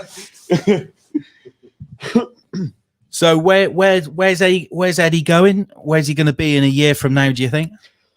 Yeah, one of my aims is I've always liked a bit of I want a business really, and I want to distance myself a little bit more, and I want to find peace within myself to become something. Yeah. Certainly, alongside it, I do want to help people, but I'm thinking, can I really help people on the scale, or can I get the job that I would like to help people? Maybe it's being a psychologist or whatever else.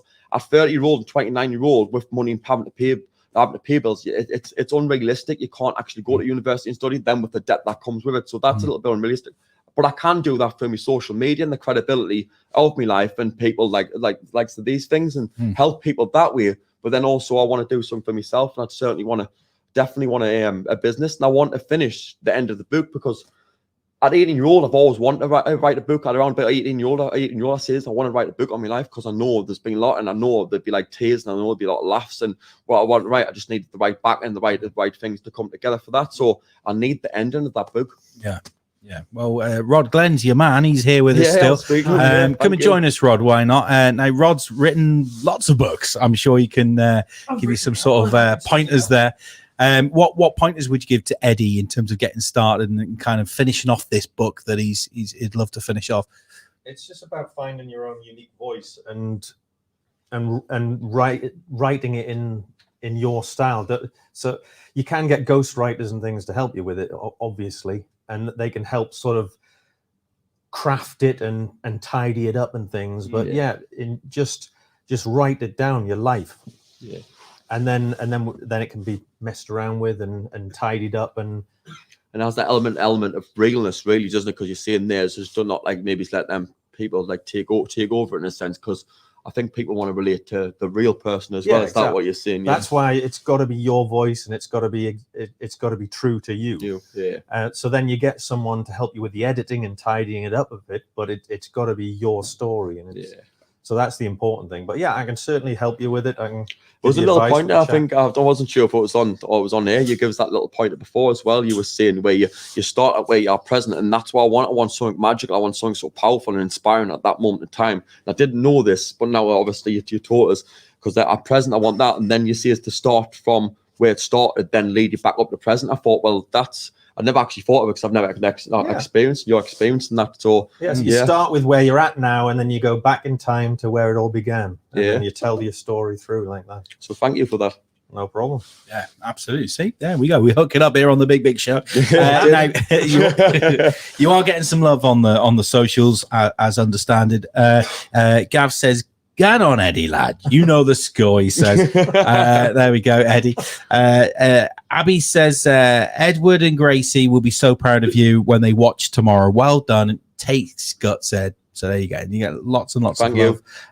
Victoria does say she would like to know something, by the way. She says, could I ask, when do you turn 30? When do you turn 30? Don't have to give a specific date or time. She wants to know the date of birth. I think she'd just like to know the month. I think. Yeah, December. I'm Sagittarius. December. There we go, Sagittarius. Sounding a little bit stalkerish. Just a little bit. That's why they view the show. There we go. So Heart of the Lion has Eddie Doyle. Takes a lot to speak out and inspire others in life. That's from Lee O'Neill. So you get some big love on the more. Tasha says, "Eddie, you have come so far. Be proud of who you are now." Thank you. And to be fair, Eddie, I mean, as we're talking to you tonight on the show, you know, you're seeing like you're in control of your life now. You seem like really positive. You're full of beans. Definitely full of beans, like. Yeah, you are though. But Heinz. Heinz. But it seems like, you know, there's lots of other young men out there that even now might not have their kind of stuff together and would be doom and gloom. But the couple of times that we've met you and spoke to you, you know, you've gone through some of that turmoil. But here you are, very, you know, like you say, you're a good looking bloke, you know what I mean? You dress well, but you've got that little glimmer in your eye, and you feel like you've got a great future ahead of you. And that's a good, healthy feeling to have. It takes a lot of courage to admit that you have dark times and that you've suffered from depression. It takes a lot of courage to say that I've cried and that I just want to cuddle sometimes. Yeah, that's it. Of course you do. I mean, so I've no qualms in admitting that. I mean, on there, because it's not like I walk around, and I think a lot of people that knows. I'm not scared of anything in that sense. So that you've got that, but yeah, of course I do. I like the love. I like the affection. I like companionship. I've got a big heart. I mean, I can share a little story with you, which in time to that, I was at Bolden. It was 2 weeks ago. There was a hedgehog going across the road. I kind of like went over the hedgehog, right? And I went, oh no, and I kind of like my heart dropped. So I kind of put my hazard on the middle of the road, stopped all the traffic. So there's buses coming down this way, cars coming down this way. And I was trying to pick up the hedgehog. I couldn't. So I'm looking about, what can I pick the hedgehog with to save its life? So I find there was a face mask on the floor. So I picks the hedgehog up and I puts it in a bush. Yeah. So that's kind of like where me heart's at, and on that side of the story. Was he all right? Masks saving lives. You're doing it. You're doing it already. Yeah. So the hedgehog, was he fine, by the way? I should have. He went to the bush. I can't speak from what he did later on, but he was fine while I left. He seemed all right. Yeah. So you saved his life. That's it. So you are saving lives. Brilliant. Excellent. So where will Eddie be in 5 years, do you think? You talked about a business. You know, what sort of business might you go into? At this moment, it's looking definitely more like the construction side at the moment. I'm scaffolding, and it's scaffolding, and then I've just got me door tickets, but it's not really where I want to be. So I would definitely want to aim at construction. Maybe say there's certain things I don't really want to say in here, but construction's definitely the one.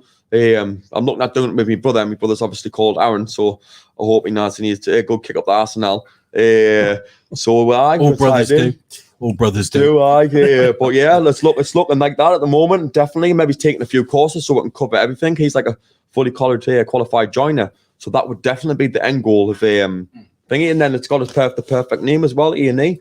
And E&E acts in emergency. It's quite catchy in the way. You could be the fourth emergency service. Yes, the fourth one, isn't it? Get one of those amber lights on top of your vehicle, your van, or whatever. You'd be in business. But not putting tying up generators to the back of the van. No, not this time. It'll be this time. Yeah, I'm sure it'll be a legitimate business as well. Yeah, of course it will. Victoria says, "I get hedgehogs come in the garden all the time." She says, "No, yeah."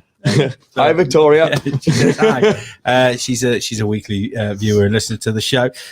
So yeah, it's interesting. It's an interesting story, Eddie, that you've got there. And I think, as I say, 29, you're a young lad. You've got your whole life ahead of you, really. To be fair, December 30th. Now, will it be a kind of lockdown kind of birthday, or are you making big celebrations, or what's your plans? I'm going to try and keep it real. I want to celebrate it, but I want to celebrate it where I don't end up ruining it in a sense. It's a big birthday, then it's quite an overwhelming birthday as well for a few different reasons. And then not only that, it's for me, I think a lot of motivation is going to come from that, because there's not many people that's lived that type of life that I've lived, and to that extent, and have the memories that I have. I don't want to just paint out it's all been bad. I've done various things for charity. I've drove like the fastest of cars. I've jumped out of helicopters for charity. I've done abseils for charity. So it hasn't always been doom and gloom. So I've always kept an element of, I'm a good man. I can still give back to society and do these things and achieve things. I ran the Great North Run, the 139. Didn't even train for it. This was going through the bad point. And the 139 is not far off like a semi-professional runner. I think when you get into 130s, you aim towards semi-professional. I hadn't even trained for it. I ended up on the drink the night before till about 5 o'clock in the morning. Typical Jordy style. 5 o'clock in the morning. I was up for 9. I had to get the bus or the train over, so I had 4 hours sleep. And then obviously I started running it. I think after the first couple of miles, I thought, I'm going to collapse. I'm going to think. But like just my mental state of mind, I thought, I'm not giving it. I came here to show up. I wanted to beat 145. And I smashed it at 139, and I didn't even run. I wasn't even running, and plus I was mortal the night before as well. So could you imagine if I was actually trained for it? I could have actually more far away. I was just about to say, can you imagine? You'd be like running past you say whoever. I see you later. I'm me drinking Jordy, lad. Off he goes to the winning. Forrest Gump as well. Brilliant. Would you do another marathon again? Obviously, the Great North Run didn't happen this year, but next year, is that a possibility, do you think? Yeah, I was looking at a cycle.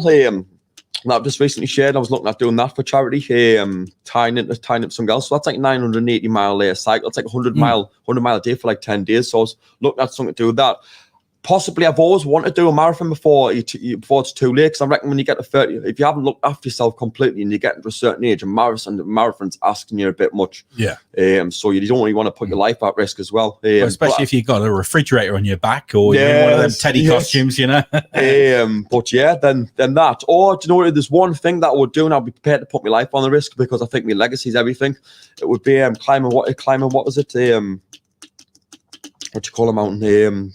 Mount Everest. Everest, yeah. There's something about that's always fascinating, and I wouldn't be bothered. I'd put my life on the risk, and if it's so big I didn't make it back, the most important thing is would be my kids' legacy, and would my kids work when they grow older. And I'm thinking, well, yeah, if I didn't make it back, of course they could. Look at my dad put his life on the line, and he lived by the sword, he died by it. So the fascination of wanting to do that, because I've heard a lot of stories about that, and it would just be fulfillment. I think that's the adrenaline seeker in you as well. Yeah, that's it. Wanting to do that. I mean, you said skydiving before. Yes, Jumping out of airplanes, stuff like that. I drove an airplane as well. Yeah, have you really? Yeah. So that's that thrill-seeking thing. Angle. So in terms of that thrill, is that something you seek? Is that going to happen this year? Are you going to do something crazy this year? Or you just never know when it's going to happen with me. You literally don't. I mean, I've just crashed my BMW. I've got two knackered at the moment, so you just never know what's next for me. It's more as though I know I'm a good person. I know I help people, but I'm that impulsive. You just never know what's next. I keep people on the toes. Yeah, that's all. Like Mo Farah. Is there actually anything that you've really wanted to do? You haven't done it yet. The boxing kind of put some demons to me bed. Really wanting to do. I'm kind of, in a sense, without telling you, because there's things that I still really want to do, like I've just explained there, but I'm kind of doing it. In a sense, it's just about identifying who actually deserves that help, in a sense. And one thing for me is helping people. I think society now is, can't use the right term I would like to use for it, but knackered. I think it's a dog-eat, like tying what we were talking about before. It's a dog-eat-dog world out there. So I think, and it's coming down from the very top. The way I describe it is, it's the Hoover that's sucking everything out of society at this moment in time. You've tied it to conspiracy theories and stuff like that. I'm not going too deep into that, but let's go deep. Deep yeah. But I quite believe some of it's far-fetched, but look, some of it, if you lose logical thought, you look, it's happening. There's a Hoover at the top. They're sucking everything out of society at the moment in time. You've got your insurances. The way I describe it is, it's the biggest extortion and genocide of all time. And it's not necessarily the numbers that you're going to see on TV where the problems are going to come from. It's the aftermath. Yeah, that's where the real numbers, your mental health, you dying. Mental health is something that's on the rise massively. I mean, it was in this year and last year anyway, but even more so COVID, because 6 months inside. I mean, I was one of the lucky ones where I could get out and still function. But even I felt it. There was a couple of days where I was literally in the home. And I was just going, I need to get out of this house. Do you know what I mean? I need to get out of these four walls. But there's other people that have really, really suffered mentally through COVID. I don't really want to go into too much because you tap into legal issues here as well. But let's just say, obviously, I didn't really agree with getting locked away. Although I did find it tough. There was one thing. There was one thing I heard that someone did. That someone did. Apparently, they went the BM and the firm. Obviously, they didn't agree with what was happening there. And the firm kind of getting into the car, and they've sat in the windscreen at 80, going traveling at speeds of 80 to 100 mile an hour. This is like 1 or 2 o'clock in the morning when the whole country's on global lockdown. They kind of it made like a pact to themselves, like, we can't be controlled as people. So if you have any idea who that was, you can please tell us who it was. Interesting. It's an interesting one. Yeah. But you are getting some love. Stephen Jackson says, good on you, mate. Sounds like you've come a long way, and sounds like you've got good morals. Keep it up, pal. So you are getting plenty of love there. Everest, says Abby. Yeah. You would climb Everest. Yeah, that's it. Yeah, there's also another one, isn't there? Is there one in Scotland called Ben Nevis? Ben Nevis. Is that right? Yeah. We were there last year. Oh, you were there last year? Yeah, I was right near there last year. Did you do it? No, we didn't go. The strange thing about it is they sell these T-shirts down the bottom saying, "I've climbed Ben Nevis." Yeah. Now, what's the point of giving them away? Selling them at the bottom. You should put the shop at the So, top. so you have to climb it. You got to get climb it, up. yeah. You got to climb to get that t-shirt. Yeah, definitely. The tying at the mountains is something that you can do. It's called the 3 Peak Challenge. You've got to do it within your 24 hours. So I would definitely love to do something like that, and maybe aim to do that. Definitely, but you need like a group of lads sharing the same sort of passion to do. And because you're swapping over driving and stuff. So even if you're doing sponsorship for charity, because that kind of. I know I don't even want to sound like I'm pulling away from it, but when you've got so much going on in your life, when you commit to a charity thing, it kind of puts an added pressure on you, because you've also got the training, you've got work, you've got your bills, you've got other things to go on. So you've kind of like got to be in a completely ready place. But even then, you're not really, because you'll know yourself when you're going to work, it's grind all the time. And it is for everybody. That's the way society is. So it's finding the time to actually help yourself, but also help other people. You certainly got to, you got to get that work-life balance. You got to take some time out. And even if it's literally, do you know what it is? It's harder to take the time out because of social media. If you're running a business, you're using social media to fill that business, you're almost on call 24/7, and it's hard to kind of switch off. And it's nice. I think this weekend was the first weekend, and I mean this year, where I've actually laid on the bed, shut my eyes, and I didn't go to sleep. I just chilled. Do you know what I mean? The phone was on mute, and I just thought, an hour, that's all I need. Reboot, and it does you the world of good. And if you can get out the house and do a spa or something, go for a walk, climb up Ben Nevis, get some of that fresh air, that oxygen in, it's all good. Yeah, definitely. I could see us now doing an 8K Ben Nevis challenge. We've got the lads. This might happen. All right then. It's where it all starts. Once you've had a drink or when you're in the pub, all these great ideas come out, and then you execute them. Did you hear about the 101 hours we did for charity a few weeks ago? A couple of months now, wasn't it? No, what was did you not know about that? Oh, actually, I don't know. I don't do. No. Well, we thought it'd be a great idea to do 24 hours as a podcast. So we do the first 24 hours. Easy enough. So we went live 4 p.m. on the Sunday, did 24 hours. We went to go and raise 10,000 for a local charity, the Chronicle Sunshine Fund. And we weren't too far off. I think we got it up to about 6,000 or something. And we thought, let's do another 24 hours. So then it turned 48 hours. And while we were there, we were thinking, well, actually, what's the longest ever podcast? What's the world's longest podcast? Let's have a look. So we went on the Guinness Book of Records, and it was 36. It was 36 hours. So we thought, we've kind of done the whole 24 thing. Let's just go for 36 and see what happens. So we went up to 40 hours, and we thought, we've kind of done that. What other world records can we do while we're on this journey? And then we got to 72 hours, and then we went for the whole century. We actually did 101 hours live on the radio, non-stop, no breaks, no sleep, no nothing. And we smashed 2 world records, one for podcast, 36 hours, we did 101, and one for radio, which was 66 hours was the longest radio show. We did 101 hours. That was tough. Brilliant. That was real tough. That needs a round of applause. Real tough. Yeah, thank you. Yeah, we'll give it about that. But the great thing is, the good thing was that we actually raised over £10,000 for the Chronicle Sunshine Fund, which was above our target that we said we were going to do. So it was an amazing. Plenty of Red Bull. It was lots of Red Bull and water. We probably didn't eat as well as what we should have done. But the weird thing was, because when you do these endurances, the mindset says, "Oh yeah, that's easy." In a pub, when you've had a beer, everythter's easy. When you're actually doing it, it's tough, and then you wish you didn't do it, and then you go through all that process. But when we did it, afterwards, it was really weird because we finished on the Thursday night, 8 p.m., which was the last clap for the NHS. We were still still live on the radio, and we went to 9 p.m. That was exactly 101 hours. And then by the time we had drinks and Terry was there, we were celebrating and stuff like that. It was about 1 a.m. by the time I went to sleep. And I thought, right, phone off. I am going to sleep for England. I never lie in. I'm normally an early bird, but I thought, no, I'm going to lie in for once. You know what time I woke up? Come on then. 6 a.m. Bugger. I can't even have a lie-in when I want to have a lie-in. That's like story of my life. Unbelievable. And the next day I was up at 8 a.m. And then the third day, it was like a freight train. I felt ill, really, really bad. Like the body has this delay mechanism. It's almost like a delay. Right. I think organs were starting to shut down. You know what I mean? So it was tough. And then it took me about a week to recover before I felt normal again. It took about a week. So it was a journey and a half late, but it was an achievement. It was an amazing achievement. And we've got the frame over in reception that it's waiting for the certificate. We can't wait to shove that in there, but it was great. So I think we could definitely do another challenge at some point. Yes. Ben Nevis sounds possible. Where's Everest? 3 peaks, 24 hours, because we went to, what was it? 100 hours. So 24 hours shouldn't be too bad. Yeah, we should be able to do 24 easy. That's a walk in the park.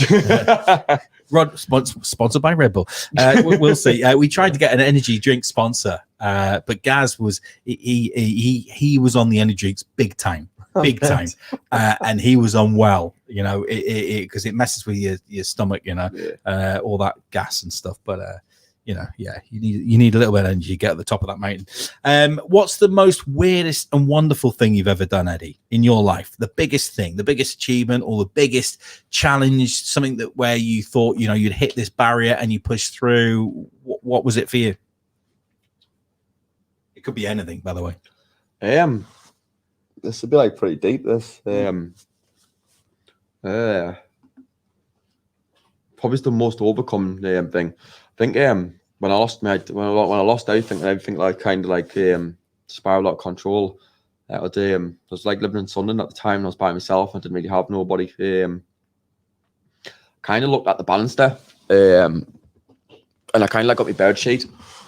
I cut the bed sheet, and I thought, well, this is it. I can't be bothered anymore. And I tied it around. Obviously, as what you do, and I kind of like pulled it, tried strength to see what it is. And then the bed sheet kind of like ripped. But before that, there was a story. I was looking at the street neighbours, because I was just looking at the neighbours saying, obviously, come and help us. Someone just come and help us. Didn't really want to obviously speak out for help at the time. So I think overcoming that and making out of that was alive, because what happened was like I say, when I tried the strength of it, the bed sheet was going to always rip. So if I'd done it, it was always going to rip. So I knew then it wasn't my time. Yeah. And overcoming that was that was tough. Yeah, that was, yeah. Rod, what was your toughest time, do you think? It could be anything. It could be acting. It could be anything at all. Something personal to you. And I do apologise for how deep that was. No, that's cool. Hey, it doesn't have to be that deep, but yeah. Oh God, I don't know. Yeah, that puts you on the spot. So sorry, I do apologise. Yeah, there was this hedgehog I came across, and he told me this story. He said this guy just stopped, this guardian angel out of nowhere, and saved me. And that hedgehog went on. He got his law degree. I mean, he's doing fantastic down in London now. But no, I don't know. But time back into that, I know you obviously it's not really what you want to hear on the radio on the deep. But when I've asked the question, I'm quite a guy that'll be honest about certain situations within myself. So when you've asked the question, I thought I cannot run away from actually giving the honest answer to it. So it was just overcoming that with obviously sheer honesty. So if anybody is in them sort of positions or ever been in them positions, just know that you're never alone, and you can make it through anything you want. It's just literally all down to your mindset. And take me for instance, I didn't really have nobody at that moment of time, literally nobody. It was just down to my own mindset. And then I'm getting quite a lot of messages and looking for pointers on their lives and trying, well, how you're so strong and how you're so positive. Well, these are the types of reasons and why I've become so strong within myself, because when you're in them moments, being strong is that is only your only choice. Yeah, it is. You know, the thing is though, when you think about it, it's in people's lives, people have had it tough, people have had it not so tough. But I'll say one thing. What's shameful is we've all have a talent, whether you know it or not. We've all got a talent. We all have a gift, whatever that happens to be. You just got to figure out what it is. We've all got something to give to somebody. We've all can impact someone else's life in a positive way. Absolutely. There's nothing more rewarding than doing something selfless for another person who you've helped to support in any way, shape, or form. No matter how small that gesture is, there's nothing more rewarding than that. All the money in the world won't give you the feeling that you get when you help another person in need. Time. What you see is there. This coming on here was never about me. No, it was. It was never about me. It was more to do with because I kind of like heard obviously the reaction, the amount of people, it was more to do with just speaking out, because I think people just think that they're too big or too clever or whatever else. There's this pride thing, this ego thing going on. They'll not speak up and do it now. So hopefully when you hear things like that, you can speak out and you can help. So it was more about helping people. Yeah, absolutely. And it's, you know, if you're helping somebody, you're touching someone else's life in a positive way, that's always a good thing. That's amazing. And a lot of these things that are done and said and done, they are selfless deeds. You know, there doesn't need to necessarily, you know, there doesn't need to be a reward for it, financially or anything.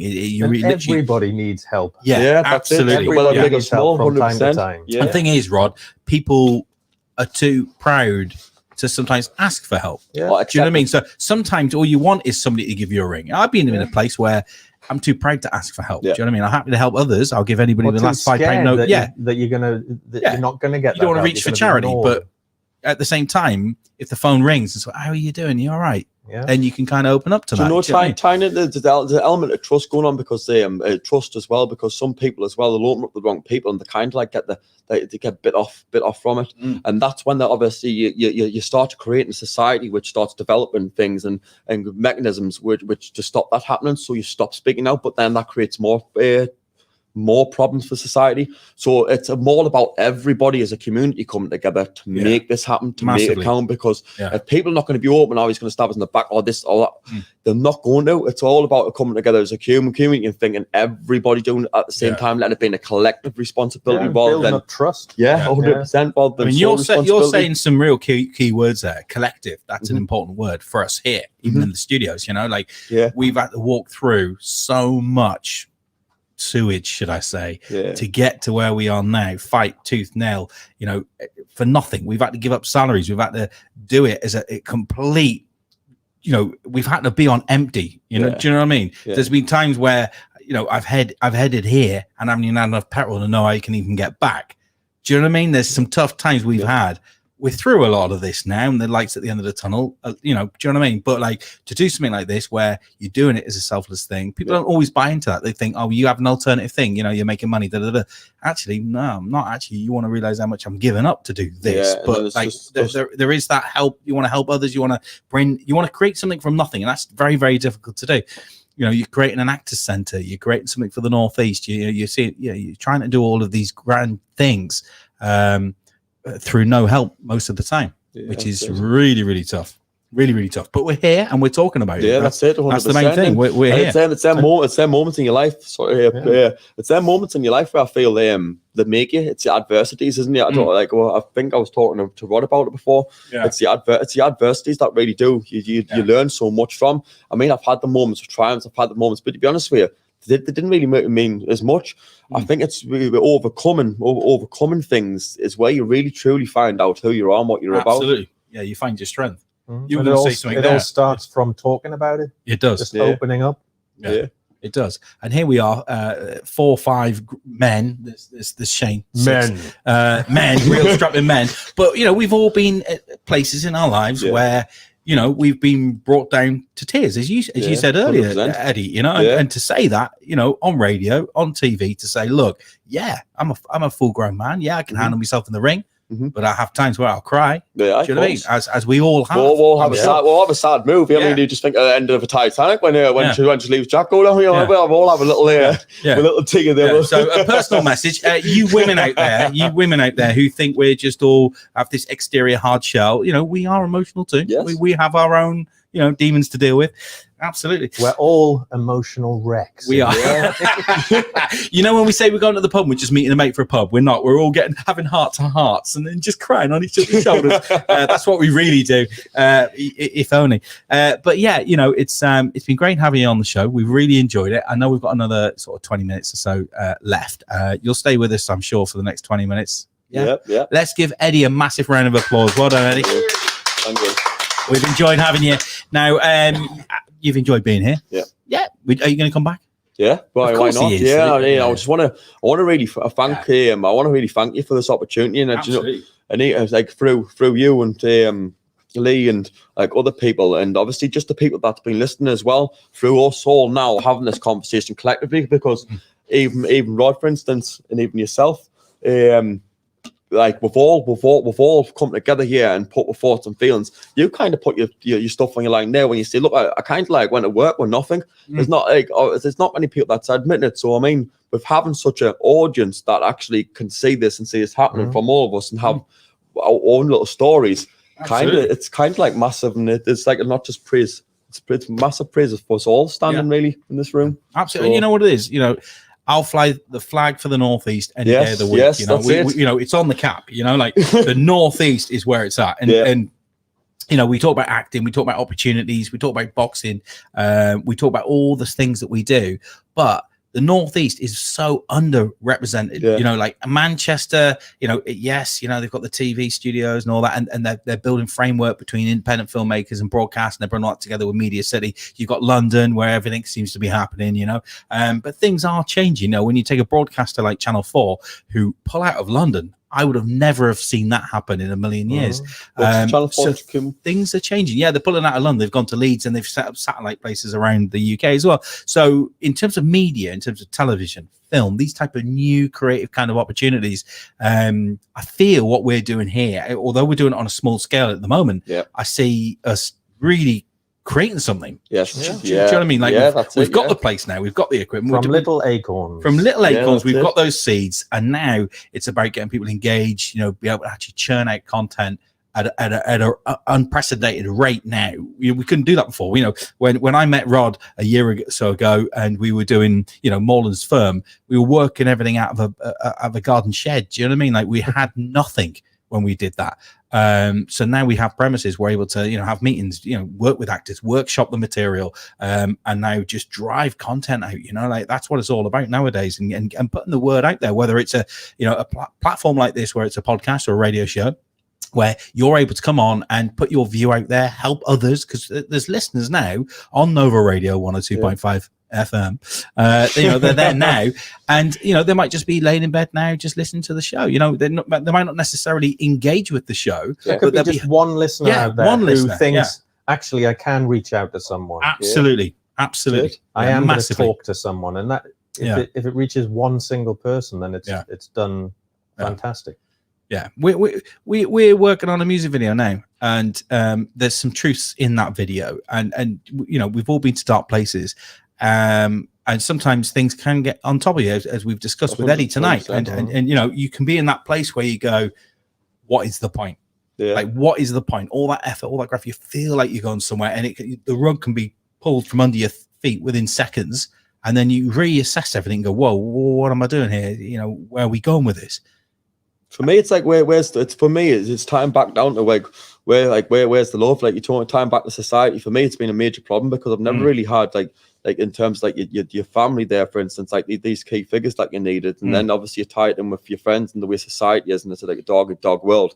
I think that it wasn't nothing to do with my own mental or me being weak. It was the me, obviously, what society in general was putting on you, and then it kind of, because I didn't get the education that I should have had really back then, because of these reasons, kind of like just shut doors as well. So any get out away from it was difficult then. And then obviously getting me first arrest, which obviously limited things. So then I limited my opportunities, but I limited them through obviously them your upbringing. So kind of like shut doors. I don't want to paint out a picture of myself of where obviously it's just been my mental state of mind, because I think mental health it's just a label for me. They just label it mental health. It's how people treat each other, and it's the certain things that we're relying on within society to cope, which is creating these mental thoughts, if you like, because I would say it's a stigma, mental health, and I don't really like it.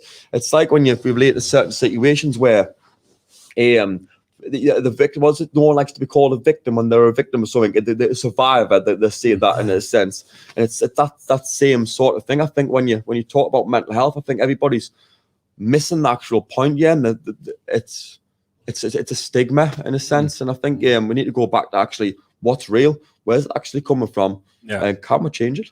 Yeah, you get back to the root of the cause, and you just say, look, it's like I class these things as like a tree, like a branch.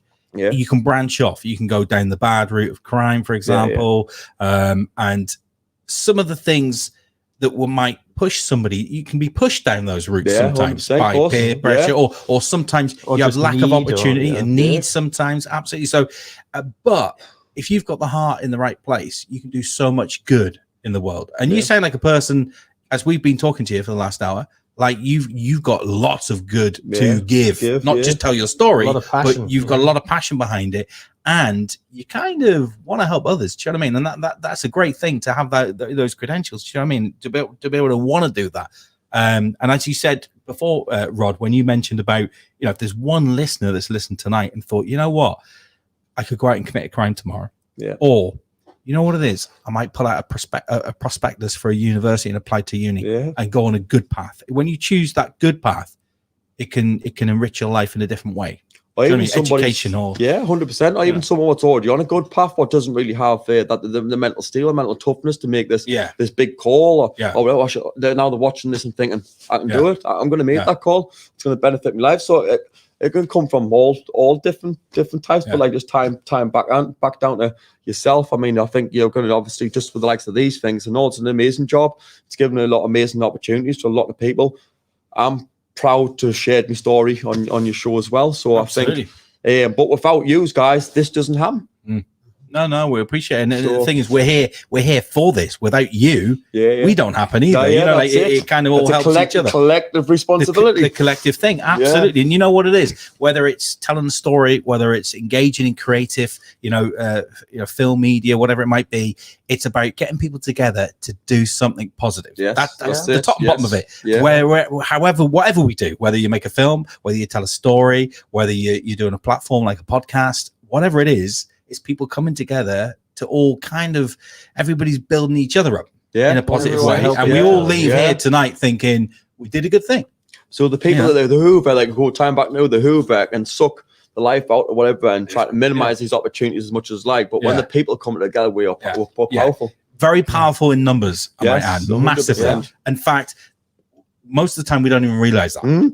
Most of the time, you don't even realize it. Because that much division. Yeah, absolutely. I think the best thing most people can do, and this is a personal thing I'm about to say, is switch off the news. Come off social media once in a while. You know what? Learn a new hobby. Take up something that's interesting. Go to the local community center. Plug in with other people that's got your viewpoint. Whatever you're into. Sometimes just go for a walk. And go for a walk. Yeah, have some. Go to the beach. Time. Yeah. Stand and look at the ocean for a bit. Absolutely. That's it. Completely. Watch the birds. Walk along the park. Go and feed the ducks. They're little tiny things. You know what it is? It costs nothing. Costs you nothing. And it's the smallest things that you'll realize, because whichever way you want to look at it, we're all going to die one day. It's all coming. We're all on borrowed time, and you're going to either sit there and think, did I do enough in the world? Was I selfish? Did I help others? Did I make a difference? Did I make a difference? Do you know what I mean? Whether it's family, friends, or anything you're into, and did you leave a legacy? Did you leave something for somebody to pick up that baton and carry something forward? So that big question mark. Don't know. The big question mark on the big show. On the big show. Now, talking about big show, let's lift the mood a little bit, shall we? There we go. A little bit of music there. Now, we did have some love coming in as we were discussing things. It went a little deep for a while there, Terry. Certainly did, didn't it? It did. But it's thank you for bearing with us. We do appreciate it. Now, Kylie Robertson says he's got a good woman behind him now. Also, good on you, Abby Robinson. Is that who we're talking about? Are we talking about you, Eddie? Okay. There's the kind of like little thing going on behind that. So okay. Yeah, we're not going to. No, okay. Well, there you go. Victoria says, "Let's play games before you end the show." Yes, we might have to finish off on a game. Well, don't worry, we'll build it back up. Claire Louise Murray says, "Speaking about emotions, and a man openly admitting he cries and needs a cuddle from time to time is what makes a man a real man. Well done, Eddie." That's from Claire. Absolutely. Lovely. And lots of kisses coming with that as well. Absolutely spot on in what you've said on this, guys. An inspirational Eddie. That's from Dave Gardner. Gav Brad says it's all about trust, of telling people, because some people don't want to let people who can manipulate them know your weakness. Yeah, absolutely. There are manipulating people out there, but then again, are they victims of something else that's happened to them? They might have fallen on unfortunate you know, yeah, whatever. For prizes or money, Victoria, we can't just give away stuff. We're on a budget here. We're not even sponsored yet, unless we get sponsored by somebody. I don't know who. I'll tell you what we'll do. book. Let's go to the book. Now, listen, do you want to win? You can win this tonight, an exclusive Rod Glenn's book. It's called Cinema. Is that right? Yeah. Cinema, The Northumberland Massacre by Rod Glenn. It is available in all good kind of bookstores, Amazon, that type of thing. Glenn is here in the studio now. He's been on the red couch. He will sign a personal copy of this for you tonight. Should we do it with a question? Or should we do it with the Wheel of Doom? Wheel of Doom. Okay. Okay. So, Victoria and everyone else that's watching and listening to the show, if you want to win the prize right now, you can. You got to call the show, though. All right. That's how we're going to do it tonight. 0191 6464 555 is the number. Give us a call and we'll get you live on the show and you can win this baby right here. All right. So, Shane, switch to this camera. You might want to go on. Hold on a sec. Hold on. There we go. Phone home. Shane, you might need to go on phones just in case they ring. 0191 6464 555. The number's down below, and you can win a copy of this. One copy only, exclusive tonight. Cinema. Signed. Cinema, The Northumberland Massacre by Rod Glenn, live. Okay, something like that. It worked better when I had a bassy voice after 101 hours. No, don't put yourself down. Kind of. Anyway, so yeah, 0191 6464 555. Why can't I do it in the comments? She says, because you have to phone the show. Phone the show. That's what you got to do. 0191 6464 555. Now we're on Nova Radio 102.5 FM across Newcastle, Gateshead, and around the world via your smart speaker until 12 tonight. So you got about another 19 minutes or so, and then we may do an extra part of the show for 5 or 10 minutes afterwards. We might do that tonight if we're up for it. We'll see. Where things might get a little bit rude. Because they can after we're off the radio. So that might happen tonight. We'll see. Depends what your engagement's like on the show for the rest of tonight. Now, if you want to give us a bit of love on the text, you can. And, of course, you can share us on YouTube and Facebook Live down below. And you can watch the show later during the week as well. Because we do get people that drop in and watch the show during the week, Terry. Certainly do. It happens. Now, if you've enjoyed everything we've talked about on the show tonight, Eddie's away. 5 minutes? No, he's away. No. He wants him for 5 minutes. Okay. Yeah. Eddie's going to leave the couch for 5 minutes. Don't worry. We've still got Rod Glenn here on the sofa. He gets all the room then. There we go. He's still mic'd as well. The phone line's down. Oh, Terry. I knew this would happen. I was wondering why we weren't getting a lot of calls. Do you know what it is? The phone's down. Sorry about this. I'm switching back on. It's because we're in the studio. I haven't got a keyboard. I need a keyboard. Oh, this is so difficult. Right. What I'm going to have to do is I have to put you in charge with Rod and there we go. Terry, you're going to have to switch between these two cameras. Oh, look, Rod's made himself at home.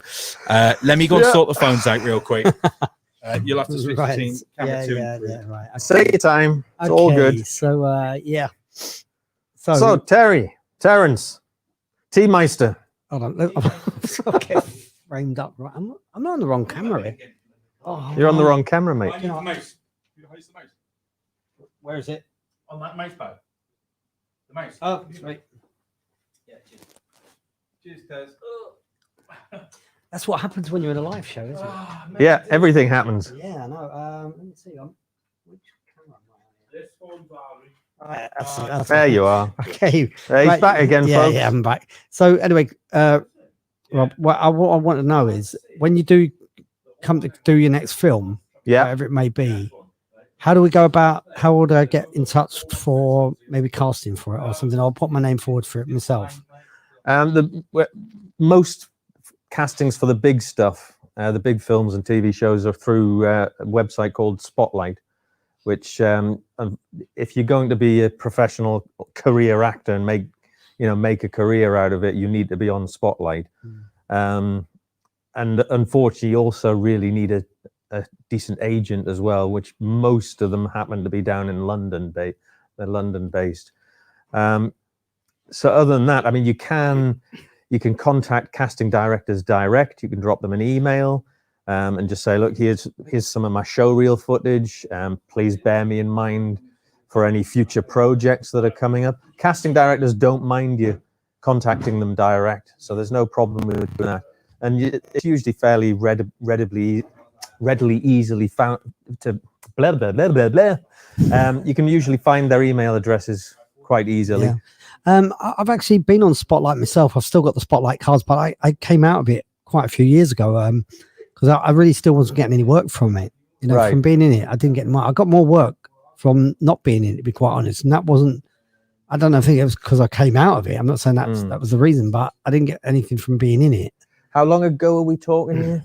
Because Spotlight, certainly in the last 10 years, has now become the casting platform. There used to be a multitude of other, well, there still are a number of casting platforms out there, but all of the big casting directors use Spotlight now. I'm thinking because obviously with us having any films, and we've got people come to the workshops and stuff like that. So this is probably going to be breaking boundaries a little bit for, you know, not having to be a Spotlight member. It's probably going to help, but you know, obviously I've been involved with any films productions in the past, and I do believe that, you know, with Angels coming up, that I will get something in that. So I've been told I will, but anyway.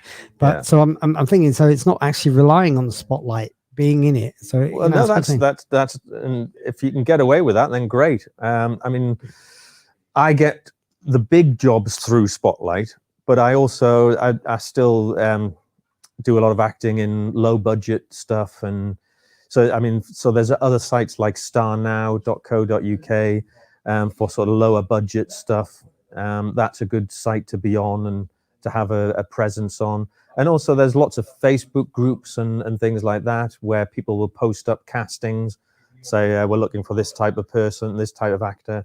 And Twitter as well. Sometimes casting directors or directors and producers will post up castings on Twitter. So it's good to follow casting directors and directors on there. So yeah, Spotlight isn't the be all and end all, but for the big stuff, the big TV shows, the big films, that's where they all post the castings. So to get those, you have to be on Spotlight. Got a quick question about the Spotlight, because I said I've been in it before. If I've come out of Spotlight but I've still got them, I still have the number. Am I able to get back in with that same number? You just need to reactivate it and by sending Spotlight an email and just saying, I don't know what you might say. You might say you've had a hiatus and you're just wanting to get back onto Spotlight. They will have your historical stuff there anyway. Because normally you need at least, it's either 2 or 3 paid professional credits before they'll allow you on. Yeah, that's right. Yeah. So you should already have those anyway from historically. So you should be allowed back onto it. Oh, that's good, because I was really wondering about that, like, because I was thinking about it. How much is it? Do you know how much it is? Something like about 140 quid a year or something off the top of my head. I can't remember, but yeah, something like that. Yeah. It's not well, it is a lot of money, but it's not a lot of money. You can get, if you get 1 or 2 paid jobs off the back of it per year, it's paid for itself straight away. Definitely, yeah. So yeah, it's definitely worth doing. Back in the room. Okay. And back in the room. He's back in the room. Now, I've sorted the telephones out. It was my mistake, because before setting up the show, I meant to take them off the phone system that we've got here, which is like, you know, after hours. I meant to forward it to the mobile, but they're up and running again now. So 01916464555. You can now call the show live. So if you want to win this book, Rod Glenn, Cinema, A Northumberland Massacre, and he'll sign it for you personally. Put a nice personal message in there tonight. There we go. He'll do that for you. Then just call the show now. 01916464555, and we'll figure out if you want to play the Wheel of Doom tonight, which you can play. Any message in there that you want. Yeah. Any message at all. Anything. Yeah, there we go. So there we go. Now, obviously, we're talking about acting there, and Spotlight, which is where the actor's Bible, I guess, and IMDb and all these type of things. But people could now drop into the Actors Centre right here in Felling Gateshead. They can do that. Hewitt Metro, Felling Metro, walk car, free parking, free cafe, all that type of stuff. We are here now, and we've got the workshops now, which run. The workshops which run every single week now, Tuesday, Wednesdays, and Thursdays. Tuesdays are for the youngsters, the teen actors, and the Wednesdays, Thursdays are for the adult actors. And we're workshopping material now, ready for new film projects that we're going to be doing over the next couple of months. Yeah, it's good. It felt good this week, Rod, and you might appreciate this, to actually be able to pick up the camera again and start shooting again. It felt great. It's so good that the industry is finally getting back up and going. The filming I did down in Southampton was the first big film set I'd been back on since, I think, the first week of March was the last bit of filming I got before lockdown happened. And in between that, all I've been doing a few little lockdown self videos and things, lots of auditions, some voiceover work. So to get back on a proper film set was just bloody awesome. Yeah, it does feel good to get back. It does. I'm trying to cue stuff up there that we shot last year. I've been trying to do it for ages. Yeah, you owe me that footage. I do. I thought, well, you're here tonight, so I can dump that onto a USB or whatever. But I was thinking, let's do some Mull and stuff and show some of the stuff, because we haven't even done the new showreel yet for Northeast Films yet. But I'm working on it. Get it done. It is happening. You would have thought I'd been able to do it over lockdown, but that didn't happen. But anyway. Well, I've got a nice little role coming up this week, haven't I? Okay. I'm going to be a judge. I can see you as a judge. He is actually. You should go and get the attire on. Yeah, you're very judge-like. Go and try it. I'll put the gown. The gown that we've got. It's a dress, isn't it? It is. Yeah. But there's a wig in there, but that's not going to go on. No, but we're going to be getting the gown's proper. good. We're going to be hopefully getting the proper red judge's gown Sexy. with the proper wig, and I've got the glasses and everything. Which mine, but I'm going to give them over as props anyway. So I mean, I can go and quickly throw that thing on if you want. Yeah. Hey, we've got 9 minutes. Go for it. Go for it. We got time. They won't be able to see it on the radio, though, will they? No, they won't be able to see it, but they can see it on YouTube and Facebook on 8K Live. Yeah, They can see that. Sorry, Ed. What did you want, mate? It was just to see here. I thought. Huh? No, hold on. All right, okay. You wanted to tell me something off air. You can mime it if you want. Yeah. Didn't even get that. Are we finishing at 12 o'clock? Yeah. Okay. 10 more minutes left of the show on the radio. But I'll tell you, I'm on radio. I go up work here. What was it, 5 o'clock? So. Oh, you're at work at 5 in the morning. Oh, yeah, right. Okay. Yeah. We'll wrap at 12. It's cool. Okay, so let's bit of tempo while we're working things up. That's cool. Okay. Well, look, the big show. 10 minutes left of the show. Now we are giving away Rod Glenn's book. It needs to be sorted out. There we go. Now somebody has to win it, so you got to call the show now. 0191 6464 555. Let's get you live on the air as well tonight, and see if you can win this book. Otherwise, you're gonna have to give it away next week if we run out of time. So there we go. Can't even give it away. It was our fault because I think we had a couple of callers tonight, but you know. Couldn't tell. Oh, here he is. He's here now. Look, it's Terry with his gown on. He's here. He does. He's got the glasses as well. Look at this. You look like Judge Rinder. Judge Rinder. You need your hammer. That's what it is. My gavel? He needs his gabble. Where's my gabble? He says. Where's my gabble? Give me my gabble. But yeah, you got the hammer as well, haven't you? The gabble. Yeah, the gabble. You don't come into my courtroom and call it a hammer. It's a gabble. It is. Oh, he's fully in character now. Yeah. Have you got the line ready that you're going to do in the music video? Yes. Obviously, you won't hear it. Yeah. I gave it to you. You need it, didn't you? Sentenced to death. It's not that sort of case. Yeah. No, it's going to be along the lines of you don't use children as weapons. Yeah, you don't. In this sort of environment. Yeah. So my judgment is for the plaintiff. And then I don't want to see either of you in my courtroom again. Yeah, you need to be there. So out. Yeah. Out.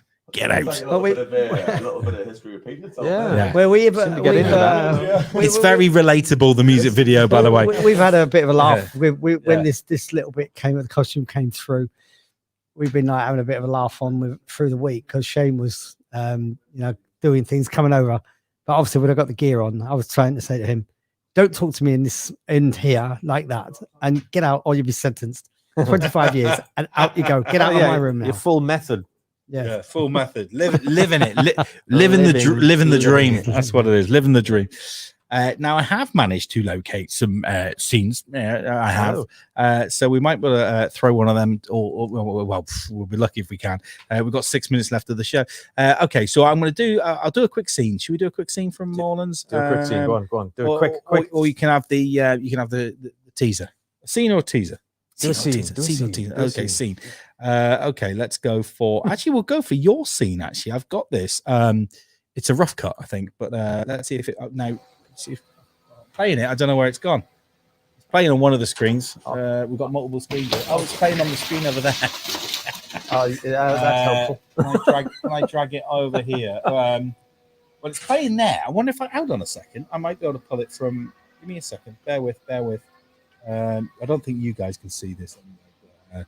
I'll see if people at home might be able to see it. Hold on a second. Tweaky DD. I'm gonna add another. Tweaky. Yeah, bear with me. Screens. Okay, I've got. What is that? What make of monitor is that? Samsung. I'll say it's one of them. Let's have a look. See if that worked. Oh, yes, it did work. Okay, so I've got it working. Okay, you might be able to talk through this. I haven't got the audio, but you can be able to see it. This is exactly when you get out of the. You're in the. Here we go. This was the first scene I shot. Here we go. A bit more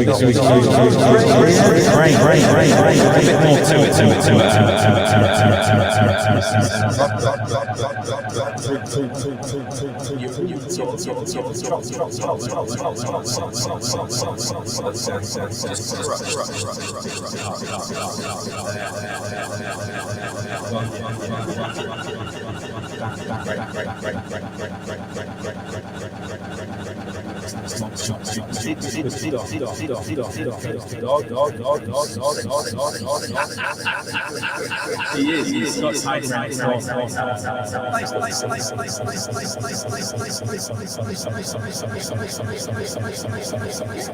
We're going to show the gunshot scene where I shoot down in the foot. You know what it is? I'd love to show that. Let me see if I can get that up. One sec, because we're still kind of archiving some of this stuff. Well, it's going to be difficult because it's playing on another monitor.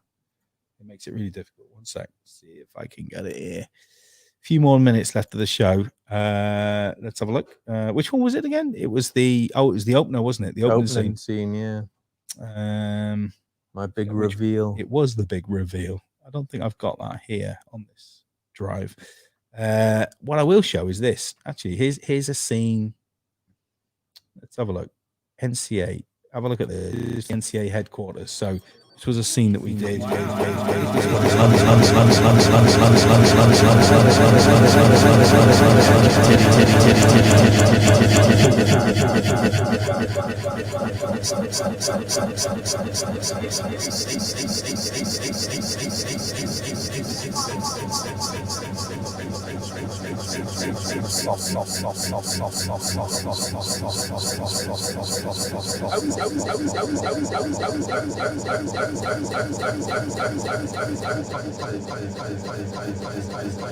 There's a little bit of Moreland's. There's loads more that we shot, but you have to see it. Little teaser. Yeah, a little teaser into it. We'll get some more on the showreel.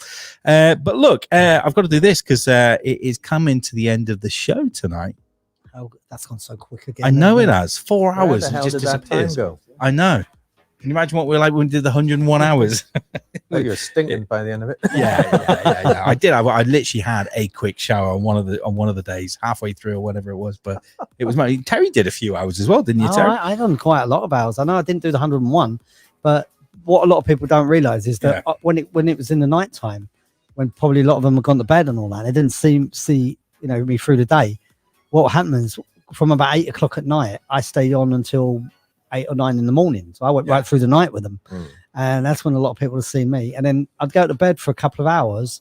Then I was back on watching the show again. And I was either ringing in or Skyping in. And if I wasn't doing that, I was making burgers and then running them up to Morpeth for them. Yeah, so. and the burgers were lush. Like, by the way, when you're famished, you're being in those sort of hours. The burgers were nice, and they were lovely burgers. But if you want to check any of the 101 hours out, you can. You can go to Facebook, 8K Live, or we're on YouTube as well. You can see all what we got up to. We had a good laugh. There were real tears. It was really tough. It was good fun though. But we are coming on to the end of the show this Sunday evening. We have to say it. I know it's gone so quick again. Really, the week quick. goes quick as well, and then before you know it, we're back here again. So it's exactly really weird. So we'll catch you next Sunday. Hopefully you've had a good one. Check all the reruns and all the other stuff you can do during the week. Go check out the website, thebigbigshow.co.uk, and don't forget, give us some love on 8K Live as well, and 8K Studios. Go and have a look at 8K Studios and give us some love there. From me, FERSON, and Terry here, and our guests tonight. Still got Eddie and Rod Glenn on the sofa. A very, very good evening to you, and have a great week, whatever you're up to. Be good and be positive and help others. That's my word for tonight, mates. Help others. And tune in next week. Have a lovely, lovely week. Well done, guys. Thank you very much. We'll see you next week. Take it easy. Lots of love. See you later. Bye-bye.